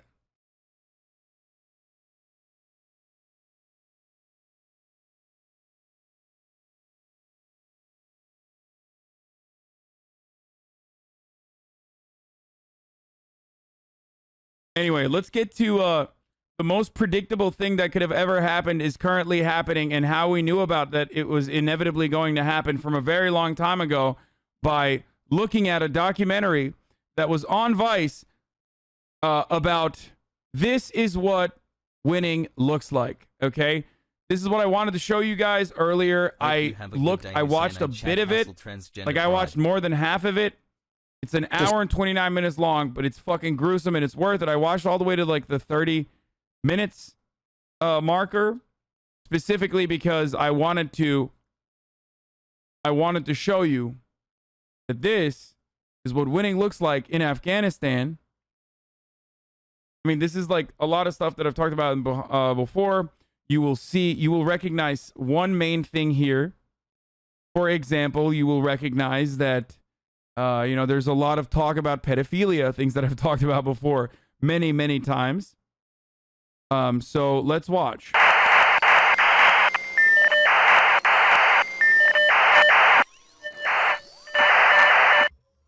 Hi, I'm Eddie Moretti. Today I'm with Ben Anderson, who's an independent filmmaker of documentary. Oh, now you're talking about politics? What a surprise.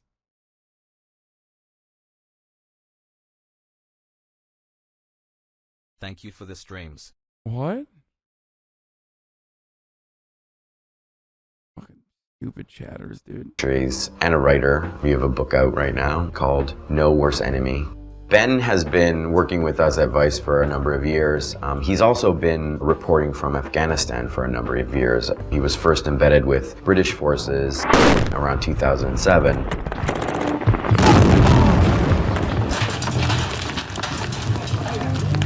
Anybody hit? Anyone hit? But he recently made a trip to Afghanistan in December of 2012. So we're gonna watch Ben's new documentary, which is called This Is What Winning Looks Like. It's a shocking and an eye-opening look at the state of Afghanistan today. Tonight I can announce that over the next year, another 34,000 American troops will come home from Afghanistan. This drawdown will continue, and by the end of next year, our war in Afghanistan will be over. Oh, interesting. It's crazy. Chat, remember, this documentary is like, I mean, I don't even think this is from 2013. I think this is even older. Like, oh, awesome. 4 months. Great stuff. Keep it up. It's from 2012. That's from 2012, motherfucker. So when you say pre-watched or whatever, spoiler alert. Afghan forces defending Afghan people and enabling the government of this country to serve its citizens. This is victory. This is what winning looks like. And we should not shrink from using these words. You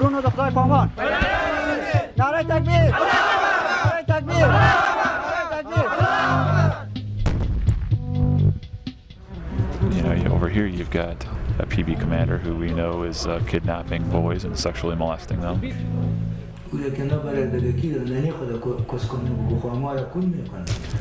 So try doing that day in and day out.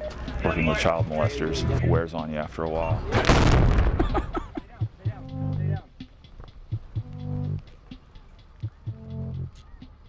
Yeah. Trigger warning. International troops will continue to train, advise, and assist the Afghans and fight alongside them when needed.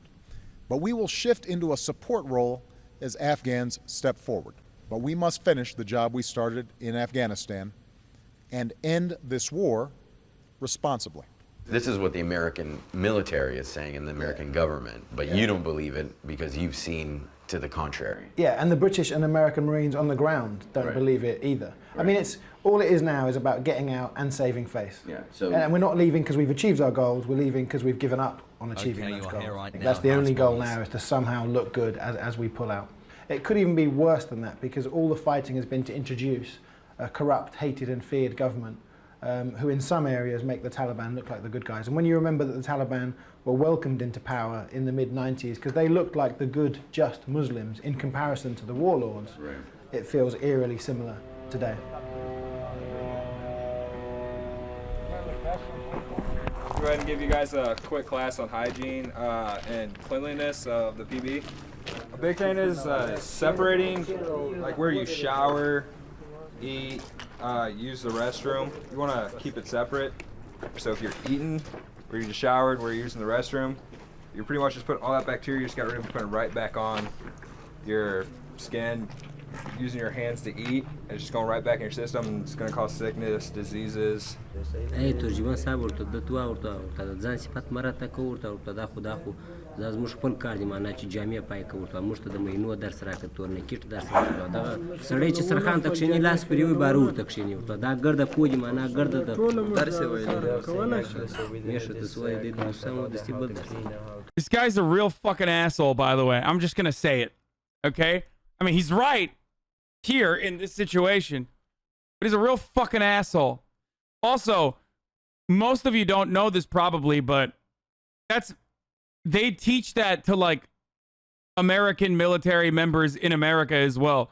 Like what he's describing to them is a part of basic training. So it's not necessarily because they're like, you know, talking to the Afghan troops like they're fucking animals, but instead like they literally treat all military members like fucking animals, where they will literally tell you like how to brush your teeth and what to do and what not to do in American in the American military. It's just like basic military shit. Let me explain one more thing. All right, we're taking time out of our lives. The Marines are. Okay, everybody here is taking times out of our lives to come down here away from our families to help you guys. We're not here to offend anybody. If we say something that may offend you, you know, we apologize ahead of time. Let us know and we'll fix it. Everyone believes that the training is being accelerated now as we leave. The training is almost non-existent now. Most of the forces have pulled back to the main bases, which they never leave. Because, as I say, the people on the ground, I think, have given up on there being any chance of success.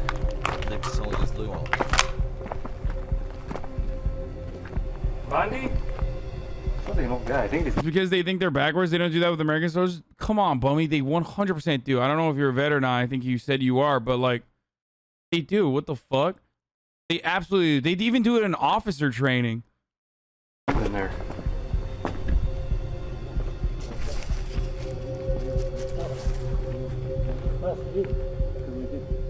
Hey. Bundy? Bundy Hana? Tarjuman. Okay. So they've got 4 secret prisoners who they stuffed in the furthest room and filled the door with sandbags, so they were trying to hide from the Marines.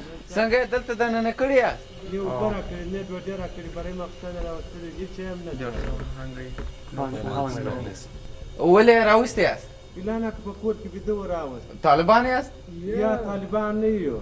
They are? No, they are not Taliban. Well, last one I became دعوت dispersed. Oh. Hey. No. Tarjuman. He's handcuffed. Okay. Okay. Really, he's here. This is. So نفره؟ سه نفره اسپینجاری دی درزوانان. Oh, there's 4 guys. 4? Yeah. Okay. All right, I'm gonna go talk to the PB. Tell him I was going to the bathroom back there and I heard voices back in the corner of the windows. He's spreading a bunch of misinformation. اوس وکیل صاحب ما راغوښتي دي هغه سره خپل خبره خلاصه کړه بمجان ما ته څوک ورچنولې دي خادواله راوستلې چې معنا یې لکه وایم ته څوک چې زه سبا راځم د وطن سره راپورته کړی دي اوس ما د خپل دوی بیا یا دغه جرم موږ ته نه دی معلوم بالا بس دغه دوی راپورته کړ په لاس یې ماته راکړ ما ورته کوم کې کړی دي اوس وکیل صاحب راځي باري په لاس ورکوم وکیل نظرګل د خاده سره برای تللی او دا خلک یې راپورته کړل. Can we see if they're in our system with the eye scan? Can we do the eye scan? All of the Afghan dudes you see here are deeply addicted to fucking opiates. And all of the vets that you see are probably prescribed opiates back home now. They're in America and are now also addicted to opiates. Most of the opiates that are, you know, being fucking protected and farmed out in the fields. These guys? Yeah. Can we take them out and see if they're in our system? See if they're. وای موږ کول چې دوی په خپل سیستم کې واچو یا ورته بندیان ناستي تر څو پورې چې مشر رانسي دغه رسوانې کې بیا. You just read that on Twitter, lol? What? I'm literally watching the documentary with you. How could that have just happened?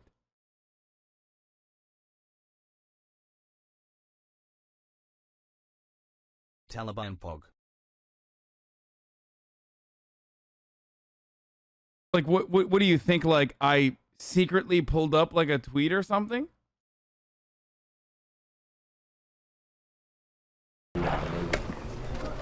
Who dropped him off? Khatab? ترجمان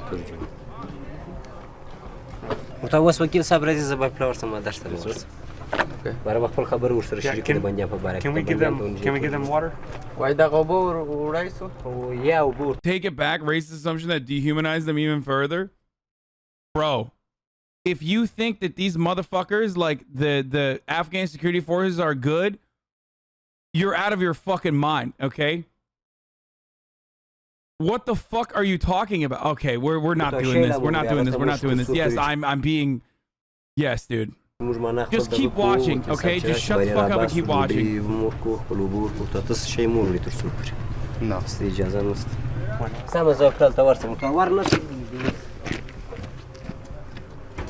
Let's wait. I don't want to piss them off. It's their show. They show their prisoners. If they kill them, they'll learn. That's a great way to educate the Afghan security forces, by the way. If they kill them, they'll learn. No, motherfucker, they won't. They won't actually learn. Also, what is the lesson? Like, they're under your command, technically. Like, they're training them. These are the good ones, dude. These are literally the good soldiers, okay? Just remember that. We gotta prevent that, though. Right. Doesn't the U.S. military have more, you know, capable kind of resources to do? This is literally nation building from the psyche up. Well, the idea has always been fight your way into a town, clear the Taliban out, then all these other people come in to train the Afghans in governance and build infrastructure and so on. That other bit rarely ever happens, and certainly doesn't happen anywhere near as much as it should be happening, so it's left to guys like him. How can we understand the mindset of Taliban? How can a nation be this uncivilized and behind hundreds of years in the whole world? I don't know, man. What if I fucking bomb you and murder your family nonstop and extract your natural resources, make sure you can't go to fucking school, and then you know, for hundreds of years I'll keep doing that over and over again, and then I'll call you uncivilized when you're like, well, what the fuck do I do here? I can't go to school. The only thing I know is, like, I'll learn how to fucking shoot a gun. At least, like, there's like some honorable higher cause with respect to like purging these foreign forces. Fuck do you mean, dude? What is this, like, uncivilized? Do you know how uncivilized we are here in the United States of America when we are thousands of miles away from any sort of fucking foreign adversary, surrounded by 2 oceans? Think about how fucking hog-like we are, bro. Look at Florida, dog. Look at Alabama, motherfucker. Are you crazy? Think about how uncivilized we are when we have all of the resources. Then you turn around and you're like, man, I can't believe these guys are uncivilized. Like, what the fuck? They have nothing, dude. They literally have nothing. They have nothing. And anytime that they've tried to have something, we're like, nope, that's not for you. We're going to bomb the fuck out of you. We have all the wealth in the world. We have superior military that, like, basically justifies and reinforces our global hegemonic power. And we still have 50% of the fucking country that's like, I won't wear a mask. I'll die for this country, but I won't wear a fucking mask, brother. I will not get vaccinated. You're going to sit here and tell me that they're uncivilized? Look at the fucking place that they're living in, dude. Everything is bombed as shit. We are the uncivilized barbarians, dude. We are. They're making the most of what they got, motherfucker. Who, as you say, are trained to fight, not to do all these very complicated, difficult jobs. And later that day, a local politician arrived.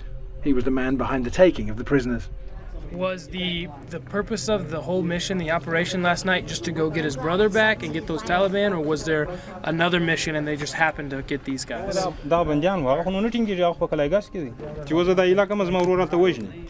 ما دې ګواښ وکول که په دې ورځ کې د سنگینه ورک نشوي مش دا ورور وژنو نو په دې خاطر ما دلته کښینو چې ما ورور مړ نه دوی زما سره تبادله کوي زما ورور دوی راوړي په دغه کسانو زه دا وریلا کوم نور جوړ موږ نه سره کوو نه بنجانو چې ما چې ما ورور راوسی زه دوی ورونه وریلا کوم.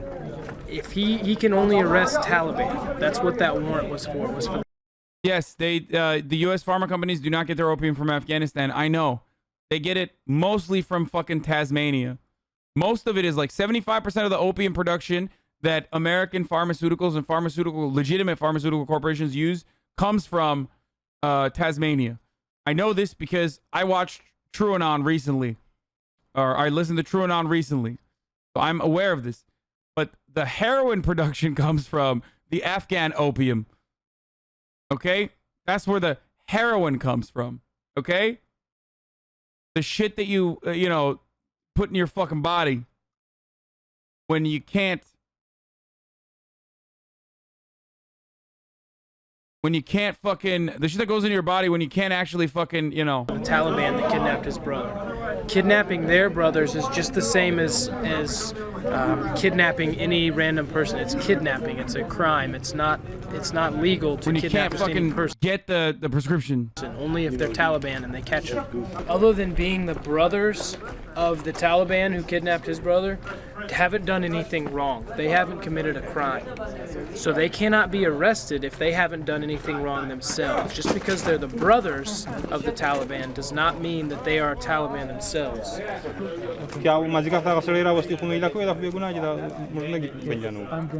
This shows how powerless they are. They don't really know. All they know is 4 guys have been illegally taken, are being illegally detained, not fed, not given water, and it's being hidden from them.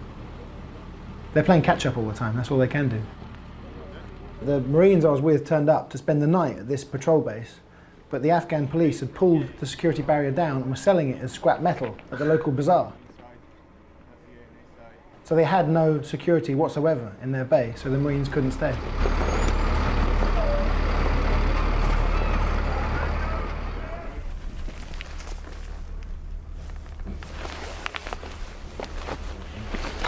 Sitting here, man? All gone. Basically looks like no blood or anything. Looks like they just took them out of here. So they were still here, but I don't know where they are right now. You got to find out where to draw the line as far as where you want to try to make them in. We don't want to make them into American police. That's not the intent of being over here. But we also want to teach them just the human rights piece of it. That if you do have a detainee or a prisoner, that you still have to give them water. So while the Marines were somewhere else, they snuck them into the back of the truck and snuck them out the gate. Leave it! It's sort of a slightly half-hearted effort to make them stop, because they haven't got the power to make them stop. I got a good look at. It is a bit of an oxymoron when you have like American military teaching the concept of human rights. You know what I mean? It's like it is a rather weird. You know what I mean?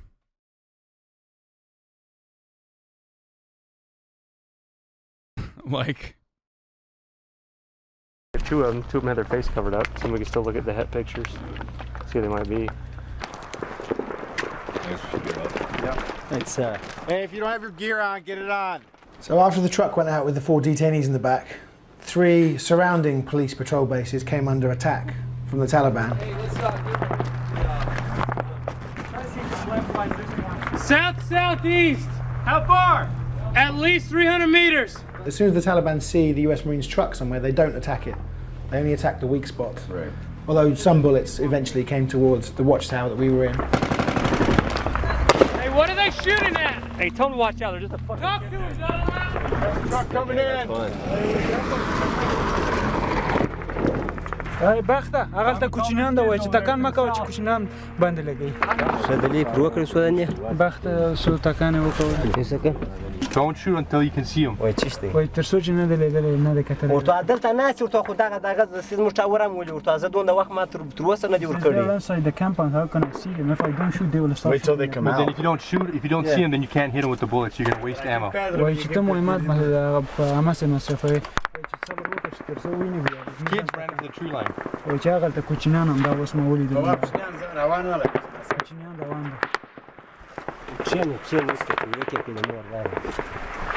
You got any eyes over there to the left? Negative.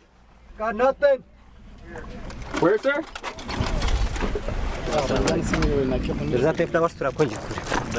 And he was so angry he couldn't shoot. He just grabbed the big machine gun, ran out the gate. I just saw comments saying Vice is bullshit. Like, I get some of their stuff is editorialized, but this is a first-hand account. Like, what the fuck? No, this is like...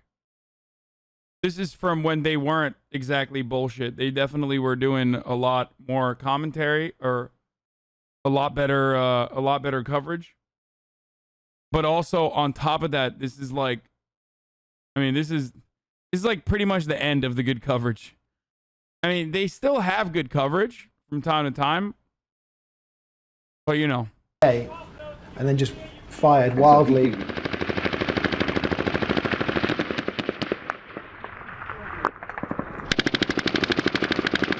He's just walking and shooting. He's not aiming at anything. Around in the corner? Yeah, they're just walking down the alley shooting at nothing. They're just walking down the alley like this, shooting.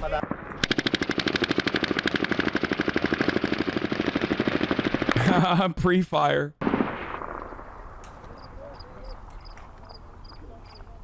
موافقت برای ورای که سبی ورای که مهمات برای که. Not if we don't have it. I just want to remind you, for no particular reason, that this entire video that we're watching, or that what this video is documenting, cost $90 billion. Just this part alone, the training, $90 billion. Okay. وقتی نیستیم بسته. و آخر مر برای پداغ تیگو جنگ ورسره کوگوار دا تیگی وای. If you run out of ammunition, you will use these racks to fight the Taliban. All right. Good to go. Because you know how like people will always be like, healthcare ain't free, brother. What do you mean? Free healthcare ain't free, brother. It's like, yeah, well, neither is teaching these dudes how to do a tourniquet and you know, shoot weapons and stuff. There is a price for that. It's called $90 billion.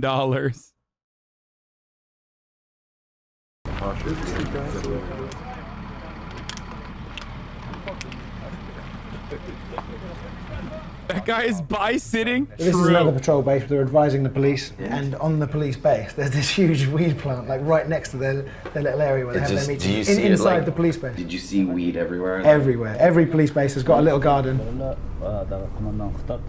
Wait, someone said, so? It literally made the difference in the lives of thousands of Afghan women? Are you fucking dumb?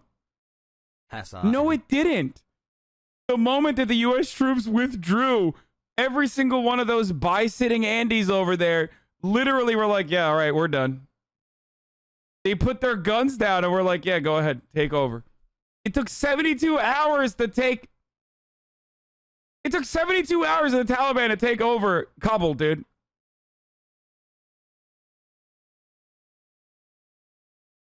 This is so dumb. They've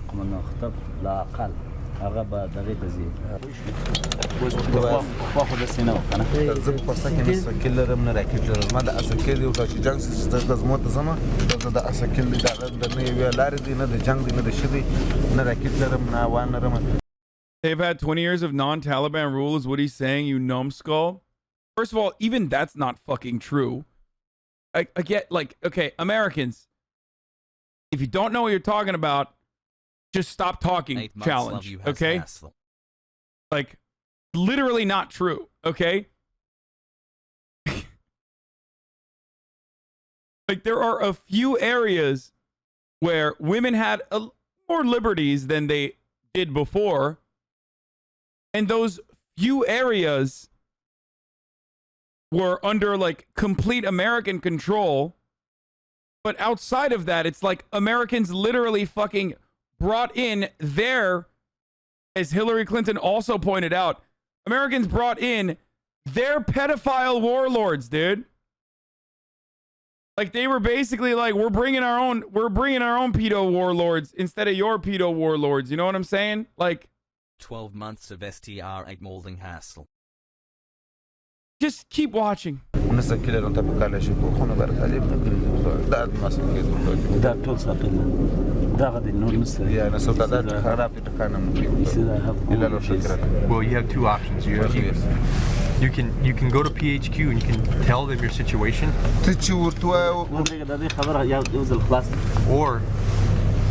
Or you're going to have to learn to work with what you have. But I recommend you go to PHQ and you tell them your situation and show them that weapon. By the way, we're literally watching an entire documentary that details the harrowing experience of the U.S. forces that had to turn a blind eye to the mass enslavement and rape of Afghan children in the hands of the same military forces that they were training that cost $90 billion. And this motherfucker's telling me like, dude, it was worth it, bro. Like, you know, a couple Afghan women were able to go to fucking school. Like, what the fuck are you, like, what are you talking about? Please don't promote that fucking trot rag. WS is dog shit. It doesn't matter. I don't care about what this fucking thing is saying. It's the New York Times also covered this as well. And demand that they give you more weapons to replace that. They don't understand that, yeah, actually, there has been a transformation. We are supposed to take the lead. They're still expecting the U.S. forces to take the lead. Well, and that's what amazed me is how it hasn't got through to the Afghans yet. I mean, one Afghan soldier said to me, oh no, it'll be great when the Americans leave because all the money they had for weapons and equipment, we'll get that money. And I was saying, it doesn't you really won't. work like no, that. No. And also someone somewhere, I'm sure, has said, remember when we supported the Mujahideen against the Russians and remember we left all those weapons there and we had to spend years and millions of dollars getting those weapons, particularly the Stinger missiles, back. We're not making that same mistake again. So these guys have got AK-47s, a few RPGs, unarmoured pickup trucks, a few Humvees, which are not safe enough for the Americans or British to drive anywhere. And that's all they've got. Well, here's the thing. We're trying to get you to the point where you can operate without heavily depending on American. I mean, they were right. They were literally right. They were fucking right. Because whatever weapons they left behind that they didn't destroy, which is what they do, because it's impossibly expensive to like ship it back, are now in the hands of the Taliban. So they're not wrong. As far as, you know, the reason why they were like, yeah, you can't have like great weapons because, you know, otherwise like people will steal it. Help. But nothing is going to happen until you sit down and you show us a plan.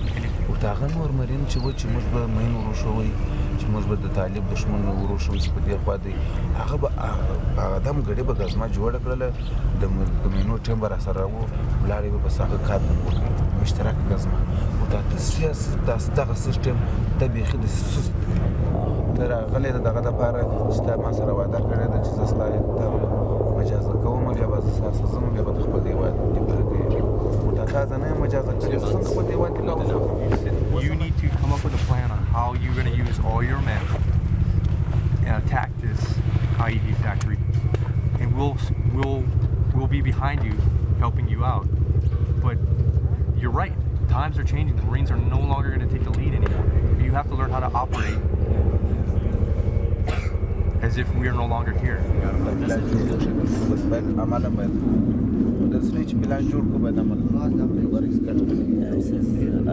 I hear great things about you. You're a good PB commander, so you know you have a lot of men here, and I think you're going to do great things. And he eventually gets through to him that you have to come up with a plan yourself. Then you can do it, and we'll support you if need be.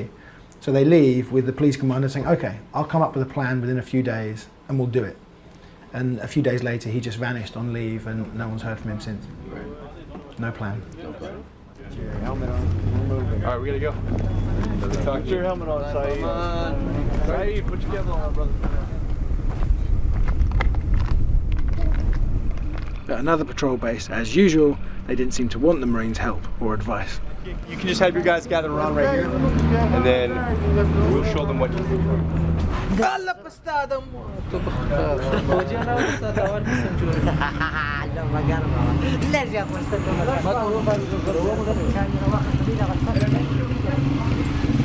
Well,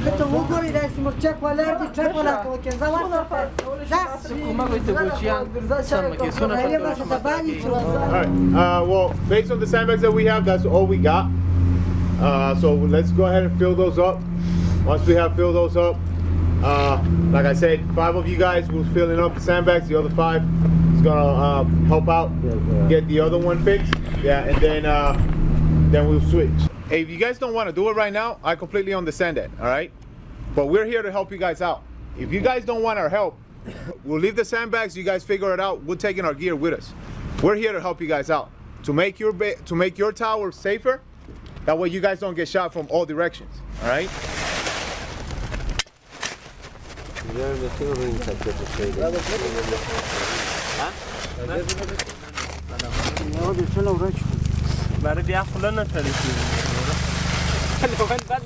Babunas? Anywhere here? Huh? You gonna check? Yes or no? What? What? By the way.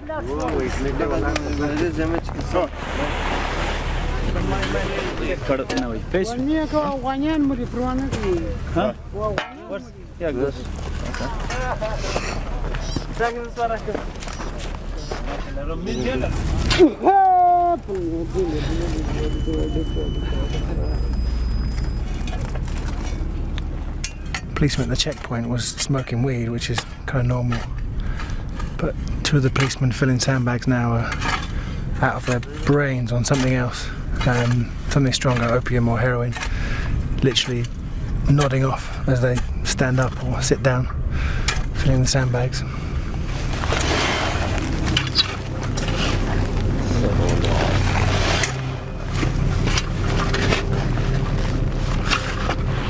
So while all that was happening, someone fired a few shots at the watchtower that they were filling sandbags for. Is that him? What's he shooting at? What are you shooting at? Shooting back to the west. They don't have positive ID. What are you shooting at? What are you shooting at, brother? But the PD commander wants to shoot where? To show force. I'll copy. Huh? You see Taliban? Where'd you see Taliban? Yeah, where? That to wash, huh? Urta daga chuo de traki urta dogo bag chosi ki urta dalina si urta wa. Taliban is staying in the garden and sometimes they're gonna shoot us. They're in the garden, they're gonna shoot at us? Yeah. Urta yo traki da chuo do traki chokra. Pull before some Mike. They haven't seen who just shot at them. They just want to get some shots fired back as a sort of show of force.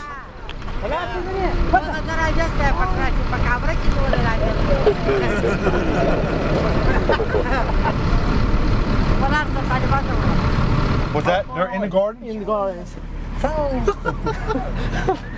You gotta make sure you see them. You gotta make sure you see them because you're just firing rounds down there and you don't know what you're firing at. You gotta see them before you fire.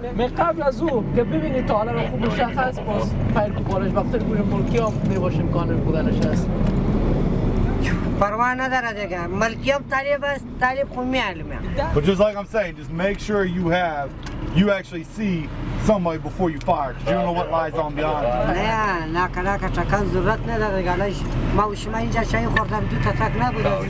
Professionals don't do that. You know, professionals make sure they know their target and what lies beyond their target. Professionals don't just shoot out in the crowd. They're supposed to be professionals. You guys are professionals, that's why you don't do that.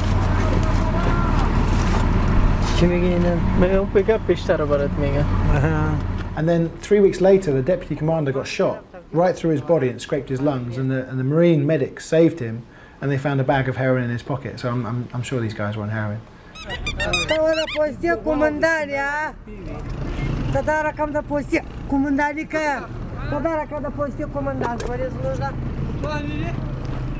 Are you putting your men back on the sandbags? You gonna have them carry them out here? The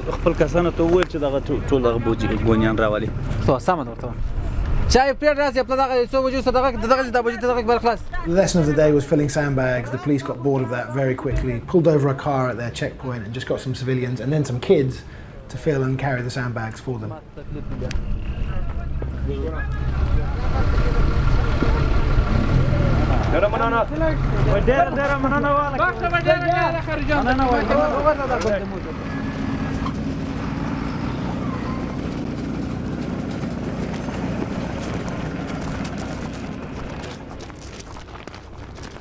I've seen more military. This is Major Bill Stuber. He's in charge of the police advisory team, 18 Marines who go out to all these bases. He spends most of his time at the police headquarters trying to advise the leadership. But the actual police chief vanished 8 days into his job, went on Hajj, hadn't been seen at this point for 2.5 months. The acting police chief has also just vanished, and he's got no idea where he's gone or you know, what's happening. What the hell's going on? And basically when these guys vanish, they often take all of their commanders with them. So the last time this happened, half of the police force in Sangin just vanished. So every time the US Marines are alone with the Afghans, they have to have a guardian angel. So one of them has got his rifle cocked and his finger on the trigger, ready in case there's an insider attack. You ever seen the TV show The Sopranos? It's vast. Everything from skimming ammunition off of their supplies to skimming fuel off of their shipments. There's false imprisonment. They'll take people during an engagement. They'll just wrap everybody up that was around it, and then they'll wait for the families to come in and pay them money to be able to release them. All of these vehicles are claimed on their monthly expenditures, so they're getting fuel and oil money for every single vehicle that you see, even though they can't run, they can't operate. They only get a handful of vehicles that operate. So in the district, I think they have 25 vehicles, and maybe only 10 or 11 of them actually work. But they're collecting the fuel money and oil money for all the other vehicles, even though they can't actually operate them. Ammunition's the same thing. We count the rounds when they come off the vehicles here, and it's usually the rounds, the RPGs that are getting sold in the bazaar. That'll happen in transit because they know once they get it here and we take inventory of it, we're very watchful as to what's going on with that ammunition. Oh, this was taken off of a dead Taliban. What's interesting is the guy that was wearing this vest, when he came in, he was in the back of one of these trucks like this, and we went up to bring him a white sheet, and they wouldn't let us cover him. You know, that was kind of disturbing. I mean, there's just a kid sitting back there, you know, and pissed and shit himself, and fucking bleeding all over, and yeah, it sucks. It sucks to see kids get fucking shot. Did they say why they wouldn't give him a proper burial? He said he didn't deserve it. And, you know, we brought the sheet for him anyway, just because, you know, whether he's a warrior, he's still a warrior, you know, and deserves to be treated like one, even in death. But they didn't seem to think that way. So that was the first time I'd seen that. So. What's amazing is he's really candid about this soldier. He's one of those guys. I mean, he was more sort of emotionally invested in this than anybody else, and he's the one who, you know, I said sometimes almost looked traumatized by what he couldn't do. I was kind of foisted upon him, and he had no choice but to, you know, let me go out filming with him. But he's one of those guys who just couldn't lie. I could ask him questions, and you saw him really wrestling with a good way of saying it, but he couldn't. He just couldn't tell lies, and I really admired him for that. As an advisor, you know, you're a dog with a lot of bark and without a lot of bite. So, you know, there's some things that in order to get the mission accomplished, I'm not going to say, you know, we don't turn a blind eye to anything. We report everything, but there's certain things that, you know, that normally where you would just be like, hey, this is just a no-go. We're not going to do this. That in order to get the mission, accomplished, in order for them to actually go out and still hold security and hold PBs, you kind of got to let it go. You know, things like if we were to go in and shut down all of their schemes, all of their corruption schemes, you would render them completely ineffective. I mean, you take a look around. Really disheartened, I think, by the end of this, because you know, even when guys were abducting and raping young boys and murdering them, nothing happened as a result of his reports. He was reporting everything he saw up to over 200 people in the chain of command. Nothing was ever done. You've got guys like this right here. whereas the S1 officer, the administrative officer, and investigating officer who are here from Kabul. They're academy-trained policemen, professional. They can read, they can write. They believe in the rule of law. They believe in securing the population and the people and treating them right. I mean, these are the guys that are easy to work with. But then you have over here a PB commander who we know is kidnapping boys and sexually molesting them, robbing the people. I mean, he treats the people of Sangin like a piggy bank that he can just shake and rob, and you know, that's really difficult. You know, how do you work with a guy like that? The natural part of an advisor is you want to. Yeah, he did report those. Guess what happened? High command told him to fucking look the other way. That's what. Just for the record, for those of you who don't know, like literally, this is well documented. That like they basically were like, yeah, don't just fucking look the other way at the child rape that is ongoing.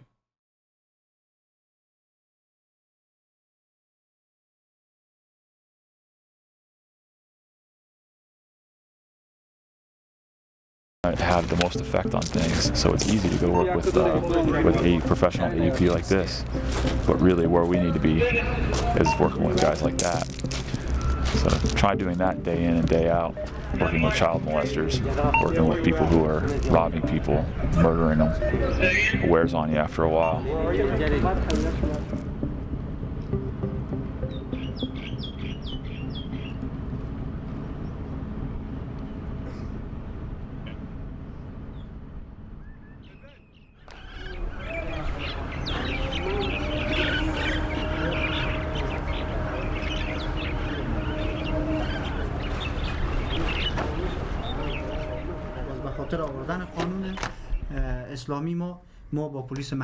So that's Hamid Khan, an Afghan army commander, and he was the one note of kind of cautious optimism. I mean, the US Marine said he's the best Afghan army commander they've ever seen. Like, really good guy, really motivated, had all the answers to the right questions. Not stoned. Not stoned. And I think if he saw his, well, there were quite a few soldiers that were stoned, but I think if he saw his men doing things wrong, I think he would stop it.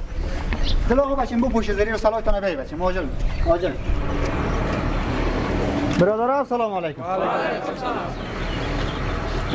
خب بسم الله الرحمن الرحیم.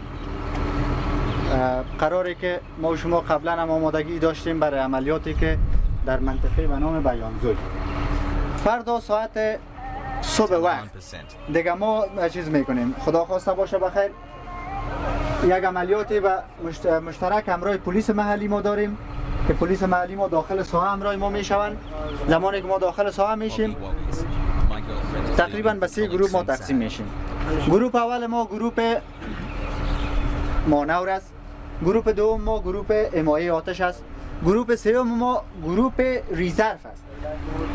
زمانی که ما صبح وقت حرکت کردیم میایم به آخوندزاده خیل. از آخوندزاده خیل همراه پلیس محلی یک جای میشیم. پلیس محلی به خاطر چند گپ همراه ما میباشند. پلیس محلی نسبت از اینکه شناخت بیشتر در مورد دشمن دارن، یک دیگر راهی که دشمن مین نداره، راهی که به اصطلاح مین نداره و دشمن اون نقطه را به اصطلاح مین گذاری نکرده برای پلیس محلی معلوم است.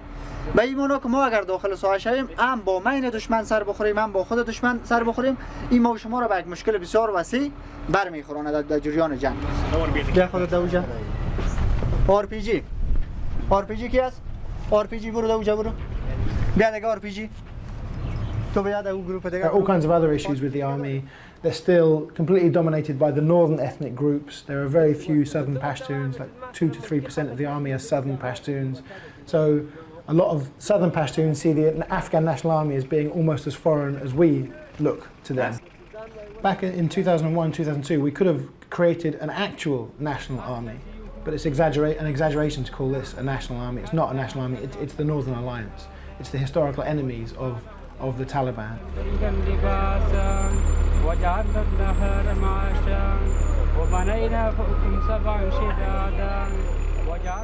One thing you do see is with these guys is they've got pictures of Masood everywhere.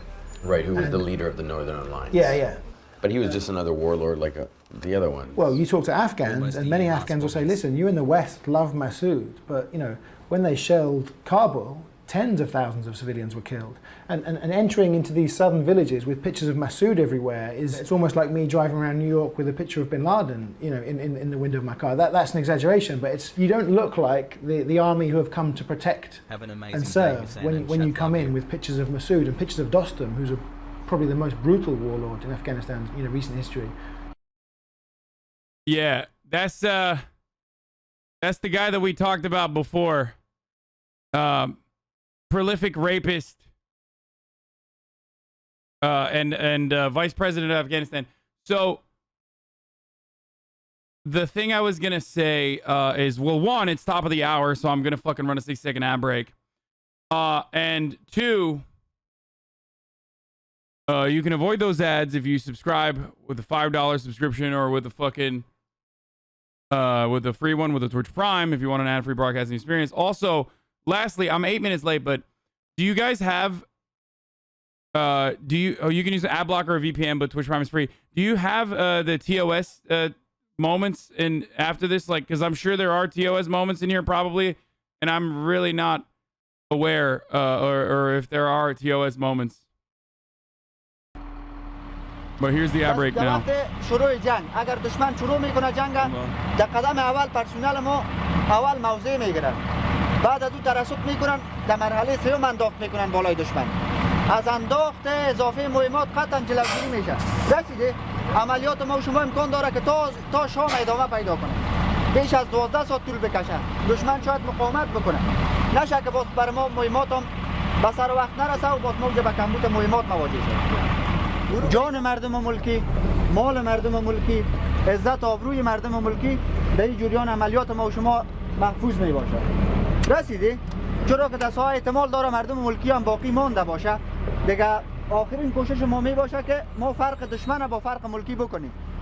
There was a big drive to try and get southern Pashtuns to join the national police and the national army. It failed. So they created local militias. They're called the Afghan local police. Every village has got its men of fighting age. They're tough guys who protect their village. Some are Taliban, some are anti-Taliban. And we just said to all of them, regardless of their history, if we put you on the payroll, will you fight for us or not fight against us? And that's what these guys are. They're the Afghan local police. Taliban. Taliban.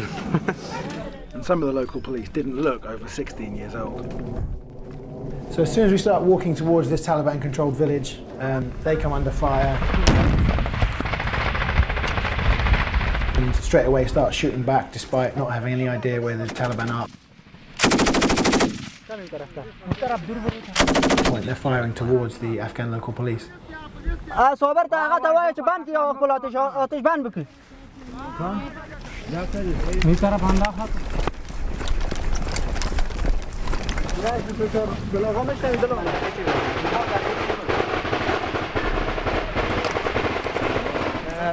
Overside of the river, lots of pieces. You're crossing by boats and ships and coming here, shooting, then going back and crossing the river.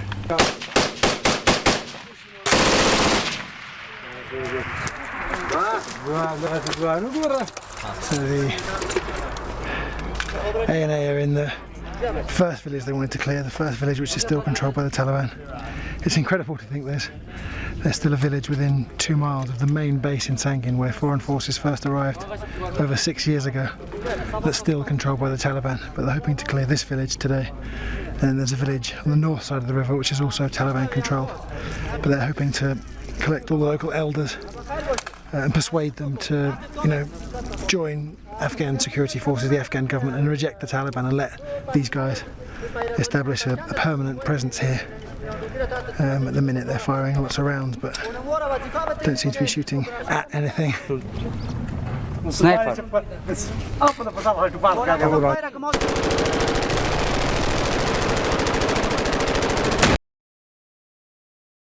It's called pre-firing.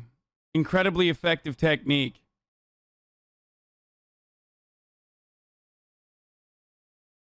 Okay? Not just $1,000 worth of ammunition that you just fucking yeet it out.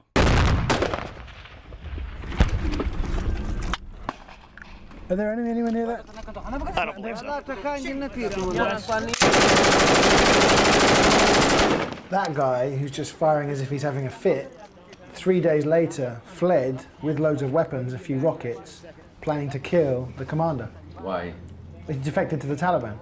Holy shit. Insider attacks against Americans and British have got lots of headlines. It's far worse, insider attacks against Afghans. Right. Far worse. And he had 3 people working with him, and they either lost their courage or something, but they were still... Dude, who could have seen what is happening right now? I mean, this video is kind of fucked up because, like, it's in the future, right? I mean, who could have foreseen that this was a bad policy that we had, that we spent $90 billion on? That's crazy. For 20 fucking years. Oh, wait, this video is from, like, literally, 9 years ago. So, yeah, we could have foreseen it. Within that army unit, and no one knows who they were. Yeah.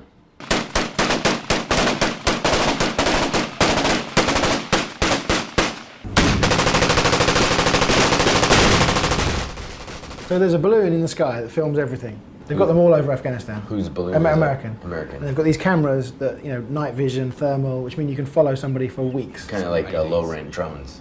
They just sort of sit there. But they can stay up there in one place for weeks, just attached by one cable. So someone is watching all of this, and he says it's 4 guys, not sure if it's Taliban.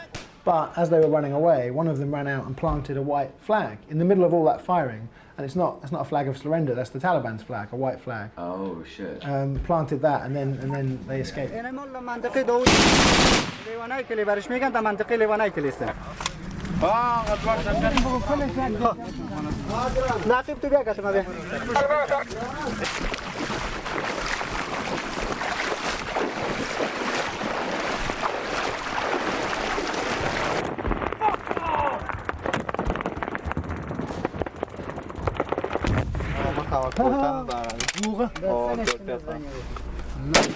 YTF family watching and... Why is he collecting the casings? He's an old man who's in the Afghan local police, but he hasn't signed up and registered yet, so he's not getting paid. So he collects all the casings to sell as scrap metal at the local bazaar. So the Marines accompanying the ANA are not really advising at all. They let the ANA plan and execute the operations themselves, and they're just here just in case things go badly wrong and lots of people are about to get killed. But apart from that, this operation really is Afghan-led, and I've never seen that before. I've seen lots of operations that, where the claim has been it's Afghan-led, but it's a farcical claim. This really is an Afghan-led operation. Good. Dushman, Taliban finish. Finish? Never got Taliban. Run away. Fuck you, Taliban. So at the end of that operation, they walked back to the village where they started, and they got the few remaining local elders together and said, look, you need to give us some men, give us some young men, and form your own local police force and defend your village. ټول غواړي چې ساعت د دشمن د ماینونو هم خلاص شي او د دشمن هم خلاص شي. څو ورځې مخکې تاسو ته معلومات و چې دلته په دغه بیانځای کې څو نفر د طالبانو د ماین ملکیان شهیدان چې تاسو دشمن خو داسې دشمن د چې یونیفرم نه لري د تاسو او د دوی په منځ کې فرق نه کیږي فقط څوک فرق کوي تاسو یې چې فرق کوي. زموږ غوښتنه دا ده چې دولت هم مساعده ده چې تاسو ته صلاح ورکړي تاسو ته حمایه وکړي. تاسو یو نفر چې محلي پولیس ته راځي دغه یو نفر نه ده یو کور ده یو کلی ده. زموږ پاشه خو دغسې د شریکه چې موږ خو ډېر په ازاد یو چې مځکې یې کوو ټکټروانان مو پښې پرې کېږي کوچنیان مو پښې پرې کېږي پر مینو باندې خېږي حیوانان مو معنا تپېږي سرایونه مو نړېږي نو دا خو بیخي غټ عذاب و تکلیف دی معنا د خپلو سرایو د خپلو دغو څخه فرار په دشت پراته دي. په دغه کلي کې شپېته او یا ځوانان نه دي ولې نسته باید تر څو پورې د تاسو پښې پرې شي. خدای فضل دی هغه سپین ږیری وګورئ کاکا وګورئ د خپل کلي کور د خلکو په خدمت کې نن سلا اخیستې ده د محلي پولیسو سره ولاړ دی همدغسې ده که نه دغه تاسو د هغې نه ځوانان هم یو فزیکي قوه هم ورنه ډېره ده ورنه تکړه هم یې دغه حاجي صاحب ته وګورئ دغه محلي پولیسو کې ولاړ دی ودرېږئ محلي پولیس جوړ کړئ دغه بیانځو کې 15 طالبان راځي په خپله خوله وایي ته ورته وایې چې مه راځه تا خبره قبول نه کړه غوډه بیګم مین ور باندې پټاو شو موټروانه والوزول که غواړی چې په سوله او امنیت کې ژوند وکړي خپل ځمکو باندې په ښه شکل کار وکړي خپل ماشومان مدرسې ته ولاړ شي مکتب ته ولاړ شي په راتلونکي کې روښانه ژوند ولري زه چې بس ستا په کلي کې عملیات وکړم ته ستا ته به خوند نه کېدار یا به ستا پر دماغ بده پرېږدي موږ غواړو چې ته زموږ سره کومک وکړي زموږ سره همکاره سي ټوپکان واخلي تر هغه وخته پورې چې ته استعمارمندي رسېږي زورمندي مو رسېږي چې ته تقویه کېږي د دښمن سره مسابقه کوي تر هغه وخته قومندان صاحب حمید خان دی قومندان صاحب توري علي خان دی ته راسي د خدای پر لیاز دغه قرآن پر لیاز د علیه السلام بارک پر لیاز باندې بې اتفاقي مه کوه. That was pretty amazing to think that after all of this money and effort and bloodshed, all we're saying to villagers like these guys is, we'll give you a weapon and you can defend yourself. So we're asking Afghans to pick sides and side with the Afghan government right as we're leaving and right as the Taliban are as strong as ever. And if I was an Afghan living in Helmand province, it's like, hey, pick the losing side. Yeah, or I wouldn't pick any side. I'd be nice to whichever strong man was in my garden at that point. Then, in the middle of all this, there was a visit from the American ambassador and the British deputy ambassador. I was told it was a symbolic visit. Sangin has always been known as the most dangerous town in Afghanistan. So the American and deputy British ambassadors visited to show if they can visit this hostile town of Sangin, then progress must be being made. They walked about 150 meters, had lunch, had a briefing where they were given nothing. War is such a fucking racket, dude. But glowing reports about how wonderfully everything was going. So they're not. You're saying they're not staying and fighting. They're starting to move out. Yes, sir. A little bit earlier here, specifically because of some of the operations that have been taking place in our battle space, sir. We ripped out with 1-7 about a month ago and significantly reduced a lot of the Marine presence in Sangin and northern Helmand, and we've seen ANSF continue to hold all those patrol bases throughout Sangin. The numbers may show that there is an increased frequency in the attacks. The effectiveness is far less than ever before. People are talking about security may not be that good, and I showed a map of 2010 where you could see the entire Sangin Valley as a block of red, and now we talk about it in pockets, like the entire district. And I said that's a good thing. So there's not that sustained presence that we may have seen in the past. So again, it's a continuing growth throughout the district, and it's starting to expand. Working together, it's across all lines, exactly where we want Sangin to be right now. Exactly. So it is working? Absolutely, sir. We've got the pull. Sir, these people, they're welcoming us like liberators, sir. They totally aren't just like, okay, give me the bag of cash. Or they totally aren't just like immediately working with the Taliban the moment that we leave the neighborhood because they have literally no other option. That's not happening, sir. The OPSEC is airtight, sir. We're fucking killing it. We're winning. Cooperation, learning thing, that's all taking place? Yes, sir. The advisor teams are really what have taken hold in here. The ambassadors want to visit Sangin because that shows that Sangin is now, the most dangerous town in Afghanistan is now safer than it was. They're pretty out of touch. It felt like they were there for the photo op and to tick a few boxes and then leave. I mean, the Marine Major, who was so open and honest about all the problems he's having, kidnapping, murder, drug abuse, child rape, he was there and had to sit through this briefing, didn't say a word, wasn't asked a single question. That's a deliberate choice, not to ask him a question. Well, I guess the CEO just wanted to present a very rosy picture. If they turned up and they hear that there's child abuse, murder, drug, kidnapping, all going on, then the whole PR stunt has failed miserably, hasn't it?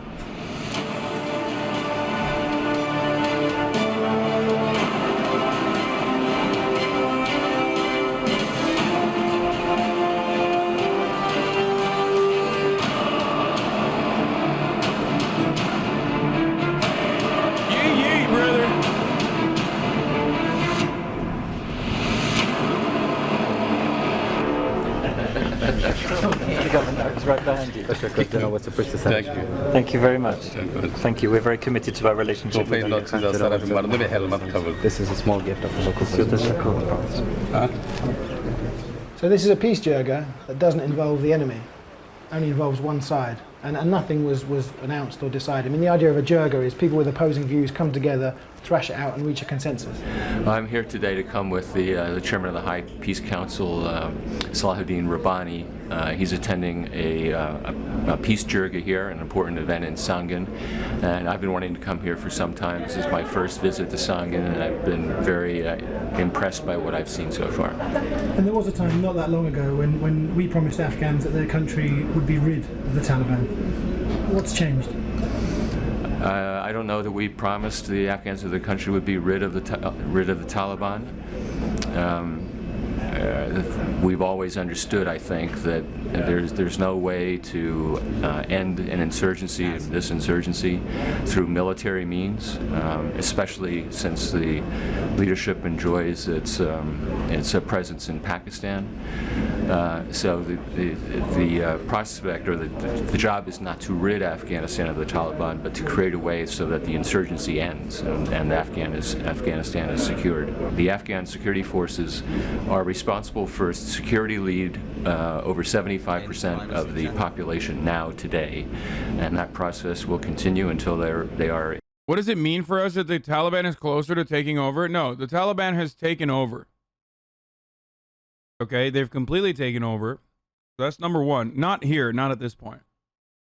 But what does it mean for us? Literally nothing. Okay, that's it. There you go. In the lead for the entire country.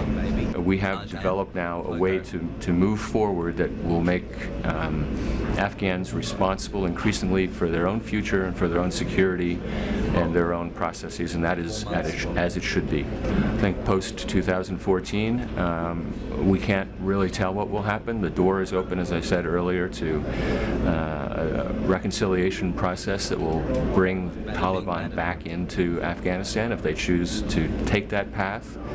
And our win rate has never been good. We've been taking we've been feeding ourselves a steady diet of fucking L's since World War II. Okay, L after L after L. It hasn't stopped. It has not caused the American imperialist attitude to decline. Unfortunately, that's not going anywhere. It doesn't mean anything as far as like the Taliban controlling Afghanistan doesn't really change too much. It just means we don't have fucking military presence there to the same degree that we had. That's it. If you think that this is going to like allow the Taliban to fucking destroy America or some shit, you're a psycho.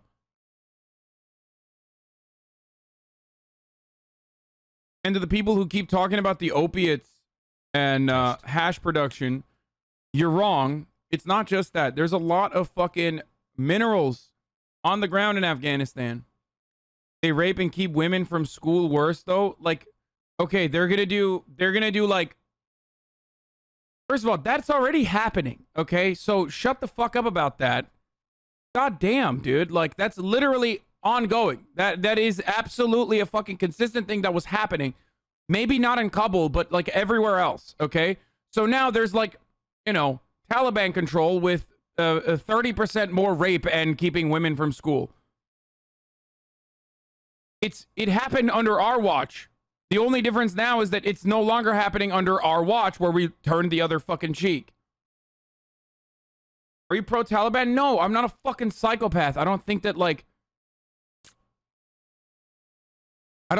a fundamentalist group of psychopathic pedophile warlords are fit to run a fucking country. The issue is the people of Afghanistan need to have sovereignty, okay? Here's a quick article on the mineral deposits. Rare earth, Afghanistan sits on $1 trillion worth in minerals. For our part, we intend to continue assistance and partnership with the Afghans going forward if they wish. Well, we're here today to support the Peace Jirga here in Sangin, which is a gathering of several hundred of the most important tribal leaders from around this area to talk about peace and reconciliation. I think peace involves people making hard choices, and I think it's about the choices that people make, not about what label they are carrying now. if the Taliban choose that they want to participate in politics in Afghanistan, if they choose to renounce violence, if they choose to take part in elections, in choosing of people's leaders, then any group that makes those choices can be part of a settlement here. If they don't make those choices, if they set themselves up against the Afghan state, then they won't be part of the process. I think it's as simple as that. But sorry, I mean, what's changed in that we're now open to the idea of the Taliban having some say in how the country is run? You know, a few years ago. How would you say Taliban coming into power doesn't mean anything when it affects Pakistani-Indian relations and also affects our allies' enemies on choosing if they recognize the Taliban as a legitimate government or not? I think the United States is going to recognize the Taliban as a legitimate government.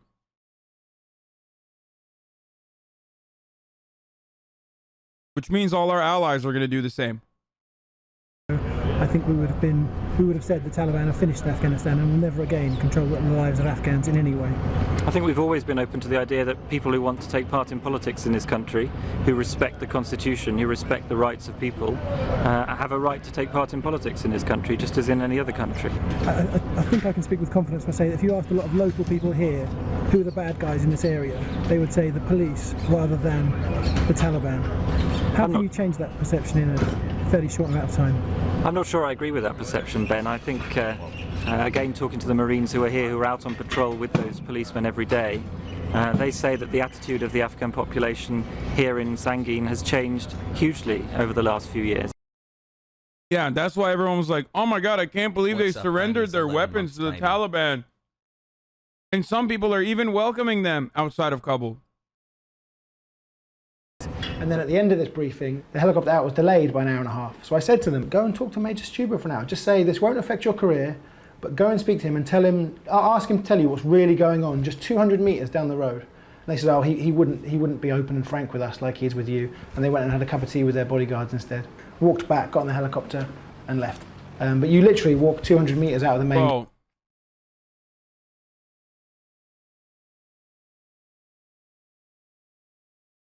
To analyze this, like, historic conflict amongst warring tribes and competing interests that ultimately can be reduced back to, as is everything, having control over commodity production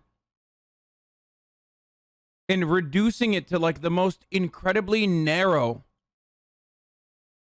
idiotic fucking point of view is insane. Like, liberals, when they say stuff like this, it's almost like, oh, the men wanted to own women again. Like, yeah, dude, because they weren't fucking doing that already when America was there. No, they were doing that already. Like, dude, what the fuck, dude? This is no different than, like, I mean, the energy is there, the empathy is there, and that's great. But, like, this is at the same level of, like, idiocy I love you, and narrow worldview as, like, what conservatives engage in on a regular basis.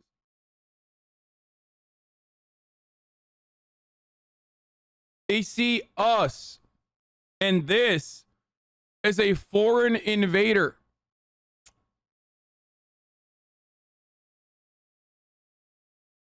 Okay? I wonder why. Yeah, the Taliban just, like, has been fighting back against American invasion for 20 fucking years because they just wanted to own women. Oh, wait, they were literally doing that in the provinces that America did not control, or the Afghan government puppet state did not control. Gay. Pausing, we're not here for your commentary. You literally are here for my commentary. You'll see that you know, it's not true at all. The exact opposite is true. So ISAF put out a statement after this saying the diplomats visited the once insurgent hotbed of Sangin and saw firsthand. And to the people who are saying, like, oh, it's going to be a Chinese puppet state or whatever. Okay, so what, motherfucker? Let them deal with it. How about that? Okay.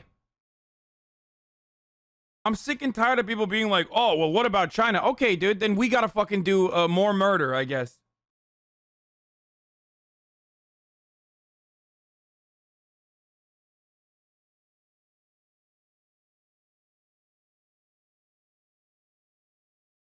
Maybe they got some better ideas. I don't know.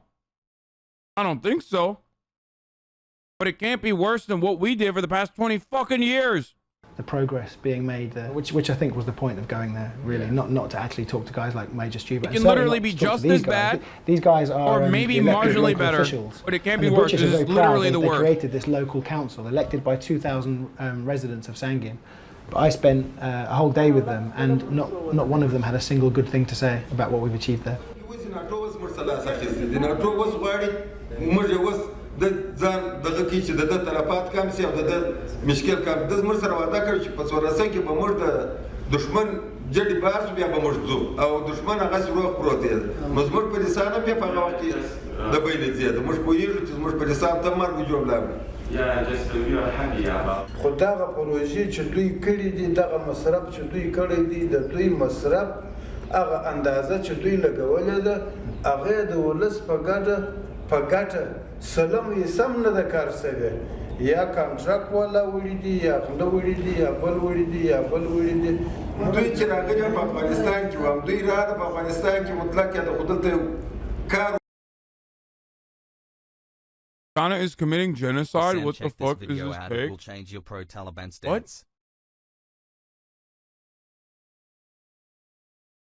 Name one foreign nation on foreign soil, unless you mean East Turkestan as like a separate foreign nation or something. Don't do murder. But name one fucking nation outside of the Chinese mainland where China is actively engaging in fucking genocide or anything like of the sort.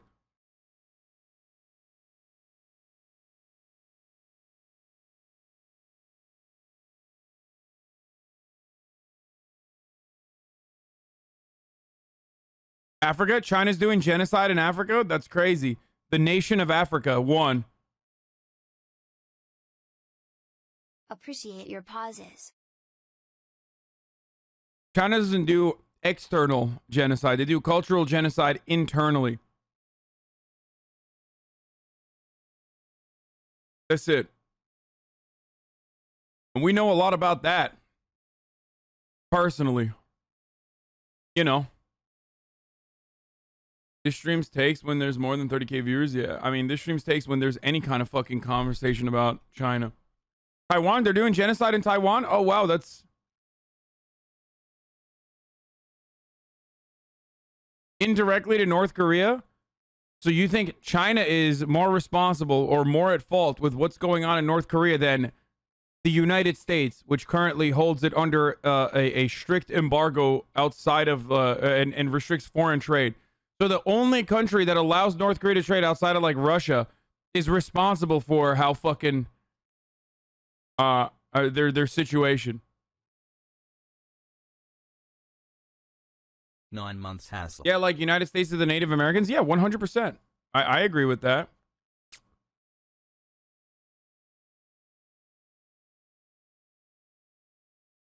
چې دوی راغله مګر دلته کار سرته ونه رسېدی هغه مشکل دوی نسي کولی دوی معنا اوس خپل ځان خلاصوي مطلب موږ پوهېږو چې دوی زموږ کم امنیت تامین شوی دی چې دوی ځانونه باسي دوی کومه فابریکه را جوړه America ruins the country and now you want to save money so you can paint your nails and get a haircut, you dog. Yeah, dude, I get a big fucking fat check when America saves money by not continuing to occupy Afghanistan. موږ ته چا تیاری راکړې چا ټانکونه راکړه په میلیونو ډالرانې مصرف شوي په میلیونو خلک راغلي دي چې خلک په زراو چې مړه شوي د دوی امریکایان د انګریزیان د دار دولت خلک دلته مړه شوي دي موږ پوهېږو نو موږ به کله دونه مقابله وکړو چې په دوه لاس په دوې پښې باندې دونه خلکو مقابله وکړو موږ خپل وزاره سره کوس دا د سر به بیرته دوی ته ته ورسي په هغه امریکا کې ډېر مشکل د امنیت څه لرو مګر امنیت په لوږه نه راځي زموږ د لوږه غم او امنیت یو ځای نن هماغه آل اوس هم شروع دي پرون ما د هغه پوستې قربان ګرده ورځ په ناستو تېره کړې ده چې هر ځای کې سر ورپورته کړی وای هغه ګونۍ یې په سره اړول د ده دا شکه او زموږ د هېچ اعلان نه سره سمېږي د کومندان صاحب څخه او د جوالي صاحب محترمه صاحب د جنرالان محترمان څخه دا هیله کوم چې د کوڅېدو اوضاع ډېره ناامنه ده ما دا 3 میاشتې کې چانټا تړلې ده څلوېښت ساعته پر ما باندې ټکان شروع دي. When I was in Afghanistan, the national police shot our guys on base in the back and left to join Taliban, and we were advised not to mess with Blackwater and coordinated around them. Yeah, Blackwater runs the country. That's pretty bad. And that, if anyone would be pro. You said let China deal with it. We outsourcing murder to China? Yeah, I guess so. I literally don't understand how anyone who considers themselves to be a fucking leftist can look to what has happened in Afghanistan for 20 fucking years and be like, I can change what's going on in this country. That's kind of at the heart of why we advocate for the things that we do, because like, you theoretically are supposed to be able to advocate for change and then see that change happen. And when you have that opportunity to fucking advocate and pull or decrease imperialist expansion, you go, wait, hold on though. What if our fucking foreign adversaries then turns it into a colony for themselves? Without, we don't even know if they will do that, but what if they could do that? The hypothetical alone is reason for why we should continue this occupation. That's psychotic, okay? I personally think that is completely fucking psychotic.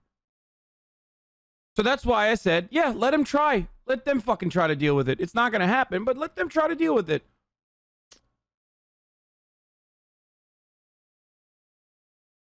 LMAO, China's literally funding the Spanish Mexicans that did 9/11. Why are you defending them? True, brother. Foreign intervention, it would be those guys, elected local officials. Before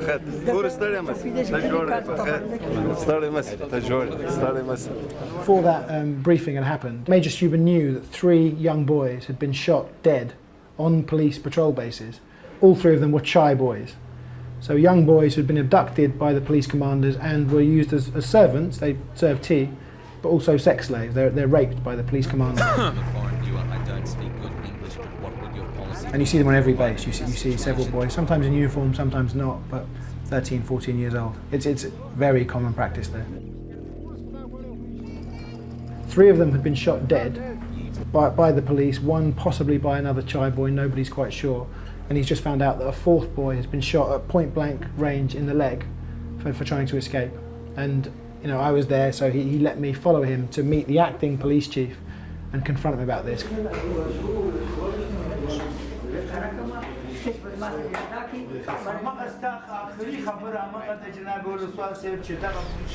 See, not so different after all from our elites. You know what I mean? Yesterday, we had unfortunate news come in. A young boy, about 13, maybe 14 years of age, was shot.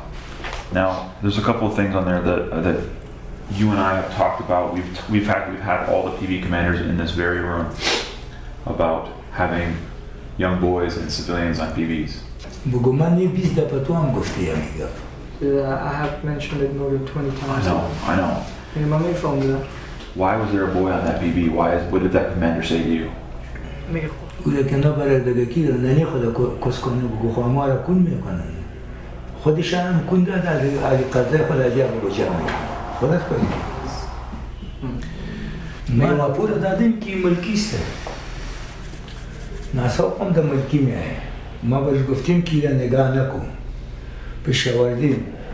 همو بچه بگو خودشان میخواه که در پوسته بشینه آشوانه برای اجا کنه اشما که بگو وقت خواستم یک نفر ایستپیدم ما بگو آورده بودم بوده جلب کردم. Yeah, I know what he said. He said it in the beginning too. که یک بچه خوردش او یک نواسی خوردش در پوسته بود.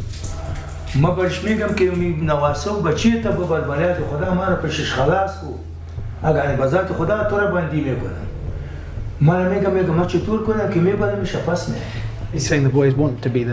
How do you square the logic of being against states like Saudi Arabia, but you actively claim support for East Turkestan when the separatists are openly Wahhabis and fought with ISIS in Syria? You always talk about listening to Truanon and you respect Mike Preisner, but you all reject the false narrative about they all reject the false narrative about China, not trying to be a dick, but genuinely wondering what your understanding and logic on this is. I personally believe that there are, of course, going to be separatist movements, but it does not fucking justify America-style treatment. I'm sorry that I am consistent on this matter. The Chinese way of dealing with, and by the way, I'm not, when I say East Turkestan, I'm like using it as a fucking meme, okay? Let's be real. Xinjiang. Okay? Like, whatever you want to fucking call it. Ultimately, there are millions of Muslim Uyghurs that live there. And the way that the fucking Chinese government deals with them is mass surveillance and also cultural genocide.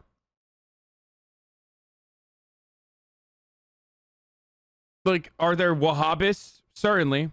Did someone fucking fight alongside ISIS? Not necessarily. Maybe some of them did.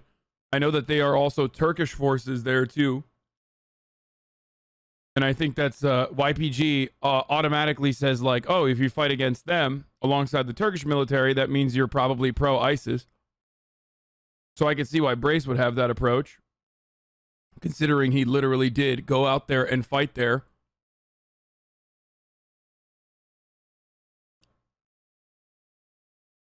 Having said that, though, I'm not going to sit here and fucking justify the exact same kind of reactionary approach that American neocons have to dealing with Muslims domestically, okay, as well as internationally, when it's the Chinese government that uses the exact same kind of rhetoric.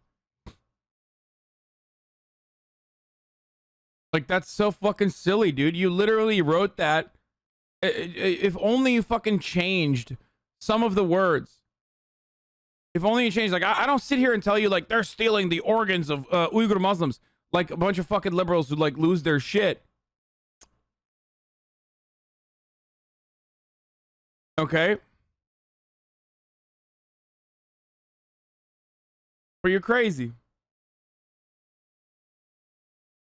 Do you still think there are millions of being genocided in Xinjiang? No, I think there are millions that are under mass surveillance round the clock that are forcibly fucking sent to re-education camps exclusively so they can Hanify. Okay, I don't know what the proper term is, but the way that the Chinese, the way that the Han Chinese want to deal with, or the way that the CCP wants to fucking deal with, like, its own territories that they believe belongs to them, they're basically just fucking at the end of a fucking whip or at the barrel of a gun telling you have to be fucking re-educated so you are no longer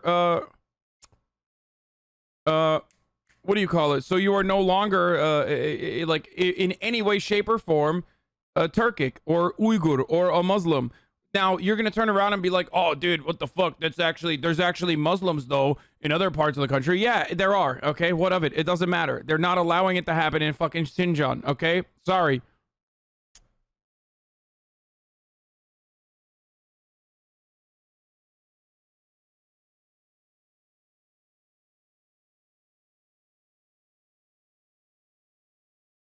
Just because they believe the entire world belonged to them, lol. Wait, what?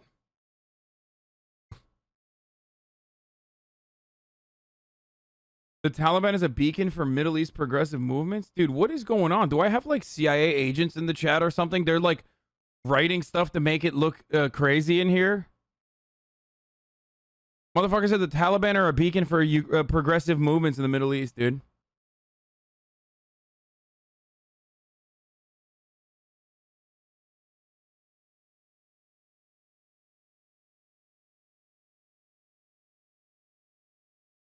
No, you literally just have a lot of insane viewers. I do. I think this is like this is like a magnet for all the most psychotic fucking takes. Which begs the question, well, why would they be trying to escape? And in one case, they tried to poison. One of them tried to poison the policeman so that he could escape, and that's what led to him being shot.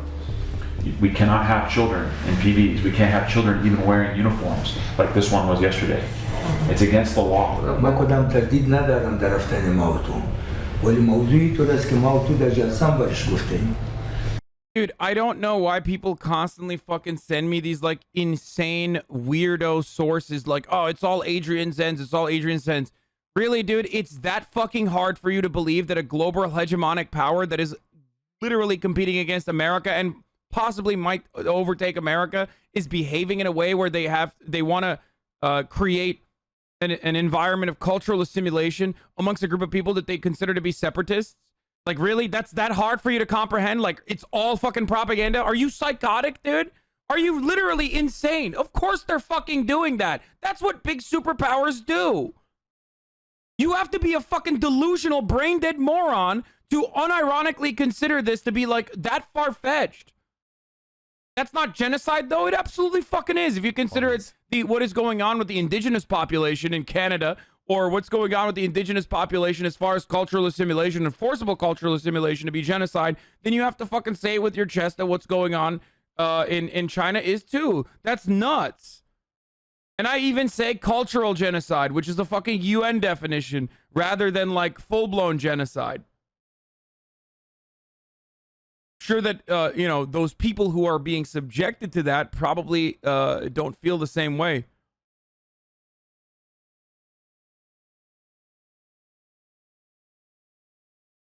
Forced education is genocide. It's not forced education. It's forced re-education. It's not like they're like, hey, yeah, we're going to fucking teach you how to read a book because you don't know how to read a book. That's not how this works. Like, China has done a bunch of wonderful fucking things, okay, domestically. I think we all agree on that, or at least me and the fucking Dengis agree on that, okay? It is also unironically responsible for the reason why every fucking capitalist can turn around and be like, capitalism has uplifted millions of people out of poverty. It's like, yeah, remove China from that equation. Let's see how much capitalism has fucking improved the world and the planet and the fucking third world in general, okay? And I love high-speed rails, okay? I do. I think it's great. But ultimately, you're a silly bitch if you think that, like, a global hegemonic power that is desperately competing and might overtake America soon, that's literally using American propaganda to justify the exact same thing that they're doing to the Muslims living within their borders. Like, that's crazy, man. That's crazy that that's, like, so far-fetched to some of you fucking psychotic, delusional weirdos, dude.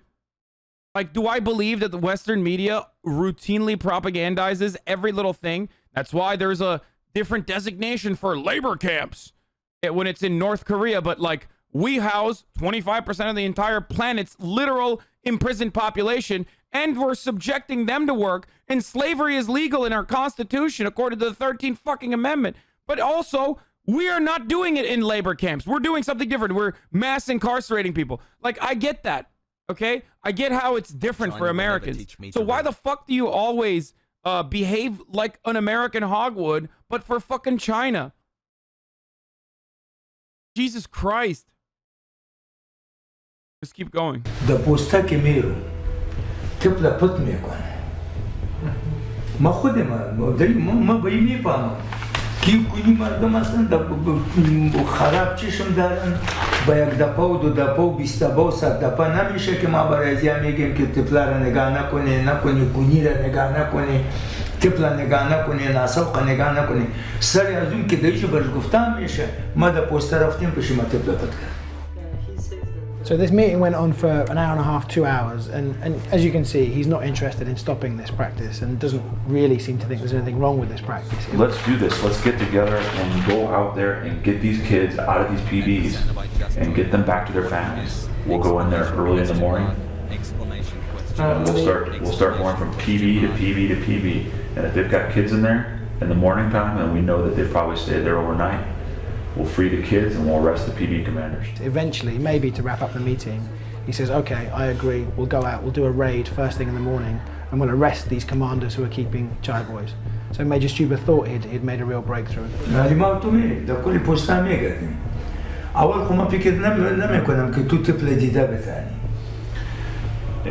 I have things that I can do to help you. You and I are in a position right now to change this situation in this city. If you do this, people will know. PB is a patrol base, not peanut butter chatter. That you are somebody who stands for justice in this area. وقتی که ایتو اشخاص گرفتیم بعد از اون بگو ما و شما باید قطعا بالای زیاره هم نکنیم. هرچی که مسئولیت که برایشان راجع میشه باید قانونی کار کنیم. Do this, okay? I'm serious. So Major Stuber walked out of that meeting thinking this operation was going to happen, think they were going to turn up there first thing in the morning and arrest these guys. A few hours later, he got a call on the radio, can't do it, operation's cancelled, and to this day, no operations taking place to even question the police commanders. How rampant is it? Dude, stop. Stop. Every fucking dangoid turns into like a neocon. The moment that, like, the literal moment that, like, Uyghurs are fucking mentioned. What the fuck, dude? Literally, I'm gonna read you something.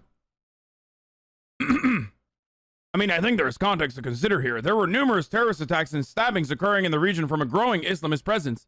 Not to say that excuses mass assimilation, but it begs the question, what's the correct response to burgeoning domestic terrorism?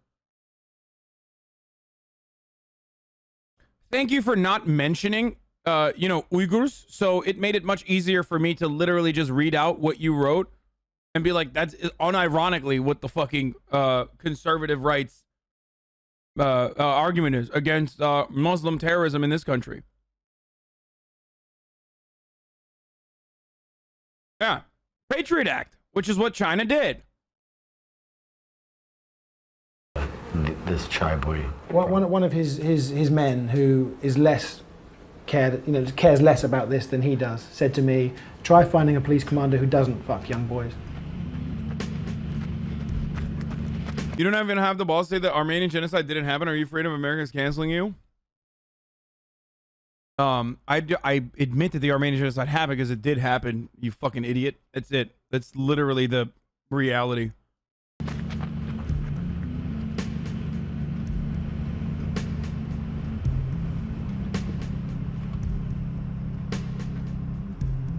Most of the patrol bases that the British and Americans fought so hard to establish have been abandoned or handed over to the Afghans.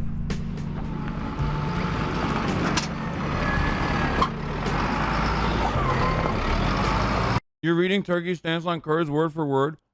Yo, you dumbass. How long have you been in this fucking community? I know you've been in here for a very long time because I recognize your fucking name. You know what my approach is. You know what my opinion is. You know I don't think it's acceptable. So why the fuck do you constantly bring this shit up to make it seem like I'm pro oppression of Kurds? Okay?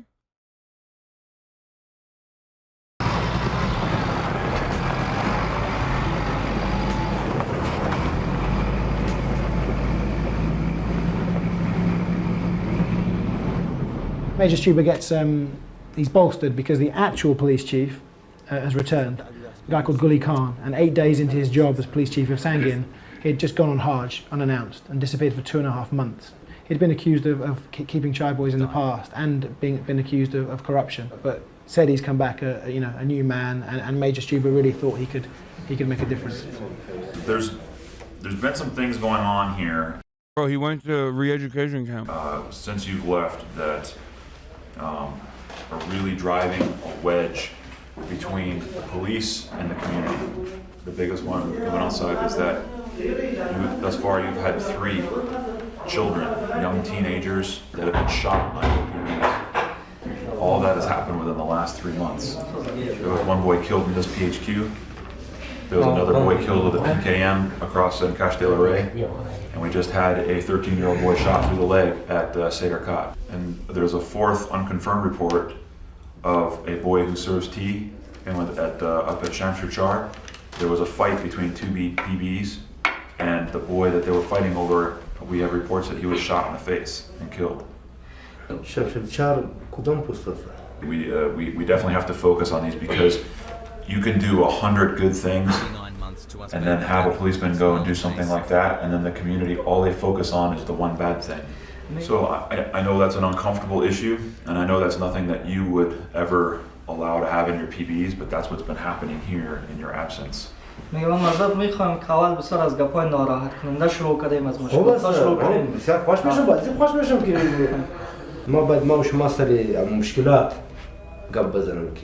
مشکلات چی مشکلات بوده او خوب کار کرده خوب کرده او خوب است او وظیفه ما و شما است که خوب کار بکنه ولی خالیگاه که دارم ما و شما باید سریعی باز کنه که خالیگاه چی بود چی مشکل بود اینا مینو مثل نمی بسیار problem. Kids are getting fucked, raped, then they're getting murdered This guy literally fucking sounds like, I don't know if the translation is good or not, but he sounds like Kamala Harris talking about progress. You know what I mean? We are going to wrap our heads around finally starting the process of thinking about this issue long and hard. Okay? I also say that this is also something else that's very good. These are all the patrolmen who are ready for academy. This really gave, a feeling of optimism.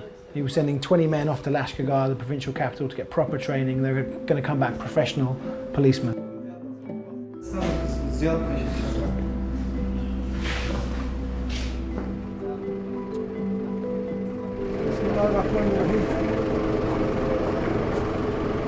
ډیرو ګرانو او محترم سربازانو، نن تاسې د خپل د نظم او ډسپلین لپاره او د انضباط او ډسپلین لپاره نوې اکاډمۍ ته استخدامیږئ.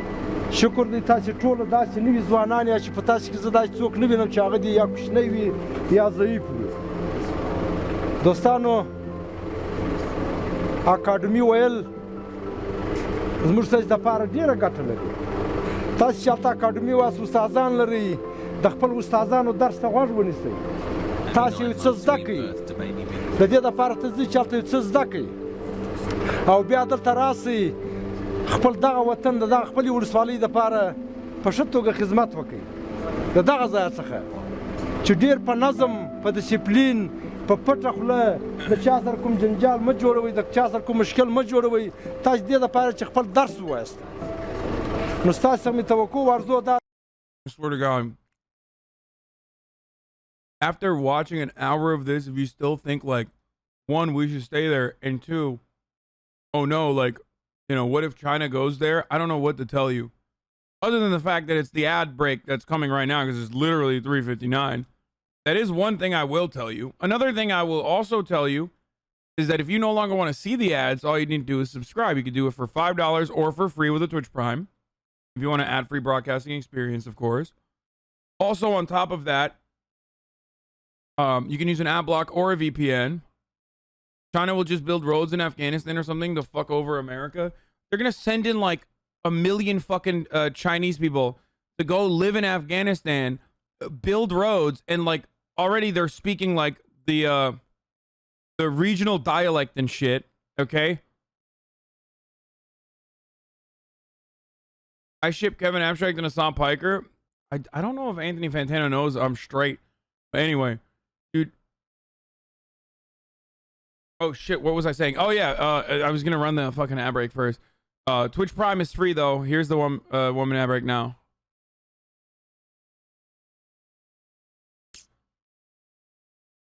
دا چې تاسې راسئ او دا خپل نور خلک پوه کړئ چې ورور هلته اکاډمي ده، اکاډمي د علم زانګو ده، هلته د زده کړې دپاره ځئ، هلته د Class stash stream mate. Oh, shut the fuck up.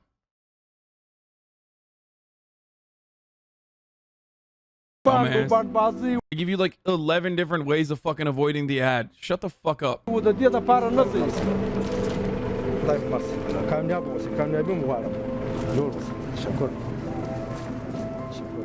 day after they went to Lashkar for police training, 6 of them got sent back because they failed the drugs test.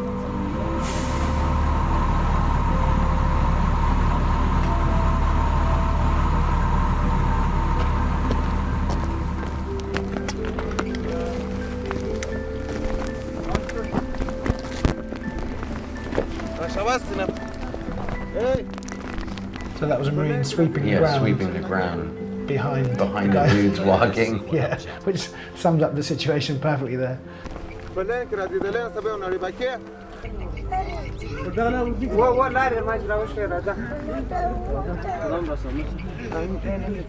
This was an operation to find an IED factory that the police had got intelligence about.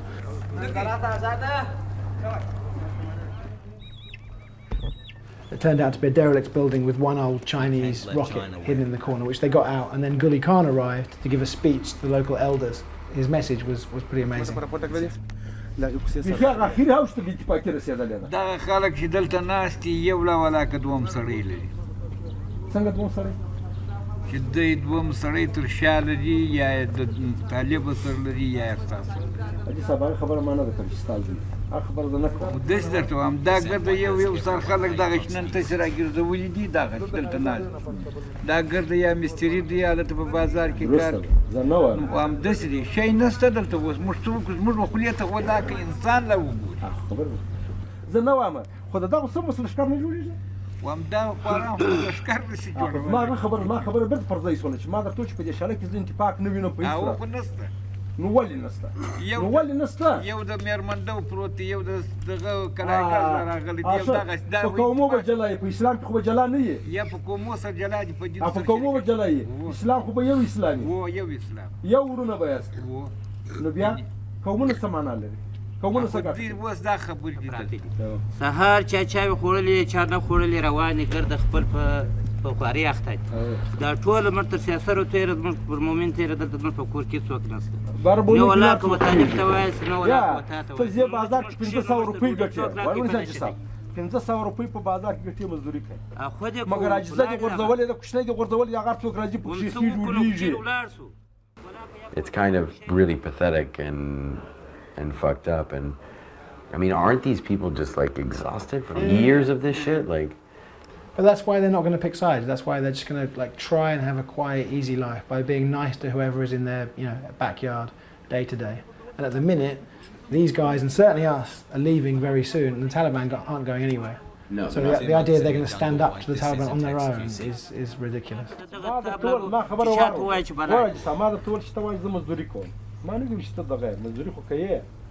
چې مزدوري کوي عیال وایي عیال داسې بې سطره غورځوي پر کور ولاکه څوک پاتې عجزې چا ته وایي چې ته ولاړ سې ولې بې سطره پرېږدې ولاکه یا تا ته وایاست یا هغه ته وایاست موږ په دوکان کې ناست یو موږ دا ګرده ته ورځو سرایونه تلاشه کړي یو زموږ دا نن چې دا ناست دی د ګرد یا روزانه خلاصه ده یا بدله دا څوک بره کور ته ګیرېږي نو زه څه شم خو زه دا ځم په بازار زه درته دا درې نفرو ته جواب ورکړم مه کوه خو یې له ولاکه زه هم دا درو نفرو ته جواب هغه ټکان ته ولاړ یو موږ چې یا بهتر باندې که یا بغیر باندې موږ څه وکړو خو ولاکه یوه چاره له بله لرو بیا خدایه موږ په واسه اوسې په خدای که یا پر تا باندې ټاک اوسې یا هم په خدای که په واسه چې په واسه مو سې د دا جنجال له چا خوښه خپل یو ممې د چا سره کېږي چې په تبای ورسوي همدا موتا نه وژني چې خدای پاک مو مړه نه کړي خود مو نه په دې خوا کې دا لرو کې نه لرو ولې نه لرو موتا و دغه کې دې هم لري This motherfucker is just like using religion to fucking silence them.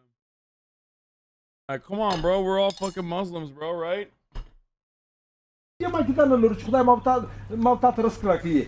He's saying that despite this national army that's been created, this national police force that's created, you're on your own. And you need to not work, not leave your village, and stay here and stop the Taliban from entering your homes and firing from your homes.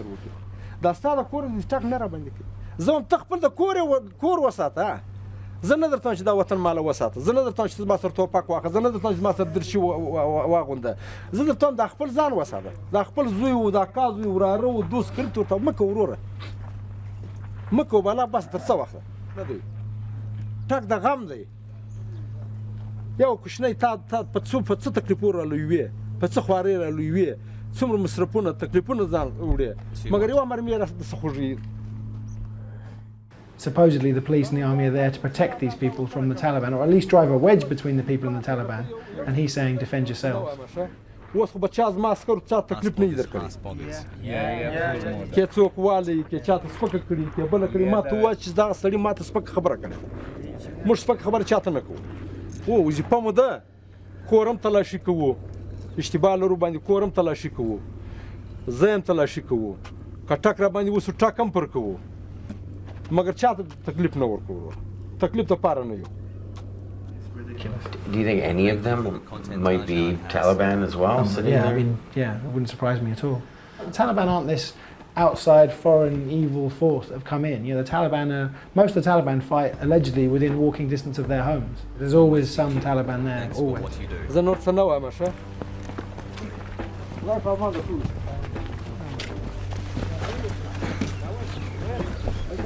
That's all you get.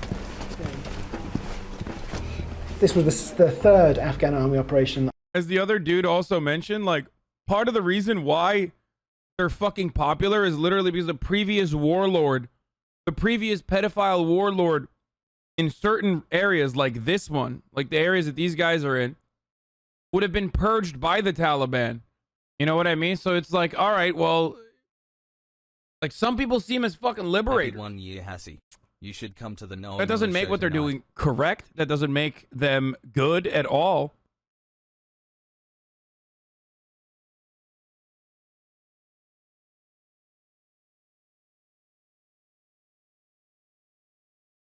Yes, the lesser evil.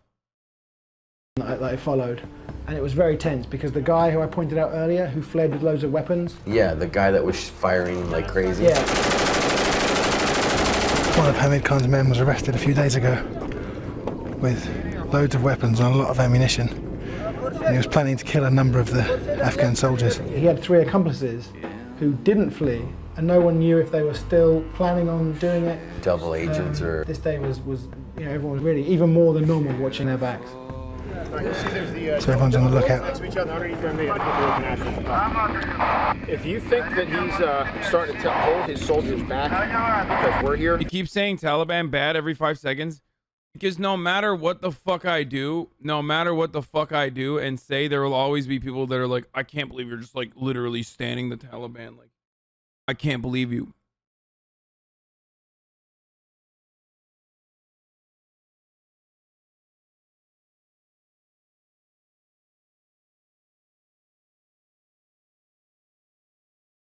Let me know, because I don't want him to hold the soldiers back.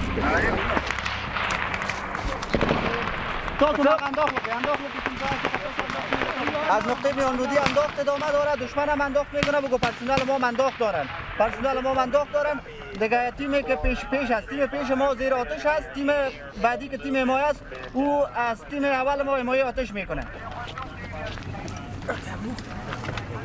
حرکت کنید. هغه مینون زای مش تاسو راشي هو خو دیگه ته حالت بازی حالت چې د طالبانو بیرغ دی حالت ازي.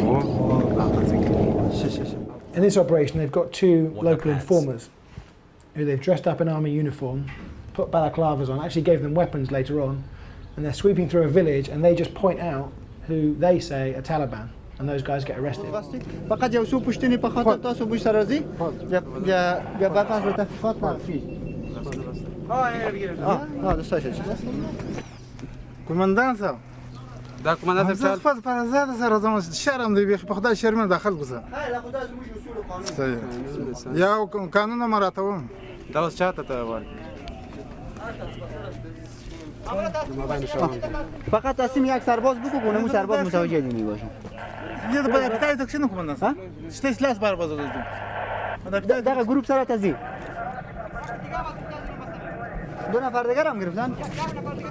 Is that like a common practice or a technique? Yeah, fairly. But the problem with that is, you know, people can just point out their local rivals, right, rather than the actual Taliban. The other problem with that is, even if they're genuinely Taliban, most of the people who get arrested and detained get released, right, because of money paid to the right people or connections. Or all of them get released when the Taliban inevitably takes over and basically empties out every single fucking prison in the country. The informer said this man was the former Taliban shadow governor. هم مسافه بتیدشون هم زنگونکیشو پرود بتیدشون. در قبول نفرم چې تاسو واسطه ولدم مشکوک ده. What's up with this guy? What often happens is they get sent to Lashkar, the capital, but the prosecutor just throws it out for lack of evidence because there is no evidence. It was claimed to me, and again I don't know how true it is, it was claimed to me that the police haven't prosecuted a single successful case in 2 years. Almost.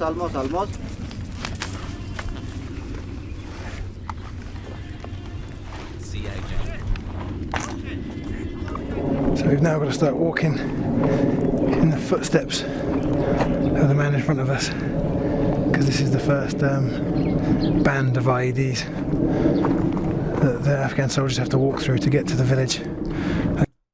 Do you agree that we should stop trying to force Western nation states on these random places? They're obviously just not culturally or geographically fit for this form of government. You mean they're not culturally or geographically fit for this form of government? They absolutely can be. Just leave them alone, dude.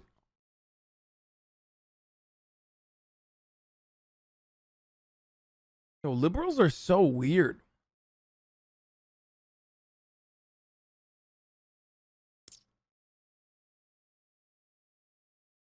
They want to clear out. Orientalism it just gets like, every liberal is like 3 seconds away from saying some like real racist Orientalist shit. You know what I mean? It's no matter what happened. A road covered in pebbles, so it's very easy to hide IEDs. Eh, سر از اون چیز زمان ماین بگو سعی کنم اونجا ماین است ماین پاکستان باشه که ماین نباشه سعی کنم اونجا پیش کامera بگو خط نبری خط نبری بچه‌ها خبر کن نه نه ماین ندارم نیست رقم ولا كيف منو خبر مرتر دواز دا خاطر شو سویلان چیکار منی خب په دغه لار تاسو زیو راځي دا څنګه بیا تاسو نه دا مې دوم غاښتش دا سړک باندې سبا څوک مو خونو د سړک په غاړه کې یا ناست یا هیڅ یعنی دا څوک نه و چې خلک ته وایي چې تاسو لار نشي یا شپږوال ته ناس و دغه سره ملکیان و ملکیان د کورو سره ناس طالبان نشکره یا نور شان نو طالبان په ساحه کې نه راځي سرګت کې راځي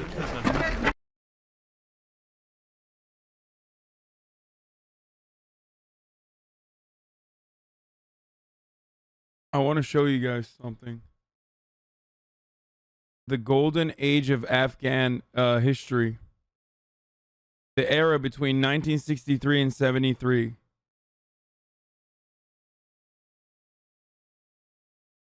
The golden decade.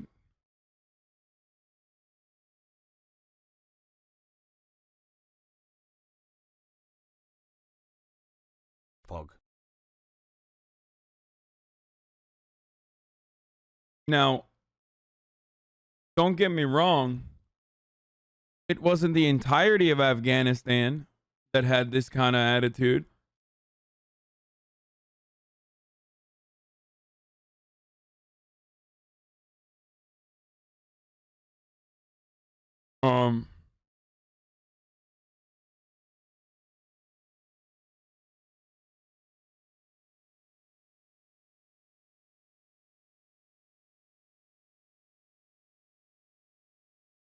But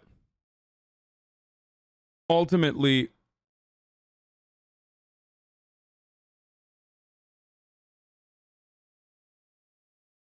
every other fucking country in the Middle East in the 60s and 70s were doing better. As far as like people's liberation goes. But yeah, this wasn't the entirety of Afghanistan. This was Kabul. And obviously the fucking, you know, mountainous regions were still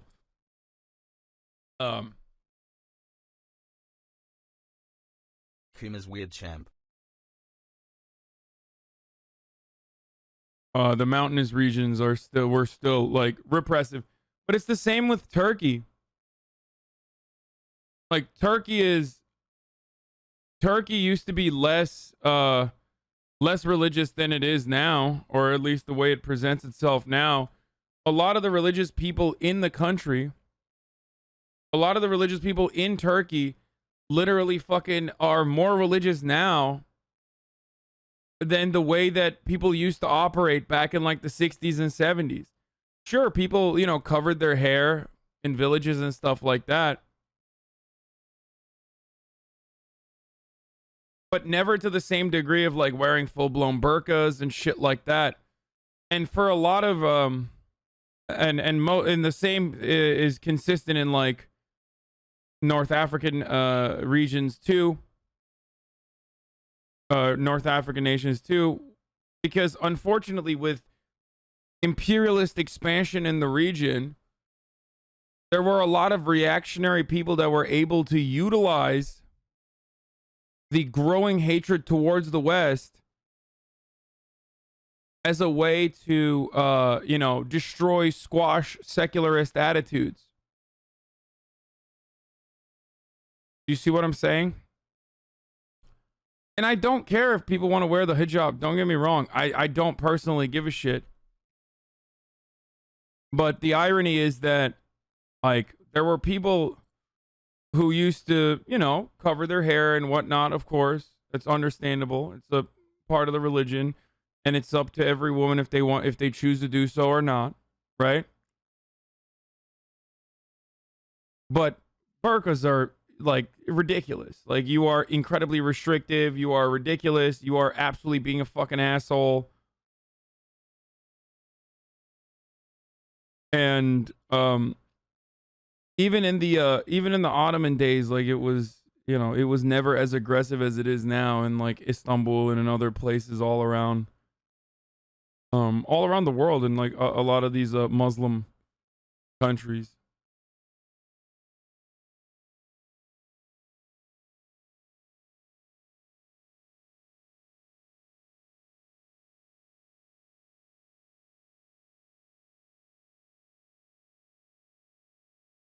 Fareed Zakaria.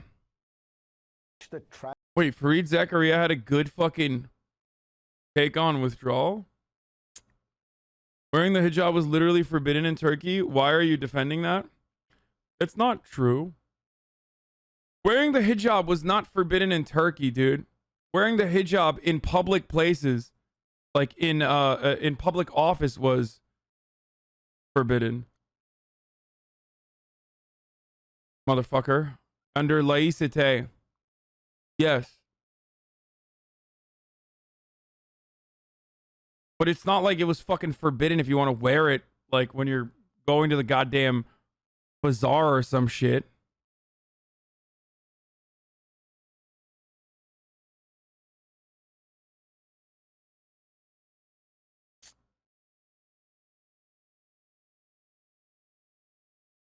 Boy.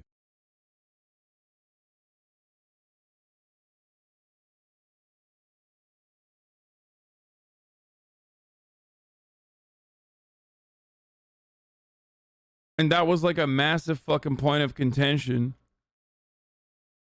Was Turkey less conservative when you're growing up there? Yes, Turkey has gotten more and more conservative, at least in aesthetics, since I left and even before then.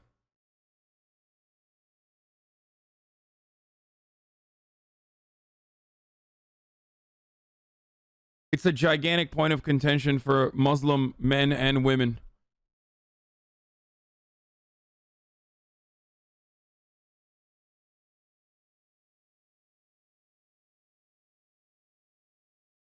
That's why Erdogan regime lived longer than that, because of hijab restrictions. Yeah, that's why. Not because of fucking abuse, corruption, suppression of free speech, privatization of a lot of, like, government-run industries that originally, like, seemingly fucking pumped up the economy. Posturing relentlessly to Western powers. In aesthetics, that plays really well with a fucking dumbass audience. A coup d'etat that certainly, again, was most likely caused by the United States of America. Some people in here think that it's fake. I don't think it's fake. I think it was straight up a Gulen executed coup.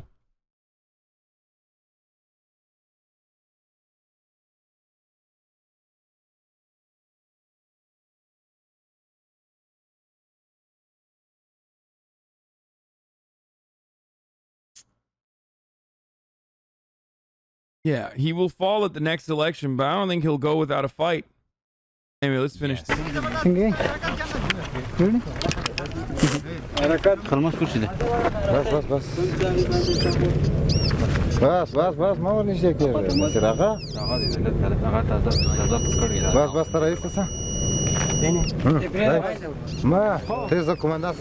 اول ترکون هم قماندان صاحب یک نفر ما میرم اینا رو براتون نشان میده بعد از او باز تیمتان کار میکنه چی هست همین لاینش خو لاین ماین هست دیگه کاش نکنم من یک دفعه کپولی نه دست نزن نه دست نزن بیجار میکنه چی تو همینجا فایدهش بود چی تو رو کما لاین تعقیب کو پیش نبر حالا کاش ماین تا دیگه Dude, is he gonna blow up in this fucking Oh no, they do a controlled demolition. My man says, should I pull it out, bro? Hurt locker. تو کاش که مایدی متوجه بشی خب چه خبراتی که محکم زدی به خاطر او به خاطر هیس واتر خبر کنید خب ها بخی از اینجا دور بره از اینجا هی دور بره از اینجا دور بره که زیافه چیز داره چرا نمیکنه تو قید نکردین قید کردم چند قید کردین این دو دقیقه زده بازم میشینه ولی یک دقیقه پیر است یک دقیقه شما طالبان میکنم مجله را بوست بک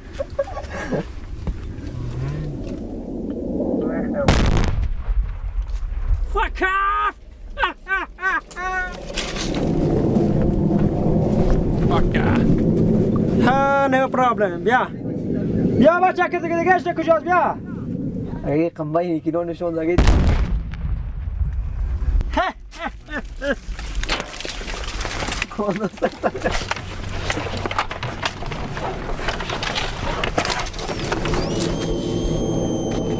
They're just having fun, bro.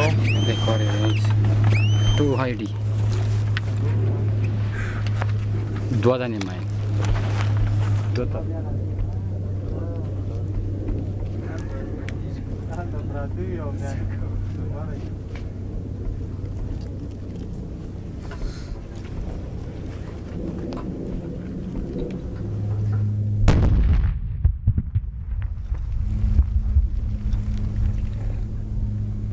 The focus of the operation became to remove this white flag, the flag of the Taliban, not a flag of surrender, and it's within view of one of the patrol bases. So all they wanted to do was take down this flag, and they had a few funny ideas about how to do it. What are you gonna do, Hamikan? Yeah, blow up the tree? You should. They told that they have not enough demo to destroy the tree. Otherwise, we must down the flag. Yeah, the flag needs to come down, I agree.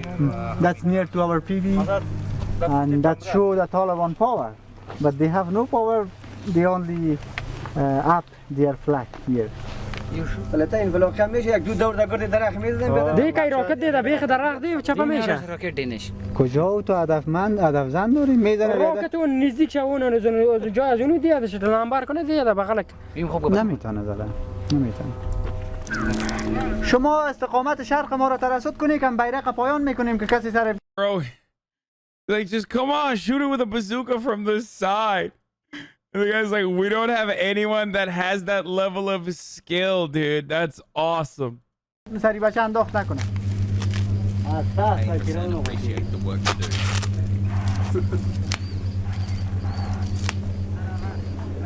داد بیرق لاندې واخله در کشی که.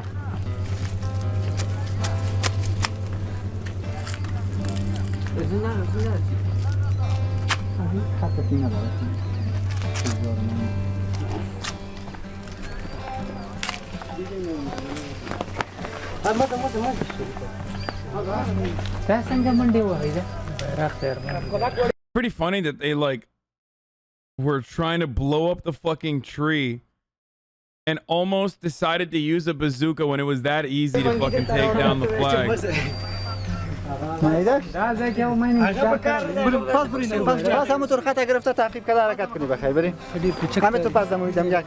So I think they did 9 IEDs in about an hour, which is unbelievably quick.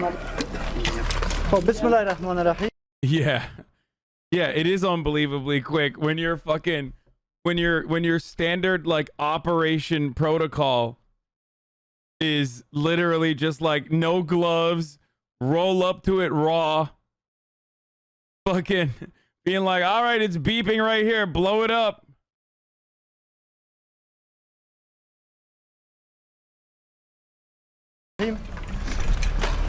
عملیاتی را که ما شما پیش بردیم شکر خدا دستاوردهای بسیار زیاد داشت.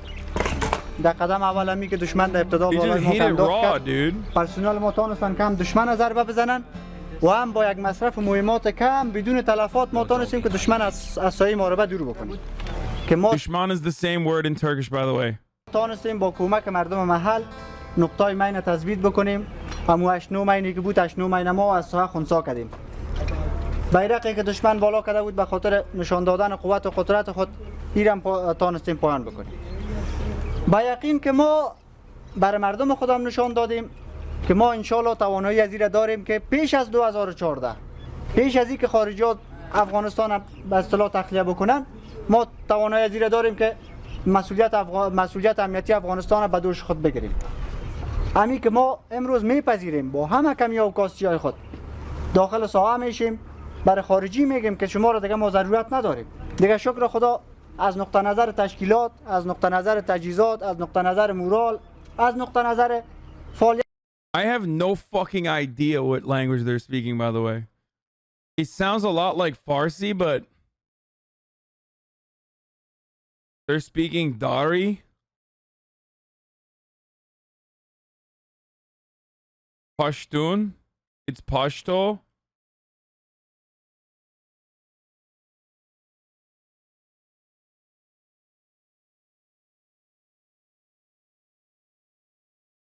Not Farsi at all. It's a dialect of Farsi. Yes, I know the Taliban spokesman said the war is over in Afghanistan, bro. I know.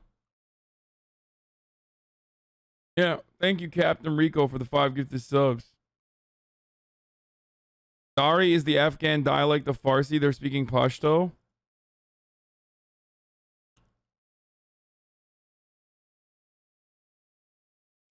ما رو ببی دست بالای خدا داریم برای ملت خود اطمینان میتیم. هیچ طالب کاری کرده نمیتونه. از توجهتان تشکر. برونو دختای پامان. نعره تکبیر. نعره تکبیر. تکبیر. نظام پایت.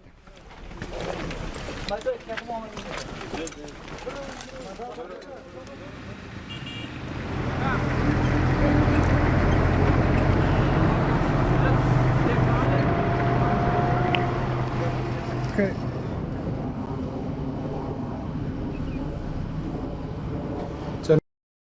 Such a lip take to be like, look at these Afghan women in the 70s. They're not wearing oppressive Muslim hijab. Bro, do you not understand that being prevented from wearing whatever you want, which was the case in Iran, hijab was restricted, is also oppression? Yo, do you want a fucking hot take, dude? I'm going to keep it 100 with you. Countries with 90% Muslim population should be allowed to fucking implement laïcité if they want to. Whereas countries where Muslims are the minority population, like France, are unironically being incredibly Islamophobic and incredibly restrictive. There you go, dude. You finally got me to say it, okay? Yeah, I said it, dude, okay? I do fucking 100% believe that, like, yes, it is unironically a sign of progress that women are able to literally wear whatever the fuck they want. Jesus Christ, dude.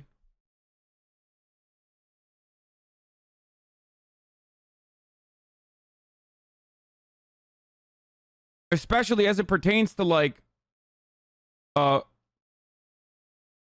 laïcité for Turkey, but not France. Very bad take. What the fuck? Yes, not France.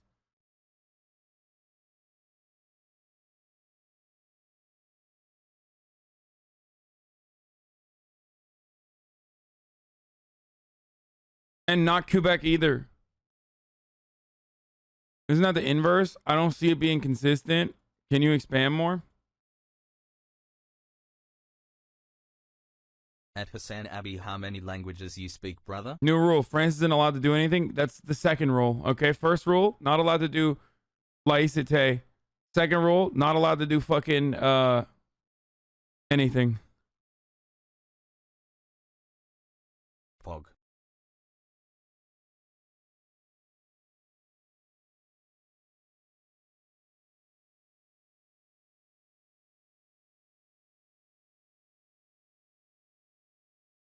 Like, you fucking, me pointing to women being able to walk around like this is not anti-hijab, you dumb fuck. Women being able to wear, like, whatever the fuck they want is, unfortunately, given our patriarchal history and patriarchal constructs that are deeply embedded into every fucking societal development, is a sign of progress. Okay? This has nothing to do with, like, letting women fucking wear hijabs if they want to or not. And everything to do with, like, this, unironically, is a sign of fucking progress. It literally is. You can't do that in a lot of countries that lose sight of that progress. So shut the fuck up. If laïcité is what it takes, like... Force can be considered male version of hijab.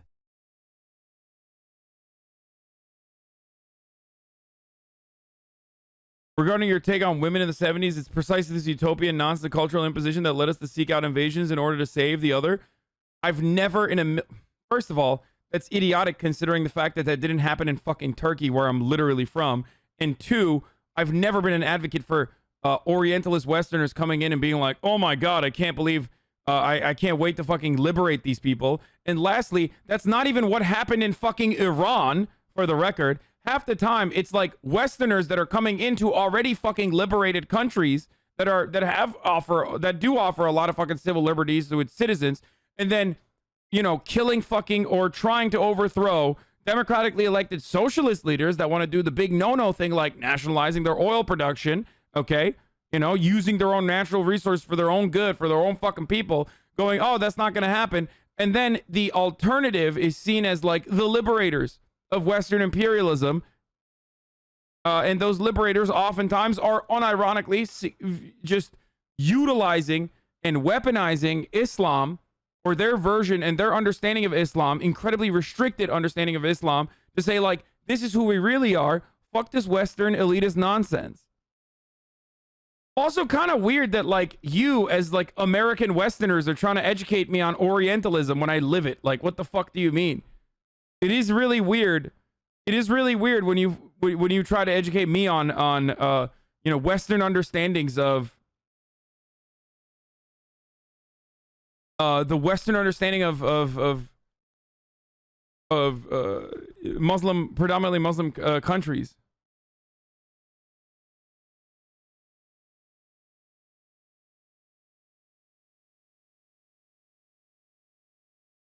Stop pretending you're not an American. I am an American citizen, you fucking idiot. I am. I'm an anchor baby. I have an American citizenship and a Turkish one. I grew up mostly in Turkey. I grew up in Turkey until I was 18 years old. Huh.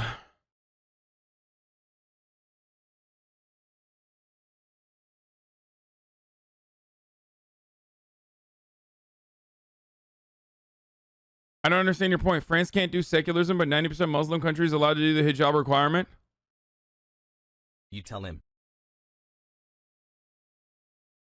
I said a country like France enforcing not secularism, laïcité, on Muslim immigrants is restrictive because Muslim immigrants in that situation are living in a Western nation that want to fucking wear the hijab regardless. They want to wear it. And France saying you can't do it. However, when I said the Muslim 90% Muslim country requirement, or the 90% Muslim country thing, I said I don't have a problem with laïcité when it happens in a country that is predominantly Muslim. Okay?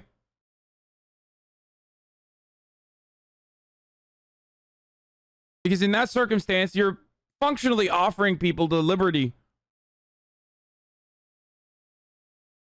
And if people still want to wear the hijab, then fine. That's okay.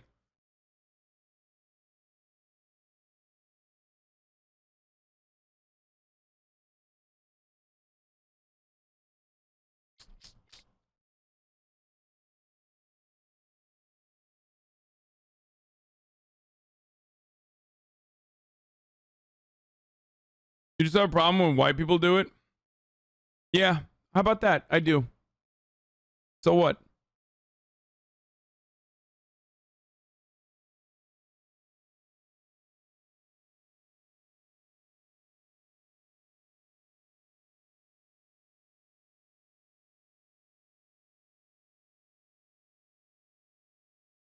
But it has never worked. It only sounds good in theory. In Turkey, it failed. And in Iran, it was implemented by a terrible, incompetent government. Wait, what?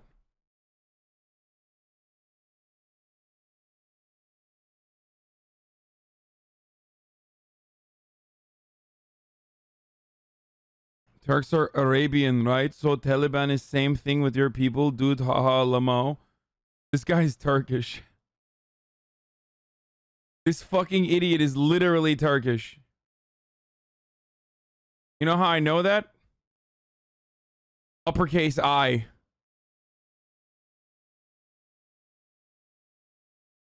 This fucking Turkish dumbass. Geri zekalı.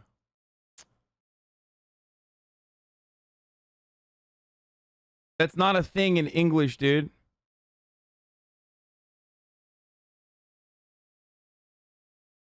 Yo, peep this article. Because we have and E.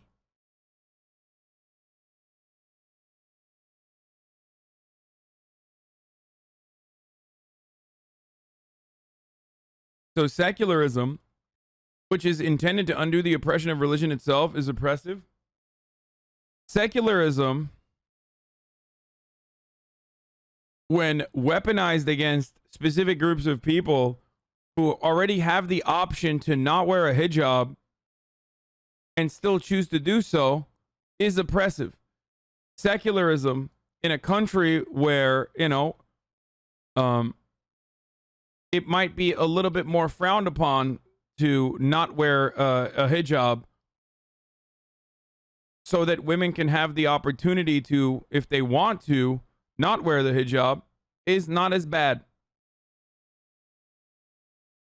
Yes, secularism is bad and theocracy is better. Msnbc has all the hot takes today. Wait, what? Is that what I said?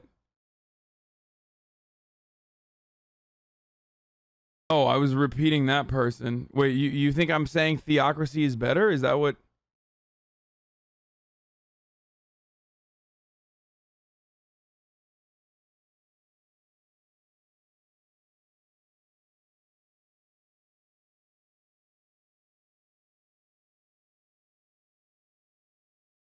The de-Islamification of these majority Muslim countries is incredibly difficult. Turks resisted it and Iranians resisted it because the government was just terrible. I'd like our country to be secular, but it takes time and progress. I don't know if banning the hijab all at once will ever work in the Middle East. I mean, it literally did work in Turkey. It kind of did. It's not like people were like, oh my God, I can't believe you're going to the fucking school in one of the villages while wearing a hijab. Like, that's fucking bullshit. But yeah, that's not what was happening.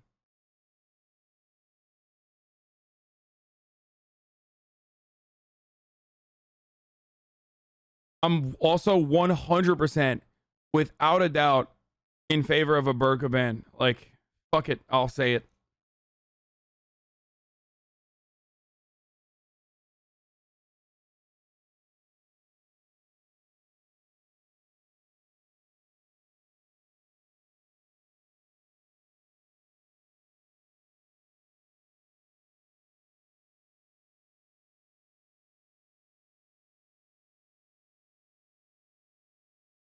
Okay, but would it still be oppressive if all forms of religious expressions in public places were banned? Like a cross necklace or a yarmulke, for example, I guess. I'm not certain on France's current laws and if they're just kind of Islamophobic with this facade of secularism. Can you wear a yarmulke in France?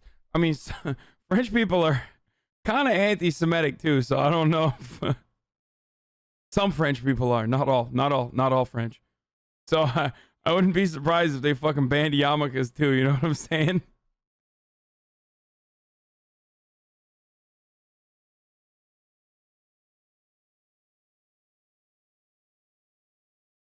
As a Sikh, we can't wear turbans in France. Wait, that's what I'm saying. That's ridiculous.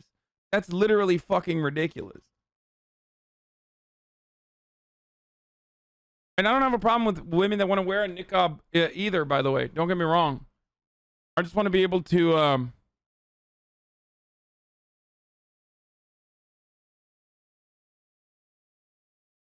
okay, first of all, when people say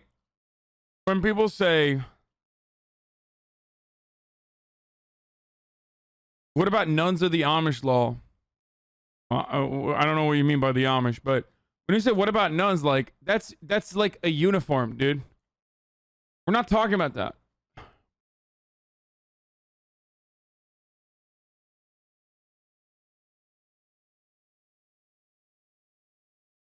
You are not supposed to wear any religious symbol when working for the state. In practice, it's not applied that much for Christians, while applied too much for Muslims.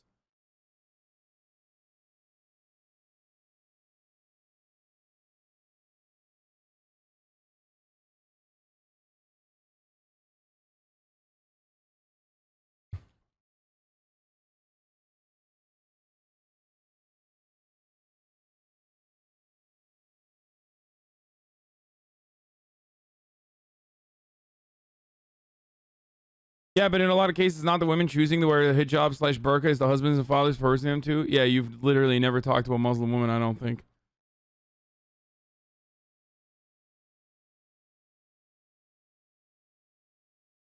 Like, especially when it comes to like literally Western nations where it's not the norm anyway.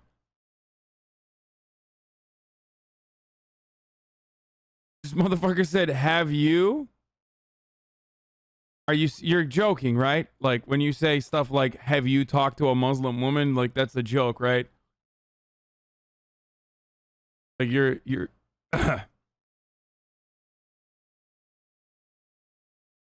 like it's gotta be a joke, right?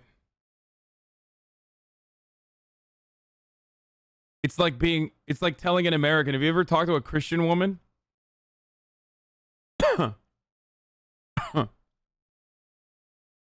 I guess it's wonderful that, you know, it's gotten to a point where this community's grown to a degree where like they don't know what my background is or where I grew up or anything like that.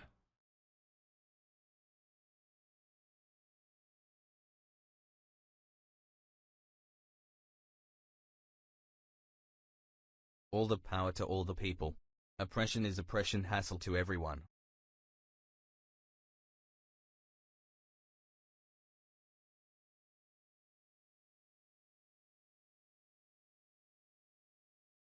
Anyway, let's keep But going. meanwhile, back at the headquarters, Major Stubert is still wrestling with the same terrible problems. And we've built this PHQ here. You know, we've got 4 towers, and we've got a generator, and we've got a pump, and gates and concertina wire.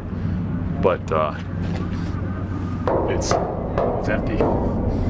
There's no fuel here, and because of that, because of this simple logistical need, they can't get out. They've got 34 patrol bases from all the way to the southern green zone, all the way to the northern green zone, that they can't get out to.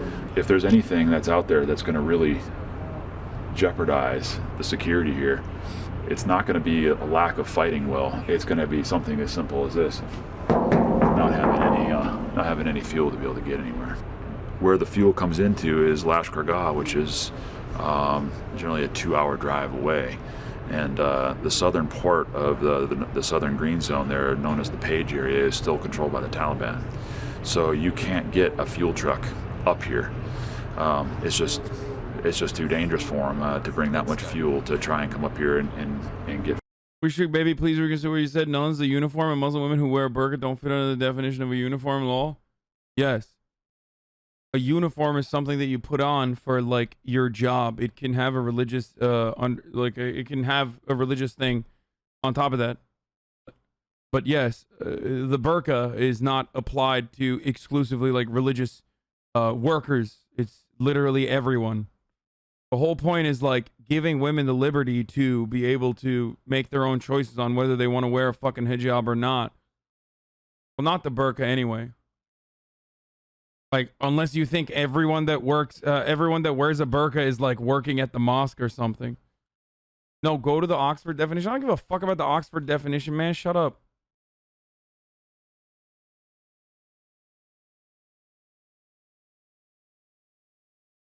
Bro, yeah, chatters are like arguing with something that even the Taliban no longer believes women should be forced to do. By the way, like, they asked the Taliban spokesperson, and he was like, yeah, women can wear whatever head covering they want, but, not burqa. That's too much. And chatters are like, dude, why can't women wear burqas, bro? Shut the fuck up. Like, literally, the Taliban earlier today said, no more burqas.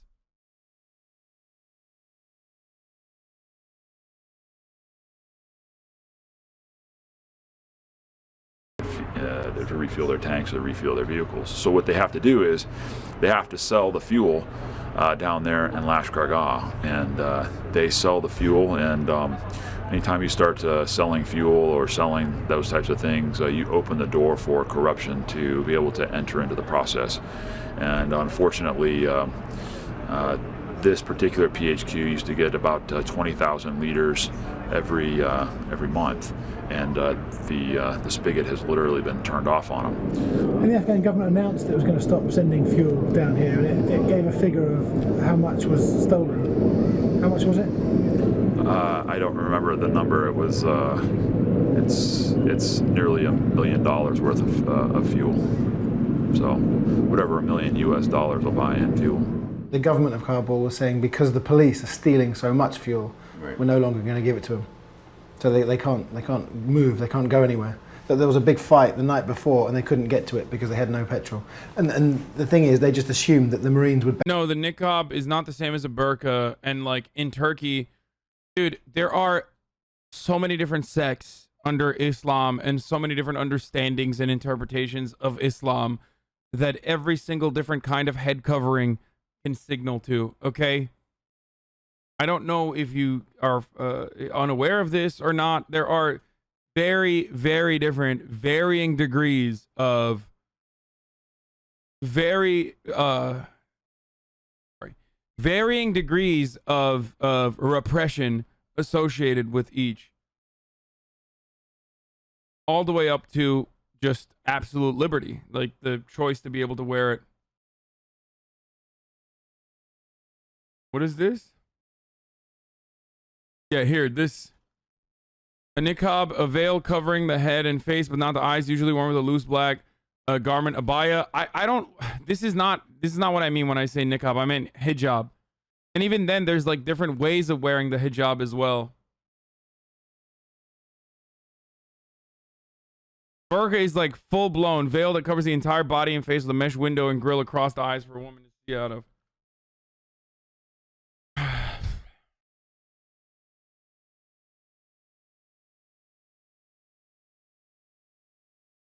Dupatta, a long scarf loosely draped across the head and shoulders, common in South Asia and often paired with matching garments. Yeah, when I say niqab, I mean the veil. I'm talking about the veil, not like the face covering either. Okay? I don't even mean like the face covering. I just mean like the veil.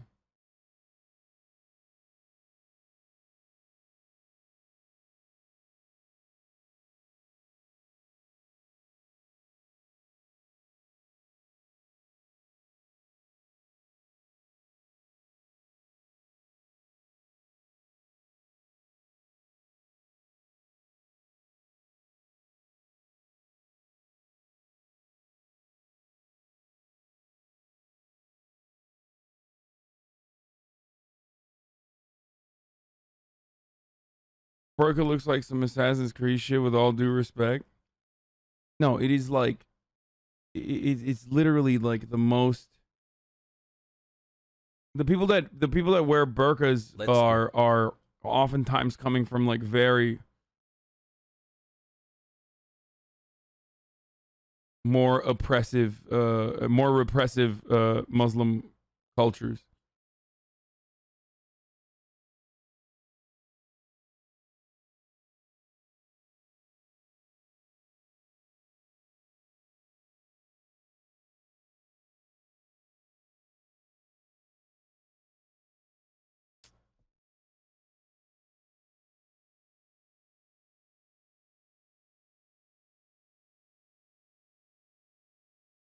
Hassle.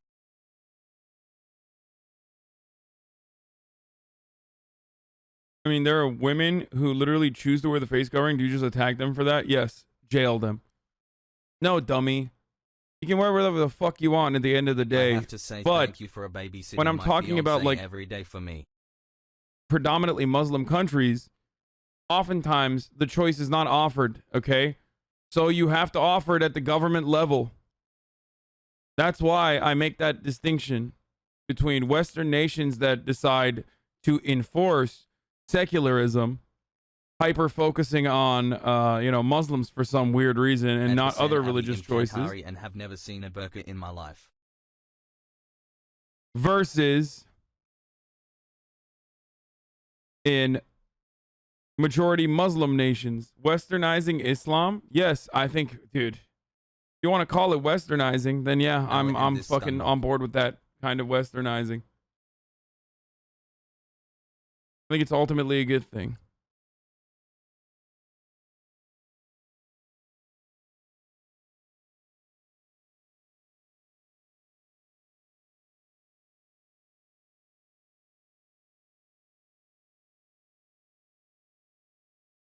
bail them out and give them their petrol. Right. Which the Marines are now saying, no, it's not working like that anymore. You are on your own now. Right, so they've been stealing it for years and getting it off the Americans, and now the Americans have cut them off. Yeah. We had a long discussion with Sergeant Mateen today about how somebody goes about getting a commission within the AUP. He said it costs about 50,000 Afghani, or which is about closer to $1,000 US to be able to get the bribes paid in Lashkar-Gah, and then it's another $4,000 US to get bribes paid within MOI in Kabul to be able to get them into the academy. So, in order to become an officer, just even a basic lieutenant here, it costs $5,000. Thanks for the raid, Stone Pup.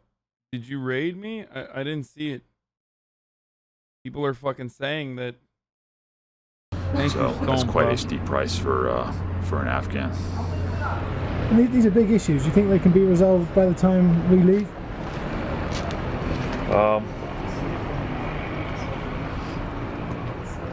No. No, not by that timeline. These are serious logistical issues, and the difference being that other militaries have educated people that are working very complex systems, and this is a very complex system. This right here, this generator right here, is a very complex piece of machinery. They don't have the technical know-how to be able to operate this and run it.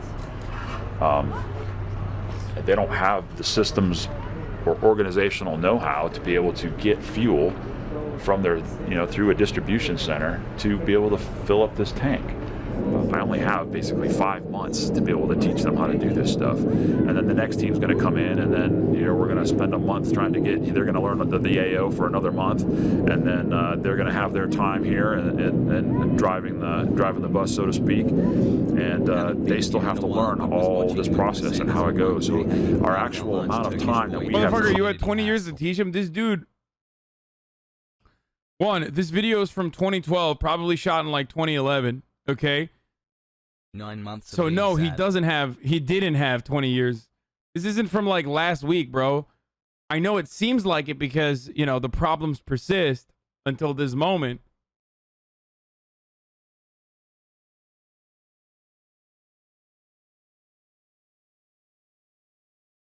Contact with them to be able to, one, understand their system, and then be able to coach them through it and help them be able to request the supplies and to be able to have a functioning logistical section. It's a complicated task for anybody, and it makes it even more complicated when you have a police force whose officers can't read or write. They can't communicate on paper. I mean, if everything's done by cell phone, there's no tracking, there's no record keeping. The system becomes wide open for corruption, exploitation. I mean, you look on the roof of the building right there, you see these, you can see the solar panels that are up there. But when you go up there and you look at the solar panels, you see that they're not really connected to anything. And when you ask them, like, well, where does this go? Where, who put this in here? They can't answer those questions. They don't know how it works. And I've got policemen on my team. I've got an administrative officer, but I don't have any solar panel experts to be able to help them fix that out. So it's left to guys like myself and my team to try and figure out how to hook up solar panels and tie it into an electrical structure on a PHQ. The whole policy is designed as if everyone was educated, literate. There was a permanent police force there for years, as if the Taliban were no longer a problem, as if everybody wanted little girls to go to school. And it's all a fantasy, for 10, 20 years down the road. None of the things that need to be in place now are anywhere near in place. That antenna right there, every time I walk by it, I think if that's not a symbol for what we're trying to do here, I don't know what is. I mean, it's a functioning radio tower. It's standing on its own. It's twisted and bent and held up with strings, but it's there and it works. And hopefully it'll still be there after 2014. It felt like pretty much every day there was a major blow to Major Stuber. So something really bad happened that he hadn't seen coming. In this case, there was a deputy police commander who he was sure had tortured detainees and had child boys himself, who everyone thought had been retired, you know, politely fired. Suddenly he appeared again on the base. Anytime you think you got this place figured out, something else will come up and around the corner that you weren't expecting. I had been assured by the DG, I had been assured by people at Provincial that that guy was going to be gone and I wasn't going to have to worry about him, and that he was going to be prosecuted for crimes against the people of this country, but he's still here. Although he looks a little bit more humbled than he was a few days ago, he's still here, and I don't know what I'm going to do about that. But he is away. He's out of the driver's seat for right now. Ghuli Khan's back, and that gives me hope. Because if you have people like Ghuli Khan, even though he's had a checkered past, you know, he's no saint by any means.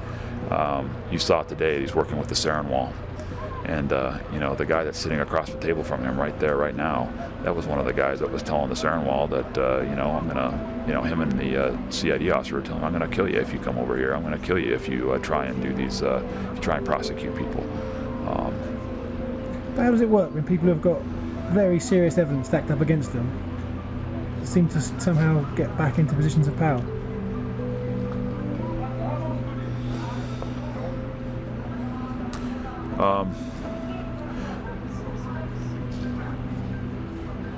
I don't know. I don't know. I mean, the case on that guy is pretty open shut, if you ask me. But apparently, somebody at MOI, apparently somebody at Provincial didn't think so. So he's back. I guess money talks. So Ghuli Khan returns and brings this slight sense of cautious optimism.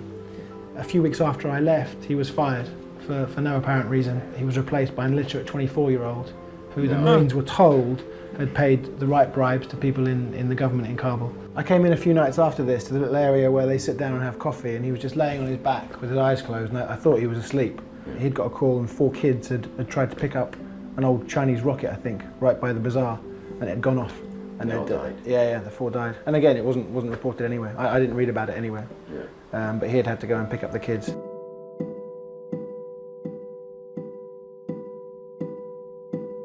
How many Marines do you think there are, like Major Stuber, that are torn like that know the truth? I mean, that's a big thing that no one's talking about, is you've got hundreds of thousands coming back and hearing these statements, knowing it's utter bullshit, and I'm sure are coming back to all kinds of psychological problems and seriously demoralised.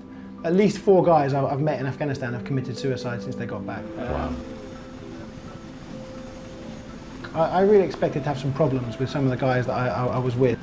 Not one so far has said, you're cynical, you're pessimistic. They've all said, yeah, we all know that the game is up.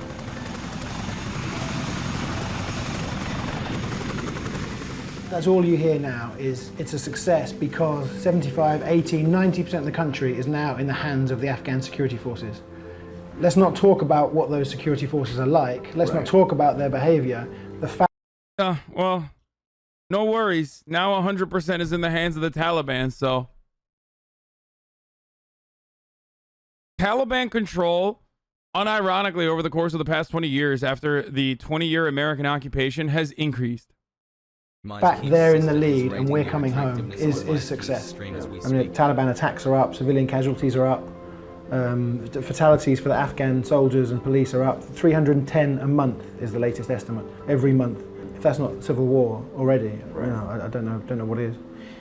And you get the impression these guys aren't going to last either. I mean, certainly when they're on their own, they're not going to last. I mean, I spoke to a few Afghan friends who come from here and said, you know, what do you think is going to happen to these guys after we really leave? He said half will join the Taliban, the other half will just vanish. A lot of people are saying that it hasn't worked the way we wanted to in Afghanistan. They're blaming it on the Afghans. Oh, they always fight each other. Oh, it's just tribal rivalries, you know. I don't think that's true at all. I think there was a chance we could have got it right, but we put the worst people straight back into power after the bombing campaign and because of the rush to get to Iraq. And you know, it's our fault that it hasn't worked out now.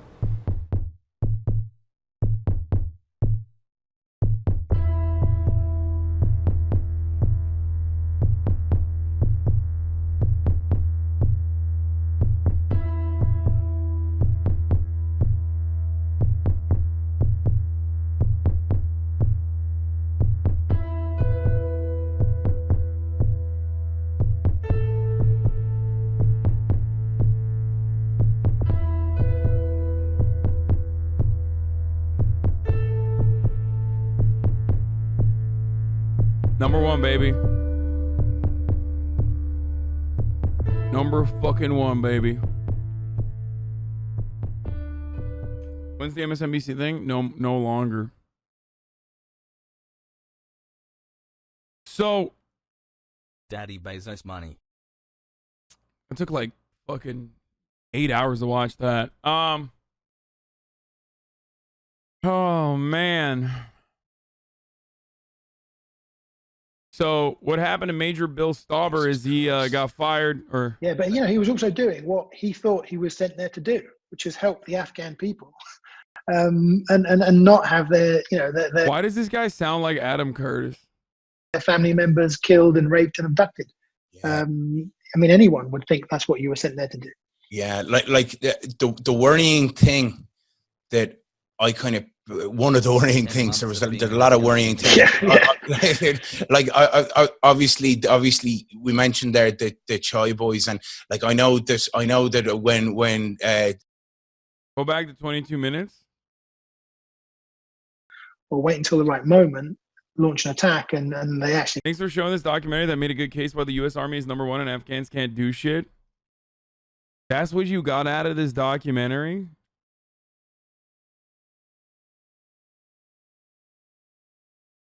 That's literally what you got out of this documentary?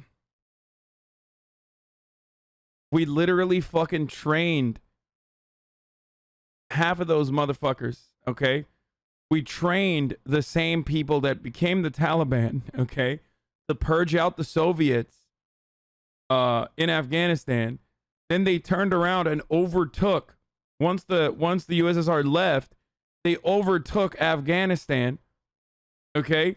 And then when their influence was starting to wane once again, we then turned around. Like, we are the #1 allies of the Taliban, okay? It actually feels as though we are just like constantly fucking helping them out. We're like, yo, those are our friends, dude.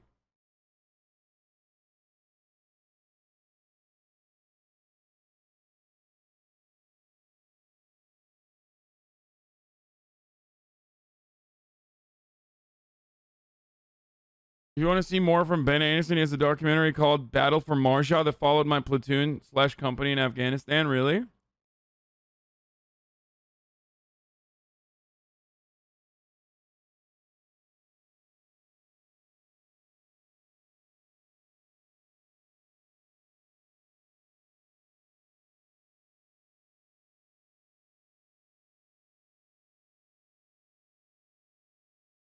Dude, it's so funny when miskids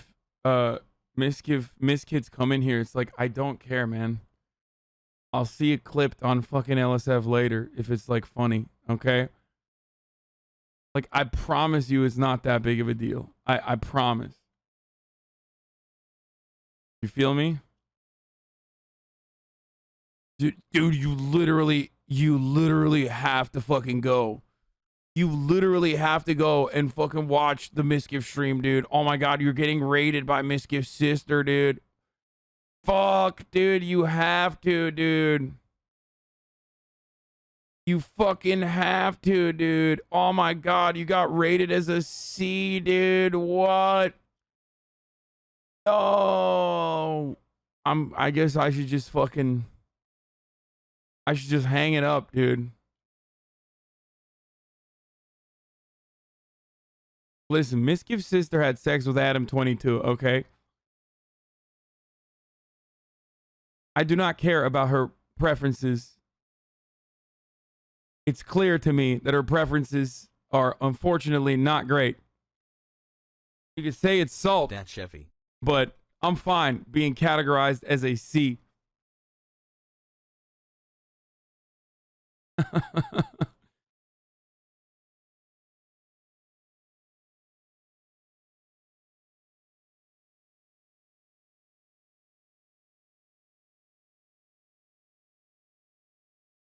When is this? I don't like you, actually. It's okay. Thank you for being honest. Damn, Hassan watched that. Oh wait, he's still going. He's still going. Stream with this girl.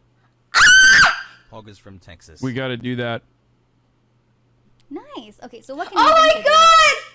I'm gonna stream with Hassan! Actually, he already did ask me in my DM, so I already knew he wanted to do it. I already knew. So I'm like screaming, I fucking love Hassan. I want to eat his ass so badly. I guess I can eat his ass in person.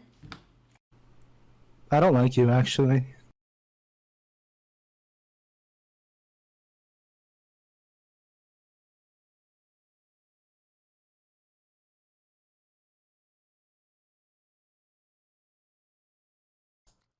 Okay.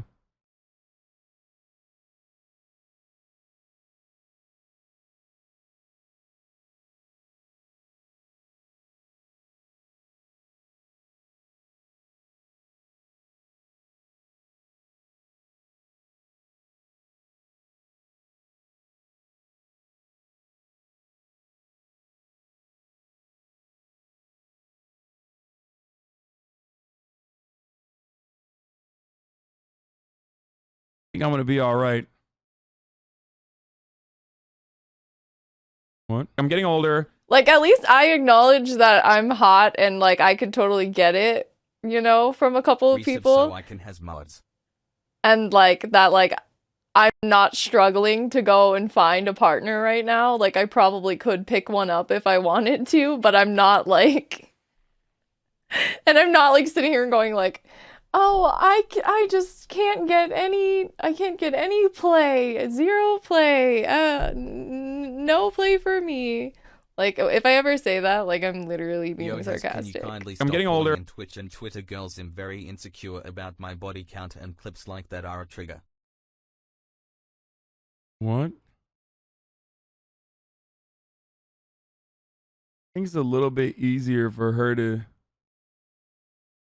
get laid than myself, but even then, I don't feel like I can't get laid. I just stream too much. You know what I mean? Only on Twitch can we go from a soldier having to clean up pieces of kids to this. Yes, I have seen Restrepo, the most dangerous forward operating base in the Karangal Valley. Amazing and depressing documentary with many of the same lessons. I have.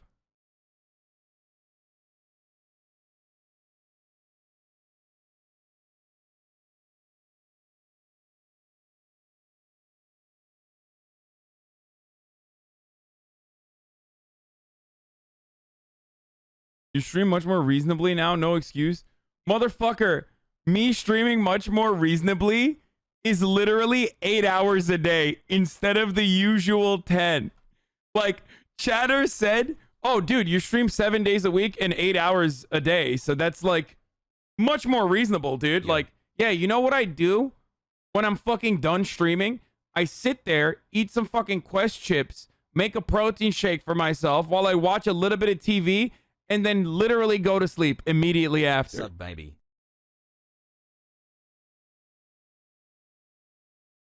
The difference is when you're streaming 8 hours a day and people are going to be like, dude, what the fuck? Like, that's a normal work day. First of all, no, it's not 7 days a week. And 2, when I'm streaming, I can't even text. Because, like, the moment I look down at my phone, you guys literally go, dude, oh my God, you're not paying attention. What the fuck? You're not paying attention. What the fuck? It's like when you're working 8 hours a day, you're not actually fucking on all 8 hours of those 8 hours. Half of you motherfuckers are sitting at your desk, literally listening to me at work. So obviously, it's not the same. I have to constantly be paying attention. When the fuck am I going to set up a date? You know what I mean?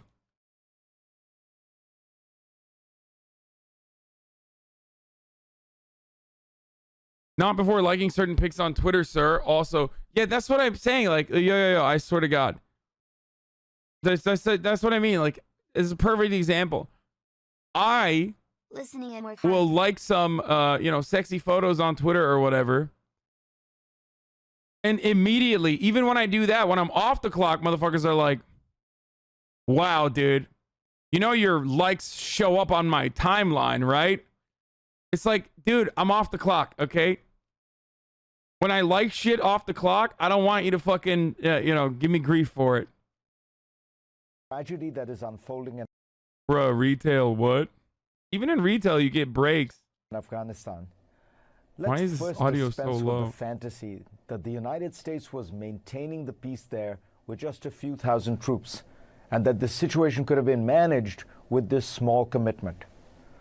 For the last couple of years, it sure looked that way to Americans because Washington had made a deal with the Taliban, and as a result, the Taliban was deliberately not attacking US and coalition forces. For the Afghans, the war had been intensifying. In the summer of 2019, the Afghan army and police force suffered their worst casualties in the 2 decades of fighting. It was also the worst period for Afghan civilian casualties in a decade. In 2018, when the United States had 4 times as many troops as this year, the fighting was so brutal that 282,000 Afghan civilians fled their homes in the countryside. Frustration with the Afghan government and its American patrons was rising. A government survey done that year showed that Afghan support for U.S. troops was at 55%, down from 90% a decade earlier. You have heard people suggest that the withdrawal should have been delayed just a bit. Perhaps, but consider this news report in The Guardian in 2016. Afghan forces lose ground to Taliban despite delayed U.S. troop withdrawal. You see, the story pointed out that the U.S. military had persuaded President Barack Obama to delay the troop withdrawals he had planned but already delayed a year earlier. Despite having I'm complaining you don't get breaks and you work 7 days a week, but you literally have it so easy. People do what you do for a living for fun without being paid. Watch TV / browse Reddit. Hey, man. I love what I do. Okay? But let's see how you do it. You know what I'm saying? Like, I'm not going to ban you. But you throw up some stuff. See how many people are fucking entertained by what you're doing.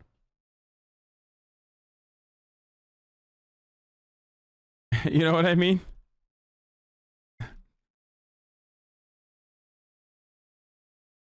Robust American forces and significant air power, the Afghan central government's control dropped to only about... Got a big break from his uncle and now has big ego. Yeah, I know.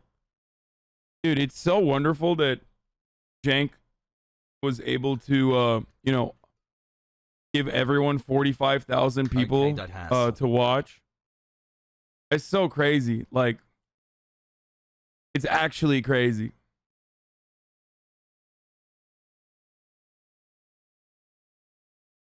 It's so tight that he hooked up the view bot, dude.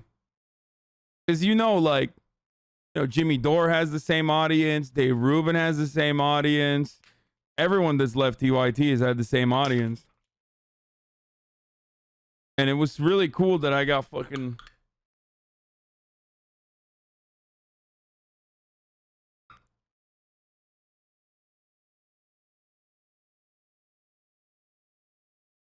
Why did you admit to ViewBot that's not allowed? Because it's a fucking joke.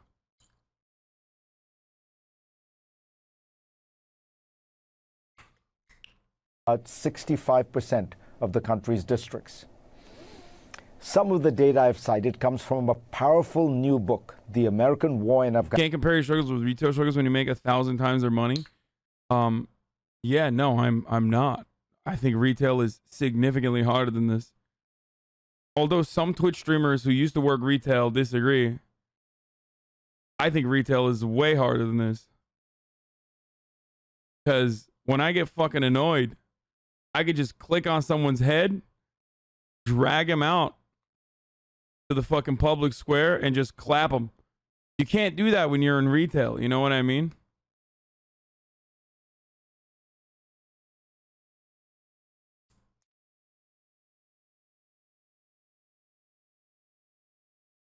Afghanistan by Carter Malkasian, who served as a civilian officer in Helmand province and then rose to become senior advisor to the chairman of the Joint Chiefs of Staff. Drawing his conclusions from the book in a political essay, he begins by noting, "There can be little doubt that we lost the war. The United States spent 20 years, $2 trillion, commanded at its peak 130,000 coalition troops, built up an Afghan security force of 300,000, at least on paper, and used the world's most sophisticated and lethal air power. Still, it was unable to defeat an ill-equipped Taliban force of perhaps 75,000. Why? Malkasian tries to answer the question, which he admits has puzzled him for the 12 years since he became engaged with Afghanistan and watched in battle after battle numerically superior and better supplied soldiers being defeated by poorly resourced and... How do you sneaky post on Insta while you're streaming? Hey, you got to do what you got to do, folks. That's right. I did post on Instagram. It was such a fucking sneaky post on Instagram while I was streaming that I literally forgot I posted it too. 11 months pog. I forgot I fucking posted it.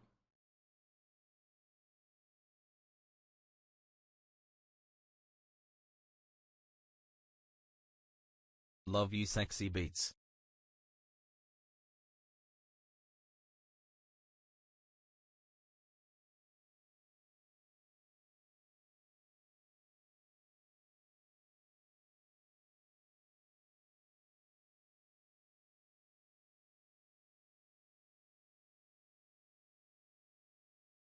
Hassan said knees out today.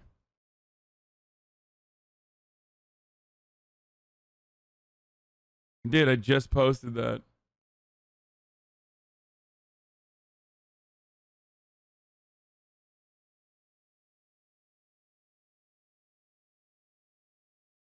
Put some OK Buddy memes on there too.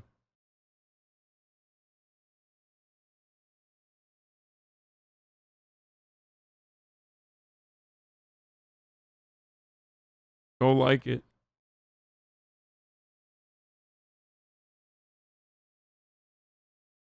I'm not even gonna front or be funny. This shit just makes me really sad. What the fuck? Come on, FaZe Banks. What are you doing? Don't get involved in this, FaZe Banks. You're better than this, dude.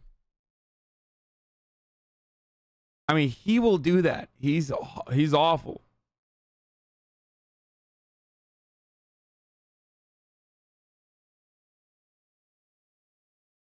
She's called Kima pedo like a week ago.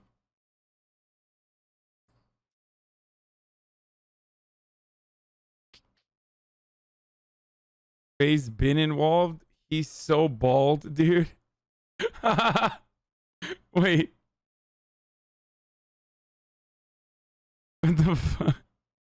What the fuck does his hairline have to do with this?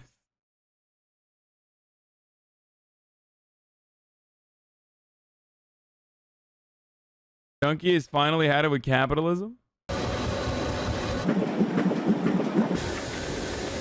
Video games are an expensive hobby, but at the same time, games are cheaper and more accessible today than ever before.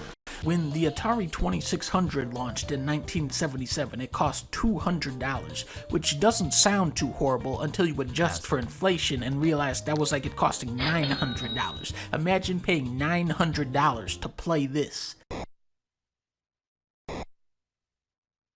Some game, huh? Some game! $60. This is what you expect to pay for a brand new AAA video game. But where did this price come from? Well, in those initial Atari days, games were going for $20 to $30, so pretty good deal. Wait a minute. What the fuck? $120 for Plague Attack? Oh no! $120 to play Oink. Oink, ladies and gentlemen. $120 to play Tax Avoiders. Why did you have to avoid paying your taxes? Because video games cost $120. God damn. Jump to NES times. Games are now $60, which was like $150. Jesus Christ. However, that price point would remain at $60 going into future console generations, so while the value of the dollar dropped, video games were subtly becoming cheaper with each passing year, except when they'd try to sell Turok for $80 for Turok. What? There better be over 80 dinosaurs in this game. $60 is still a lot of money today, but for a top-of-the-line video game that you are going to play and enjoy for the rest of your life, a work of art that developers poured years of their lives into, $60 for that?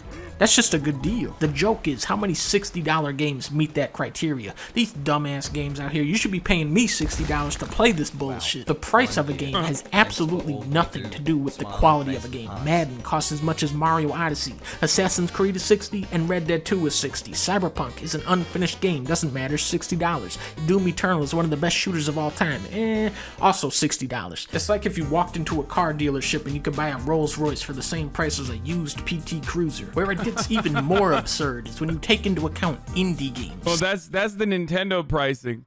At least games are cheaper when you get like, you know what I mean? If you get like a used PT Cruiser, it's like a little bit cheaper. Unless you're going Nintendo, in which case, like, even if it's a fucking PT Cruiser from like 8 years ago, it's still the same price as a new Rolls Royce.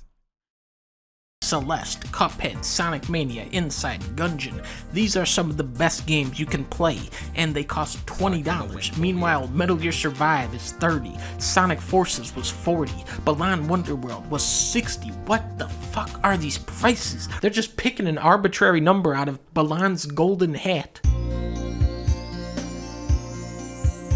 Marketing will forever manipulate gamers into wanting to buy the brand new cutting edge game, even when there's nothing new about the game because it's all built on recycled technology from years ago.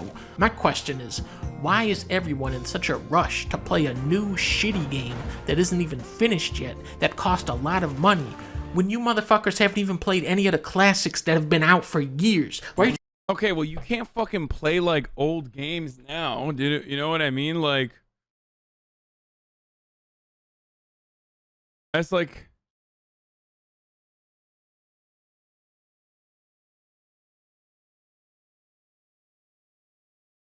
you're trying to play Mass Effect Andromeda when you haven't even played Mass Effect 2? Why are you buying Metal Gear Survive when you haven't even played Metal Gear Solid? Why are you buying any game when you haven't even played Mario Galaxy yet? You big bitch. I feel like I just have to start showing up at GameStops at this point. When I see somebody pick up a dumbass game, I just knock it out of their hand like, no, no. Go pick a better game. Coffee that. God of War is $17, Uncharted is $16, Doom is $25, Phantom Pain is $18, Devil May Cry is $23, so don't let me catch you out here spending $70 on Lawn Mowing Simulator like I know you will. I will come down on you for doing some bullshit like this. Even good games drop in value fast. Ubisoft junk even faster. More than ever, video games are fighting over your money, and as the industry grows, so do your options as a consumer.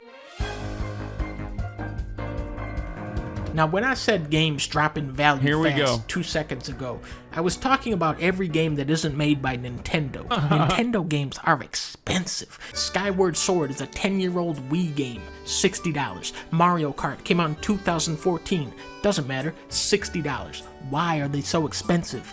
Because it says Nintendo on it. Nintendo is the name brand in video games. They have 1, 2, 3, 4, 5 games, which could be considered the pinnacle of their genre. Not to mention 3D platformers, which you might as well just call the 3D Mario game genre at this point. Not only is Nintendo the best game developer today, but they have been for 4 decades. And this is how they get away with selling Kirby for $60. Nintendo games are not created equally, but they are sold as equals. Mario Odyssey is $38. And Splatoon 2 is $55, and I just gotta sit here and say, okay, while I would gladly pay $100 for a game as good as Pikmin 3, I feel disgusted and insulted when you ask $60 for Pokemon Sword. Get the fuck out of here. I'll give you $1 for this game.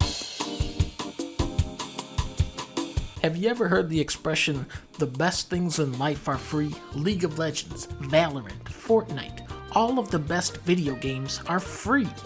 It's a meme, right? Wait, the $60 annual franchise is now a dinosaur. Call of Duty and Battlefield are higher quality games, but they've monetized in such an exploitive way that people are flocking to free-to-play titles instead. Why pay $60 for a game with a 1-year lifespan when they're still updating Fortnite with free content years later? Then you got Overwatch over here, $40 for a game that is 10 times more polished and replayable than any Call of Duty or Battlefield, and they added how many characters and maps to that game over the years. And now Halo Infinite is going free to play. $60 for this bullshit? This is over. Happy New Year, Xbox. Now, back in my day, this must have been around 1910, there was a rental store called Blockbuster. Blockbuster had... Okay, this is Blockbuster stays winning, though, in my mind, exclusively because as a young boy coming to the United States of America in the Happy summer, 7 months sub I could slash not 9 months comprehend a streaming. concept so incredible.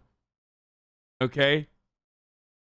Like, it's just a store full of cool shit that I never had access to. And now I have access to all of it. There's so much cool shit. And I can play all of them by fucking renting.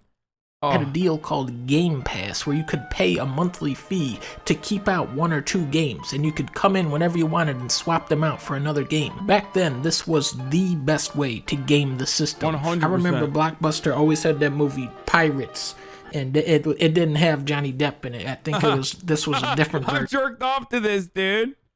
Nice. Movie. Today, that deal lives on as the Xbox Game Pass. For $15 a month, you can get access to a pretty decent library of games. I think it's something like 300 games, and there is some really good stuff in here. The only thing wrong with the Xbox Game Pass is that the second I recommend this to people, you already know snake-ass Microsoft is going to triple the price on this thing. Sadly, many of the best video games out there are not available on any modern devices. Say you want to play a Sega Saturn game. Well, first you're gonna need the console. What the fuck? And then the game. Let's look for Panzer Dragoon Saga. $1,700! Now remember when I said that games drop in value? We are at a point where remastered versions of games are now outdated. Metal Gear Solid 4 is still only playable on the PS3. Ridge Racer? That doesn't exist. What are you talking about? Do you mean Renzo Racer? Good.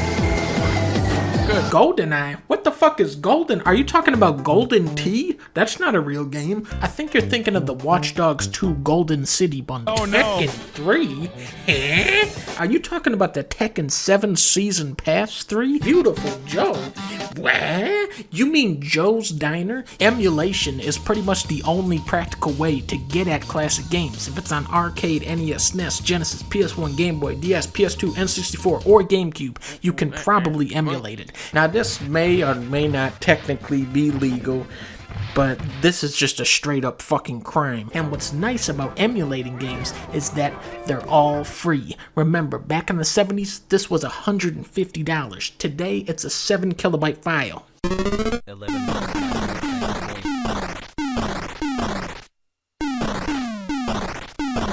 Are cheeseburgers really this bad for your teeth?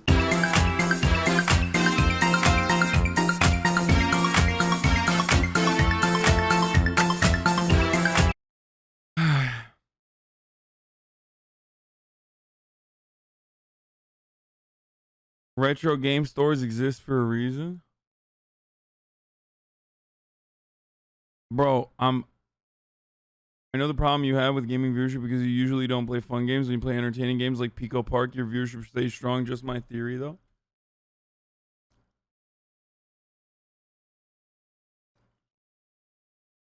What the fuck is Blockbuster? You guys are joking, right?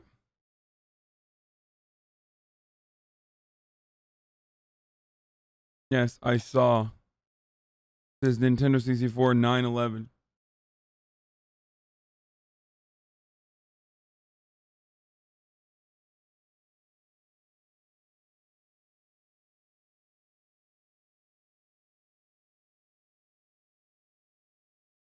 Yo, Hassie, it's my B-day tomorrow. Can I get a dub?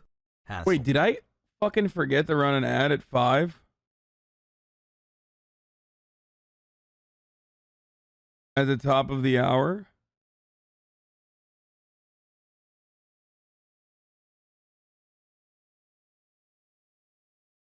Oh my god, I did. I fucking did, dude.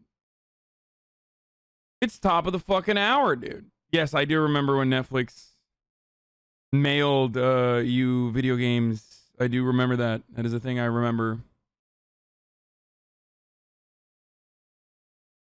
No, I did not run an ad. I like that people are pretty sure you ran an ad. No, I have my activity and I can see it.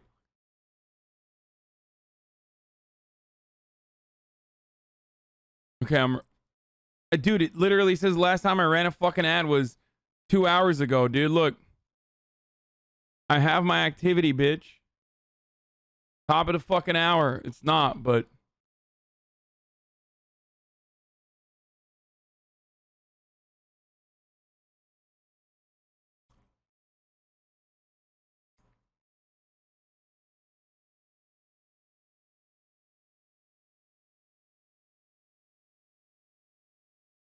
Zara Jordan wants to fuck you, Azan. Go get the cheeks, my guy. Who the fuck is Zara Jordan?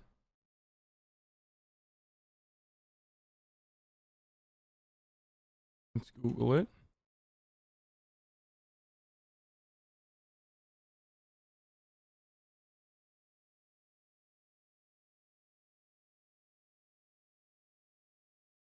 Follows me. I don't know who that is. Stop the ads.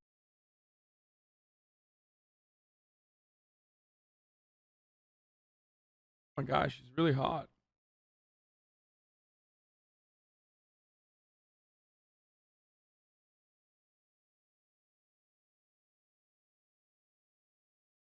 Fuck your ad break trying to pry every penny out of the situation. Shame. What? Dude, I have to run a fucking 60-second ad density every hour. It's literally the lowest out of all the top streamers on the platform. Suck my cock.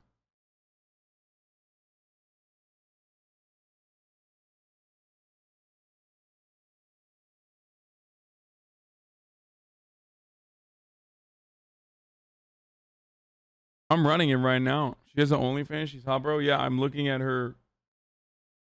I'm looking at her Twitter. And yes, you are correct. She is very attractive.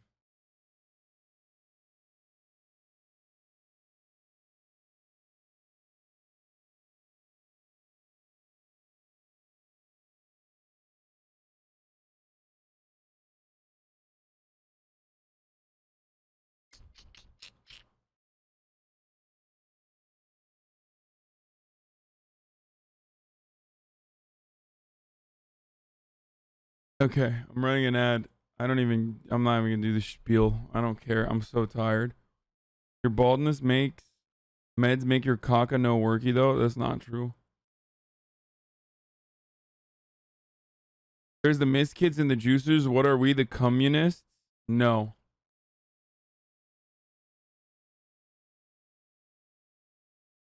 $16-year-old. What? This video proves your point that all white rappers should be jailed. 16-year-old jailed after trying to decapitate factory worker with samurai sword, then raps about it. Yeah, I mean, that one, like, actually should be jailed.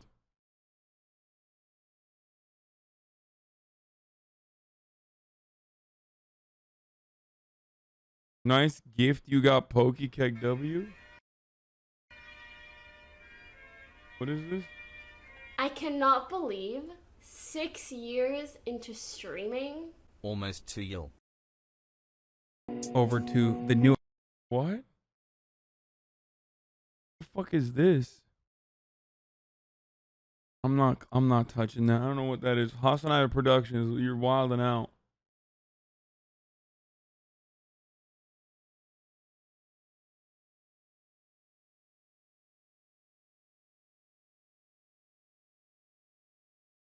Arjan.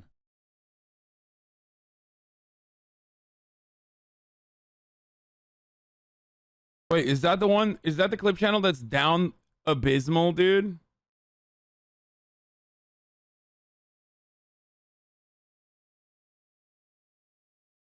Yeah, I saw this tweet, chat.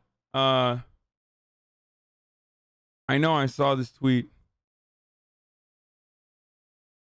I mean, you guys were saying, like, you know, that this tweet happened. I know. I'm straight, though. So there is that.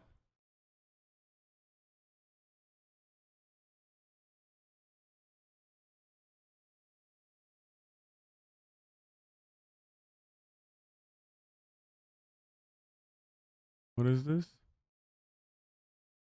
I gotta click away from the Zara Jordan link because I'm gonna accidentally click on it. The sand why so sexy toe. Hot face. Full moon with face.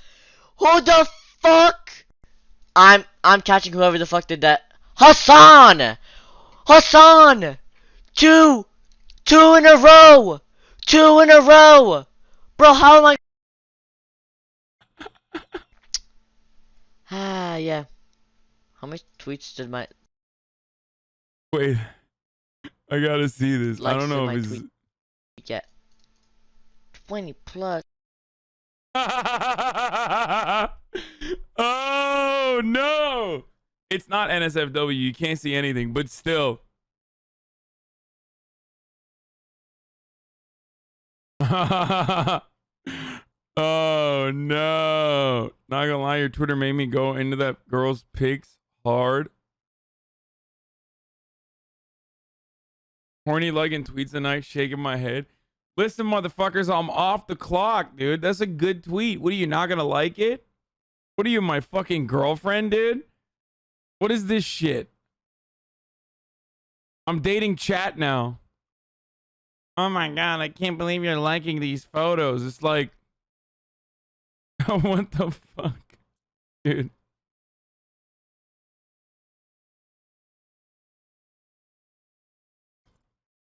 You don't have a girlfriend? Yeah, but when I did, she would fucking say the same shit. Why are you liking these photos? I don't know, because they're fucking cool. I like it. For me in terms of fitness. If I like something, I'm an honest person. Okay? If I like something, I'm going to click like. It's dishonest for me to not click like if I see some shit that I like. Am I wrong?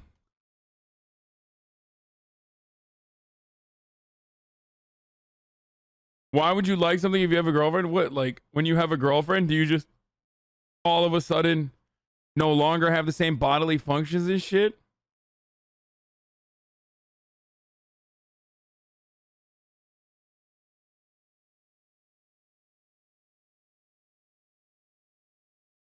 I know it's Jimmy Dore. I finally see after 2 years as to why you're still single.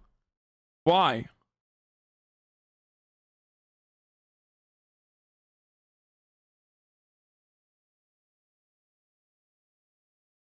Such a Sigma. I'm not clicking on that.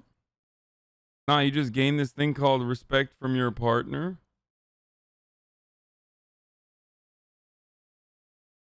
Wait, what do you mean?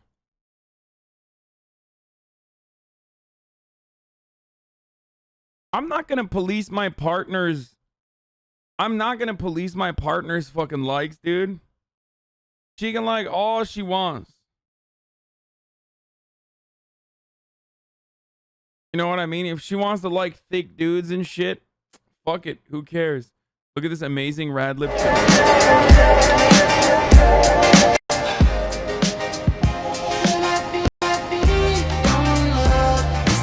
What? Stop having sex with your boyfriend who watches porn. If he doesn't respect you or other women enough to stop contributing to a misogynistic industry with his views, he doesn't deserve pussy. Don't be afraid to set that boundary with yourself and him. It's not normal for guys to watch porn and we don't have to accept it.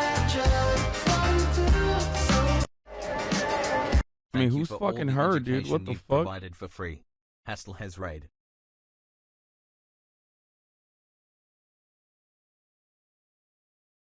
Wait, but she's a lesbian.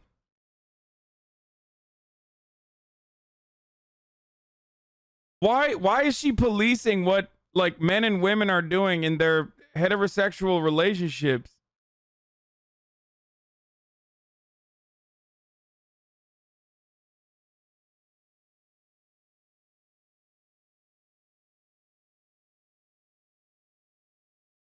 She's right though. No, the fuck she's not.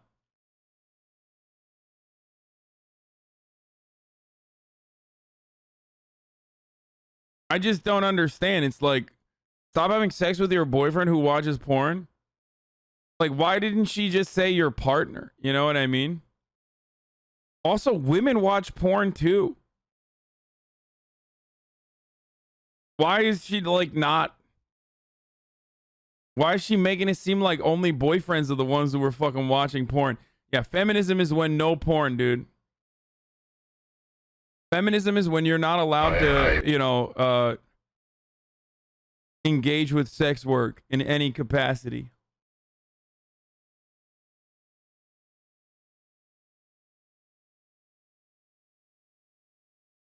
I saw David Choi talking about the same kind of shit. He was just talking about how unnatural it is to watch other people fuck via phone like 4 inches from your face daily. Okay, you don't have to put it that close to your fucking face, okay? Kind of seems like a you thing.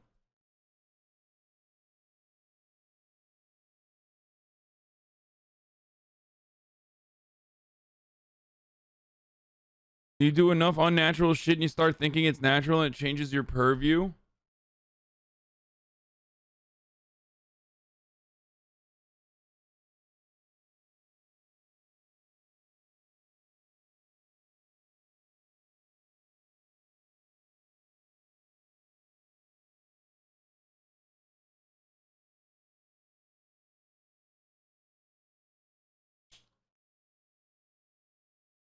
Quick question. Why do you all stalk his likes? Don't you feel weird replying this to random people so often?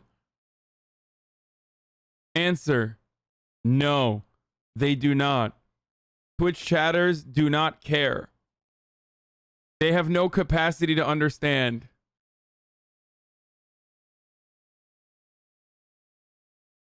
David Choi is a world famous artist. He also did a really great Vice doc back in the old Vice days. He bitch hiked across the US. Definitely worth a watch.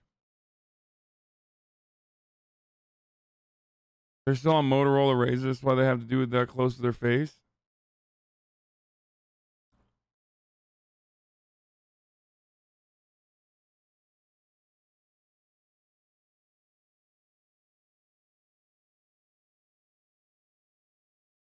Hassle. Random, but I stumbled upon that shirt Andrew Schultz wore on JRE that you thought was drippy. Oh, this one? The Playboy Tropical Silk shirt? What is this in fucking real dollar value and not like let him get away with IT Canadian dollary dues, mods. which is Monopoly money. $11.90.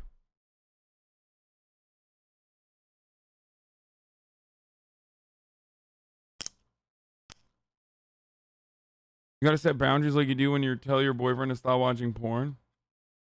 What is that, like fucking $7? $3?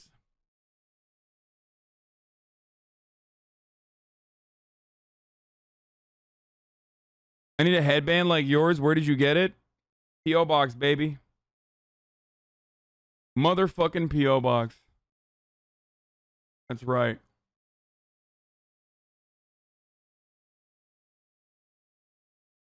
Don't they talk about no prostitution in the Commie Manifesto? Commie Manifesto.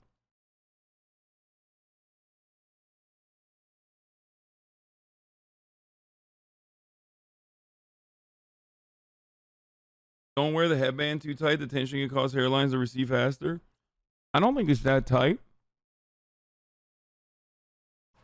Also, everybody stopped fucking crying about my hair. What is this Rush shit? Bama Rush? No, you on Bama Rush talk, my guy? What is that? I heard about it.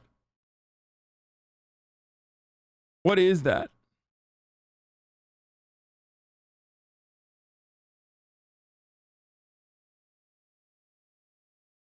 Which viewer at a party? Hasanabi and Ben Yay, Shapiro? 3 I'm months. not clicking that. You copying Jack Grealish with the headband. Google it. Lol. Almost 100% of porn is made by women. Only 30% watch it. Weird. Almost like it's an industry that's specifically created for men. Then socially pressured their significant others into thinking it's okay. What? You literally made that number up. Almost 100% of porn is made by women? Like, what do you mean? Gay porn doesn't exist? What the fuck? Like, literally, gay porn doesn't exist in this person's mind.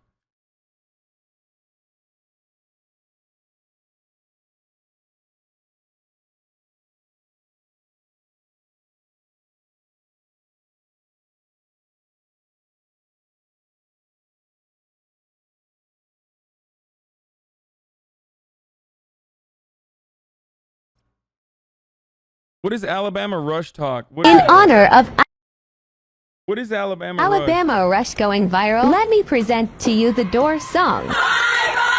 Oh my fucking god, dude. This is the whitest thing on the planet, dude. Oh, that Playboy shirt is Amiri. I put on an Amiri shirt the other day. It was $200. And it literally didn't fit. It was a double XL and it just did not fit. Yeah. This is a fucking flashbang. Yeah, 100%.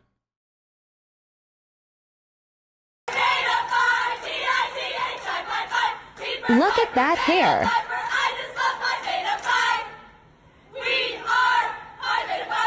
Whiplash. Yes, snaps. My head hurts.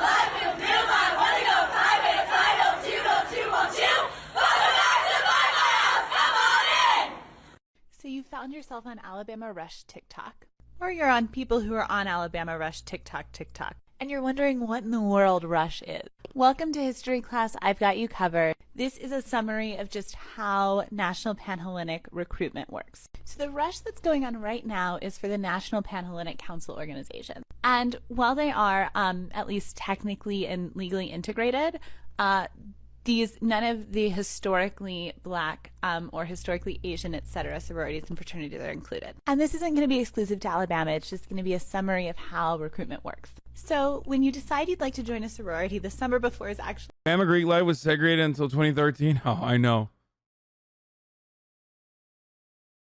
There are a lot of women who direct gay porn. Some of the biggest films were by women for gay men. Check out Mr. A lot of Pam. work. You start by putting together a resume, maybe a few headshots, and you work on getting letters of recommendation from an alumna of each sorority on the campus. And at these big competitive schools, it's often good to have multiple letters of recommendation. Now, in recent years, they have tried to kind of stay away from needing all these letters of recommendation, but what the national organizations want to happen and what realistically happens are two different things. You have to remember the South is a place where a lot of these people really value tradition, and a lot of them know each other from high school or camp or in the same... That's a good substitute. Tradition is right. Yeah. There's like fraternities in the South where they literally fucking trace your lineage back to like slave ownership. Like, I think it's Kappa, right? Isn't it? It's the one that is like only in the South. It's the one below the Mason-Dixon line. There's a fraternity that is below the Mason-Dixon line exclusively. Kappa Alpha. Yup, the Kappa Alpha order. Robert Lee was a founder of the Kappa Alpha order. But whenever someone says in the South we value tradition, know that they don't just mean tradition. Or rather, the tradition they're talking about is racism. Same sort of family situations, and unfortunately that plays a big role in this stuff. So anyway, on the first day of recruitment, everybody goes to every single sorority house. And then from there on out, there's what's called a mutual selection process. Balls. So the girls who are trying to join a sorority i.e. if you're a black girl, you don't get in. Essentially rank all of the houses from their most to least favorite. And then the girls in the sororities have this big meeting where they rank all the girls who have come through. And then there's this kind of complicated mathematical system that decides how many invitations each sorority is going to get for the parties on the next day. Basically, the sororities that are more popular with more of the potential new members. Every frat was founded by Confederates. KA is at my school, and it's the athlete frat with tons of black guys. Now it is, I guess. That's actually incorrect. K's all over the place. I literally work in higher ed.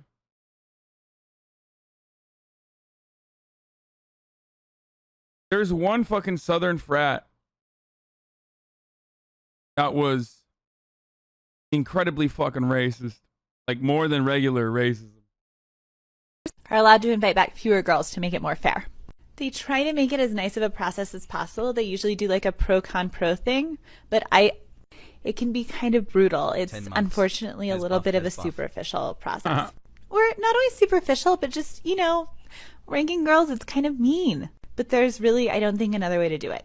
Anyway, the next day, all the girls who are rushing, it's technically called recruitment, get a card that has their schedule. And your schedule could be as full or as empty as kind of as popular as you want. No, it's not SAE. No. Every day in the house, there's a skit or some sort of a party. And it's very constructed. You don't realize this until your second year. But they like line you up in order. Bro, how long is this fucking TikTok, They choose bro? which girls you're going to talk to based on what a priority you are to be recruited by the sorority and who they think you'll be a best fit with. So that continues until the last day, which is called pref night. And on pref night, it's a very solemn ceremony. You're only going to 1, 2, or 3 sororities usually. And basically, like, the goal is to just make the girls feel an emotional connection to the sorority. And then the next morning is bid day. And if you've matched with a house, you find out which one. And you start the pledge process, which isn't called pledging anymore, but I forgot the Take me to your best friend's house, go around this roundabout, oh yeah. I'll take you to your best friend's house, I love you then and I love you now, oh yeah.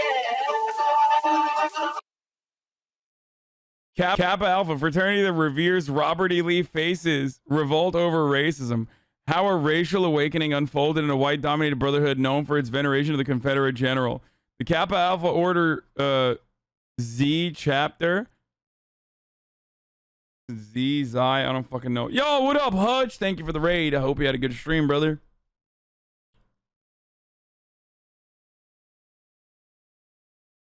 That's KA or SAE. Look at SAE's racist chant from 2015. They have a drinking chant called 123 Robert E. Lee. Find a black person challenge, impossible difficulty. I mean, apparently they put a black dude on their fucking main page.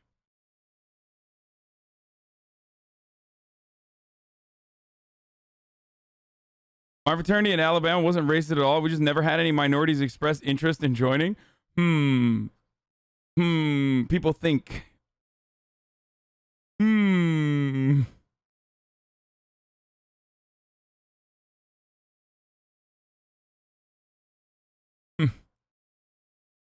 You sussy little bakas, you.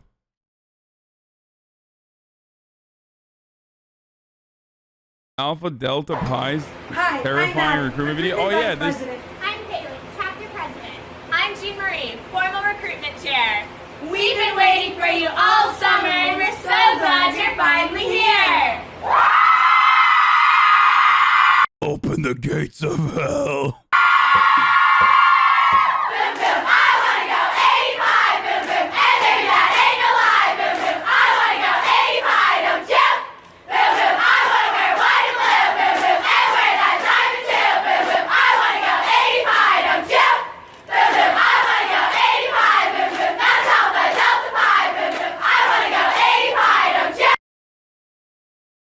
That's awesome.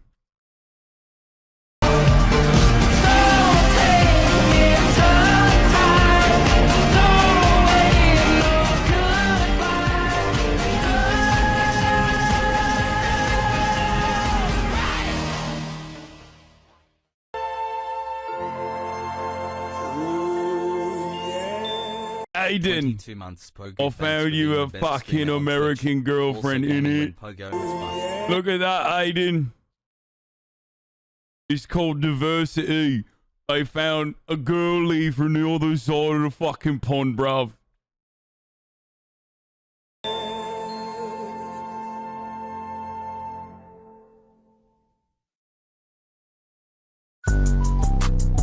Hey y'all, Bama Rush Day 3. My shirt is from Bama.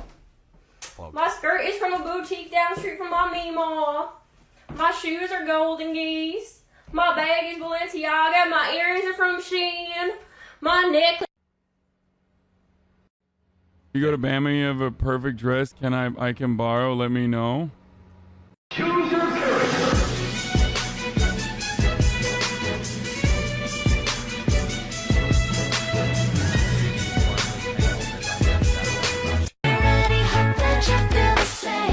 Dude, why do I get the vibes that like half of these?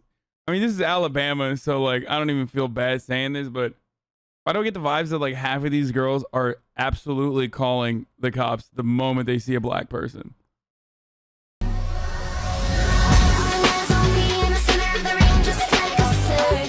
When the entire world What do is you think watching is gonna you happen likely in Afghanistan? rush into I the doubt biggest the Taliban sororities in the will country. and all the new This is fucking me guns 1 and hour airplanes after they own watching now. Alabama Rush Talk. This is me one Hey, day Cassandra after Gay. watching Alabama Rush Talk. Alright, Rush Day 3. My shirt's from Bama. My skirt's from Lulu. My jewelry's normal. My shoes are Steve Madden. That's My fine. bag is from Target. And my clip is from Shein. She's just too hard-headed. You're seeing all the cute Alabama Rush videos, but you're on a membership collection, so you're in the basement all Hi day. guys, Rush Day 3 outfit of the day. The shirt is blue, it's from Alabama. Shorts are from Shein, earrings from Shein, necklace Kendra Scott, voice gone, hair second day, shoes Target. I don't have Someone in the chat said this is making me think the Taliban are right. Alabama Rush Limbaugh. Oh, Talabama, brother. outfits today. I had 11 yesterday. So my top is from. Okay, what the fuck is... Okay, shirts also from Alabama. Short from Christmas. Okay, these are like... You know what's crazy? Like, these are all, you know, above average white girls too, right? But I guess the D'Amelios and shit, like, they really are diverse with respect to the rest of TikTok. If the rest of TikTok looks like this, because, like, they're Italian. You know what I mean? And therefore, they have, like, a little bit more... Like, I feel like at least they, like, move better. You know what I mean? These guys are just, like, awkward as fuck. Earrings are Mignon Galligan, shoes are Schultz, and state championship ring. Okay, flex. Sisterhood Day 2. F We're in the doing chat another for Alabama OOTD. boys dot cheers My to dress 5 is months from daddy. a boutique in Georgia. My butterfly necklace is Kendra Scott. My smiley face necklace is from an Instagram boutique. I'm not sure where my earrings are from. All of my bracelets are Brex. And again, I don't know where my shoes are from. Okay. And why did you make this video? You just don't know. You don't know anything. Why are you making that video then? Like, you could have prepared. You could have warned something that you do know about.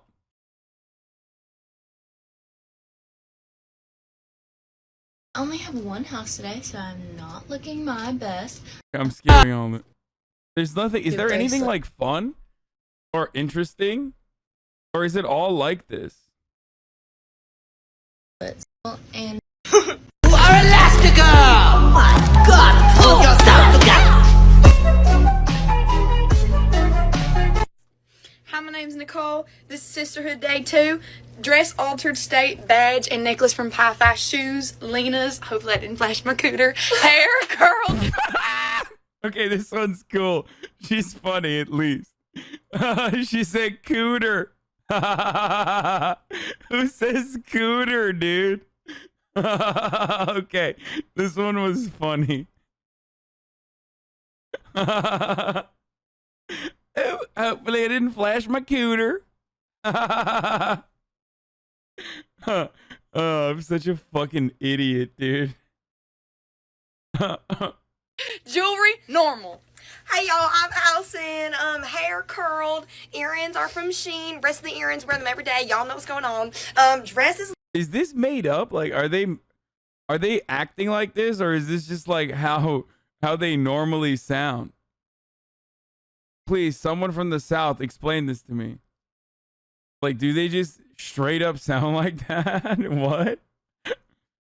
Lena's. Necklace is Pie Fi. Name tag is Pie Fi. Shoes are Steve Madden. Hi y'all, my name Reagan.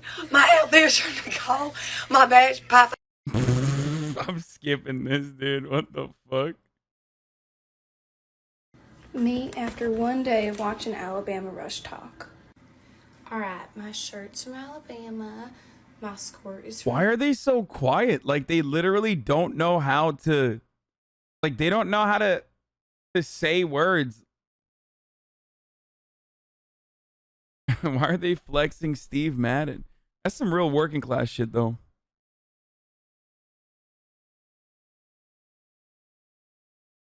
Lulu. My earrings are Shein. My jewelry's normal. And my shoes are from Martin's. Hey y'all, today's the first day of sisterhood. I am so excited. It's like 7 in the morning right now. I'm not posting this until later though, but I'm gonna do OTT. Okay, so dress is from Hello Molly, so cute. My shoes are from Lulu's. My earrings are from a boutique on Etsy. This is Tiffany, and then Tiffany, Pandora. I don't know where I got this. It is day 2 of sisterhood round, and I'm gonna do my OOTD today. So this dress is from the lace. Bro, she is double Christianed up, dude. Hey, Laisa Tay, bro. Where the seculars at, dude? Huh? What's up with the seculars, dude? I don't see you guys policing what she's putting on her ears. Practice. These shoes are from Target, and then my earrings are from Princess Polly. Hi, I'm Katie. My dress is from the Golden Hanger. My bracelet. Bro, we've literally seen the same girl. You will never be able to convince me that we have not watched the same exact girl wear different outfits for the past 9 minutes, okay? You can show me different IDs. I would be like, nope, that's the same girl. Literally, she got a bunch of fucking different fake IDs. What is happening here? All Fox News hosts? Yeah, 100%. Fucking Clone Wars. Okay, is this just, that's what's going on? Oh, diversity. She's ginger. That's what I'm talking about. People say there is no diversity at Bama Rush Talk. Guess what? We got a ginger. That's right. I'll be on Panhellenic. Shorts are boots and vibes. Okay, they all lost voices. What the fuck?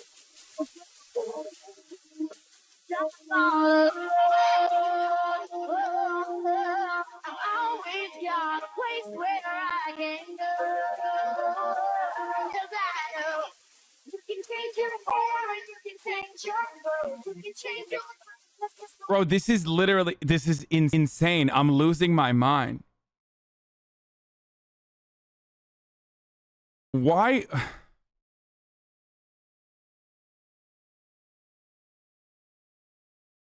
This is horrible, dude.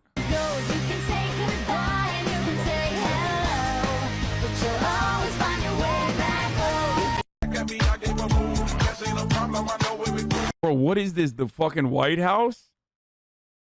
That's not a sorority house, is it? 100% built by slave labor, okay? Like, no shot.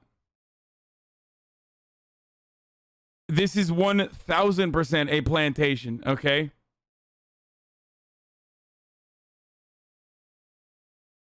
These are just pre-Karens. White House both literally and figuratively.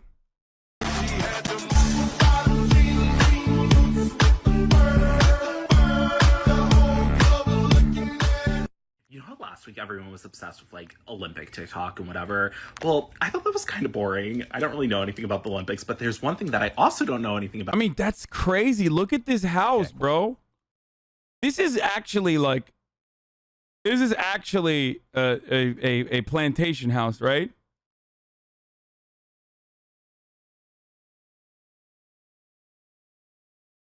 When racist Americans say every brown person looks similar, show them this video compilation. And that's Alabama sorority culture.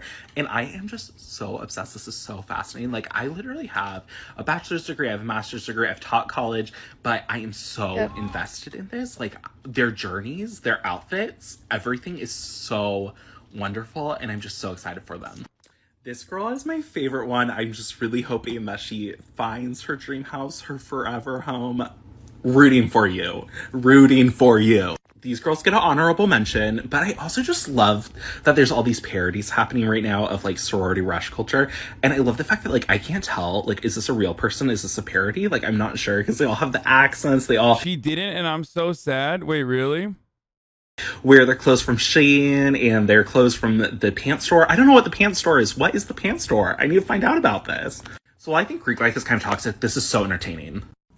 Hey y'all, today is the second day of sisterhood day here at the University of Alabama Rush. So I'm going to do a quick little OTD. So my dress is from Love Shack Fancy. My shoes. Bro, I feel like these are people that moved to Alabama. Like, they grew up in California. Clinics happen after this And she like, oh my God, I'm doing it already. I'm doing it. She like, she moved to fucking Alabama and is now just like LARPing as an Alabamian. You know what I mean? There's no way, like, a human doesn't talk like this. Hey, y'all! It's contagious. Is it just me or does Are from Dolce Vita. My necklace was. Okay, you're from Bakersfield. Like, you literally are from Bakersfield, and now you're in Alabama. So now you're like doing the same thing that people do when they're like, I went to semester at sea, and that's why I picked up this accent at Barcelona. It's like, dude, you were there for 3 days. Like, what do you mean? No, you don't understand. I picked this accent up at Barcelona. A gift. My rings are my rings.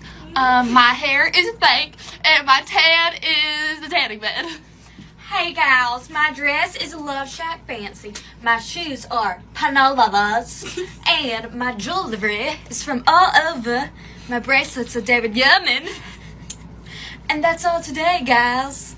Happy Rush. What? To a farmer's daughter. I'm a God-fearing, hard-working combine driver, hogging up the road on my plower, chugga-lugga-lugging 5 miles an hour on my international harvest. Good morning, everyone. God has let me live another day, and I am about to make it everyone's problem.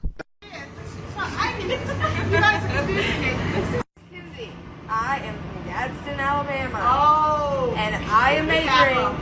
How tall are you? Are you short? How tall are you? The Taliban shows this compilation to radicalize people to fight against the U.S. Ya Allah, this will happen to you in our backyard. Brothers, we must do international jihad to stop white women. Are you sure? I'm major science on the pre-law track. Okay. That's what I'm doing. First, you let the women read anything but the Quran. And then before you know it, they all are getting blonde highlights and talking about Lululemon shoes. I did not even know Lululemon made shoes. Listen, babe. Since when is Lululemon's making shoes? Okay, so really? Yeah, you're smart. Yeah, you're maybe. Stand up. She's approximately like what, 5'6"? Oh, Kappa! Yep! I am from Sylacauga, Alabama, and I am an elementary education major. Oh, I'll forget. You love kids? I'll forget. You like to know she hates them. They are talking about Alabama. Meanwhile, what they should be wearing is Abaya. Do you ever go to food banks? I don't know, do I? Yes, you gotta go to food. Jules, I'm from Buffalo, New York. Oh, and I'm studying political science and history. This video sucks. Hey, you're kind of giving me high-five vibes. Oh, is that taken? There can't be two in one group. Are they wow. There's the question. Say that. Things. 1, statement earrings are apparently back in style, and I hate that. 2, whatever I just have to have it is about to blow up. We should buy stock. Okay, so it's Sisterhood Day 2, which means bid day is not far. And I don't feel like we have a game plan. If we have one, I have not seen it. Please tag me. But where is Ground Zero? How many of us... Okay, this lady is like 30, right? Like, what's she doing talking about fucking... are coming? We got a lot of ground to cover and a lot of girls we need closure on. What time are we getting there? But let me warn you, when these girls open up these envelopes, they are Olympic track. Envelopes. Yo, she said envelopes. Hold on, I gotta run that again. We got a lot of ground to cover and a lot of girls we need closure on. What time are we getting there? But let me warn you, when these girls open up these envelopes, envelopes. Oh my God. when these girls open up these envelopes. What the fuck? Oh, Jesus Christ.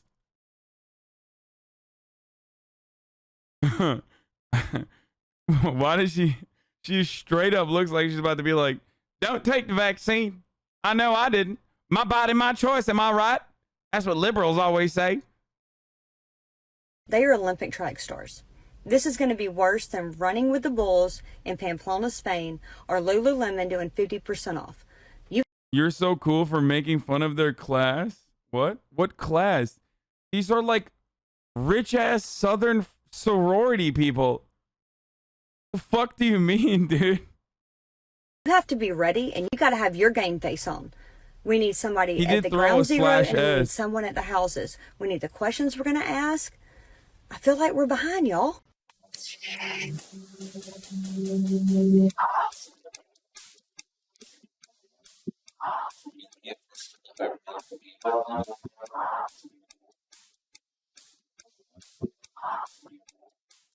So I spent my entire lunch watching Alabama Rush TikTok, and this is all I have to say. My Happy and sandwich is from home, just like my chips. My Maynard is from Amazon. My Brita is from Target, duh. Loft and Lock, because I'm a teacher. Stitch Fix Box, and yeah, have a good day. It's 7 in the morning. Take my It's 7 in the morning. Hi. So this is Philanthropy Day 2. Okay, like, this like kind of sucks. Why was this like a big thing? There's like nothing, there's no spice. Also, how do you keep track of who to watch? They literally all look and sound the same.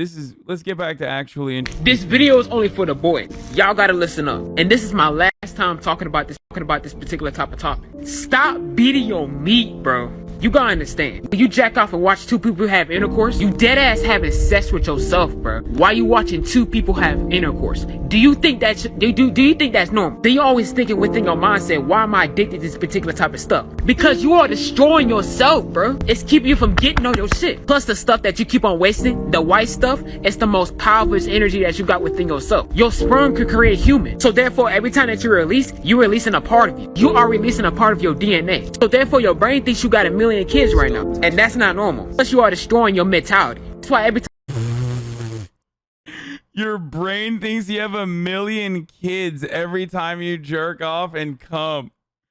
No, dude. Or you could literally do this video about doo-doo. Okay. Bro, that's protein that's going to waste, dude. time you walk in public, you always have social anxiety towards a girl. Because by you watching adult videos, it makes you think lustfully. Stop jacking off, bro. You look weak. Love y'all.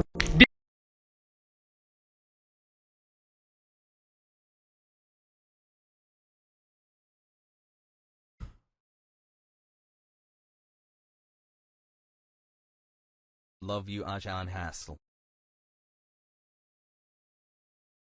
Aiden Ross getting trolled by his friend because he got the J&J. Wait, that's the worst one they're saying in the chat? Hey. Wait, oh god, that's the worst one. The Johnson. Yeah, that's the worst one. Like, I would say Johnson is like Aeropostale. Damn. Right? Damn. And then I would say Johnson like Fubu. Johnson is like Aeropostale. That's what the internet to be honest, I don't even know what that is. The internet says that the Johnson is Aeropostale, right? No, can you compare it to another analogy? I don't know. What about like cars? What's the Johnson? The Johnson is the like Honda Civic. Don't say Fuck. Damn. It's what? The Honda Civic is old reliable. What the fuck? Bro, got the J&J L. Yo, have fun getting a 0.000000001% chance of GPS L. nothing wrong with a Honda. So what is yours? Honestly? No, you get A to B. You know what I'm saying? Depends on how you looking at it. Yeah. You know what I'm saying? I would say the Madera, which is the other one. Number 2 is what? I would say it's like a I would say like a Tesla. You know oh what I mean? no! It's efficient. It's efficient. You know what I You mean? know what I'm It saying? worked. You know what I'm saying? It's not the flashiest shit. Well, I got it months ago. And then I would say the Pfizer, which is the one I got, is kind of like the Lamb.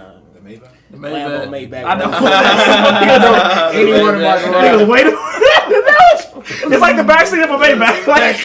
Listen, look. They're all fucking Zoomers. At least they got vaxxed. Okay, I'm happy. I can't hate on this too much.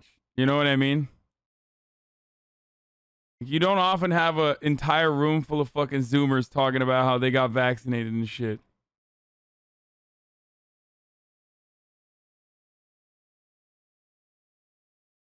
You know, on the back of the bag.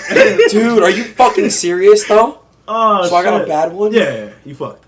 You fucked. Because this is gonna be a zombie nigga in like Don't 3 say weeks. that. Hey, but the thing is, Pfizer free. Bro, why you love my hair? The country is Dim GG.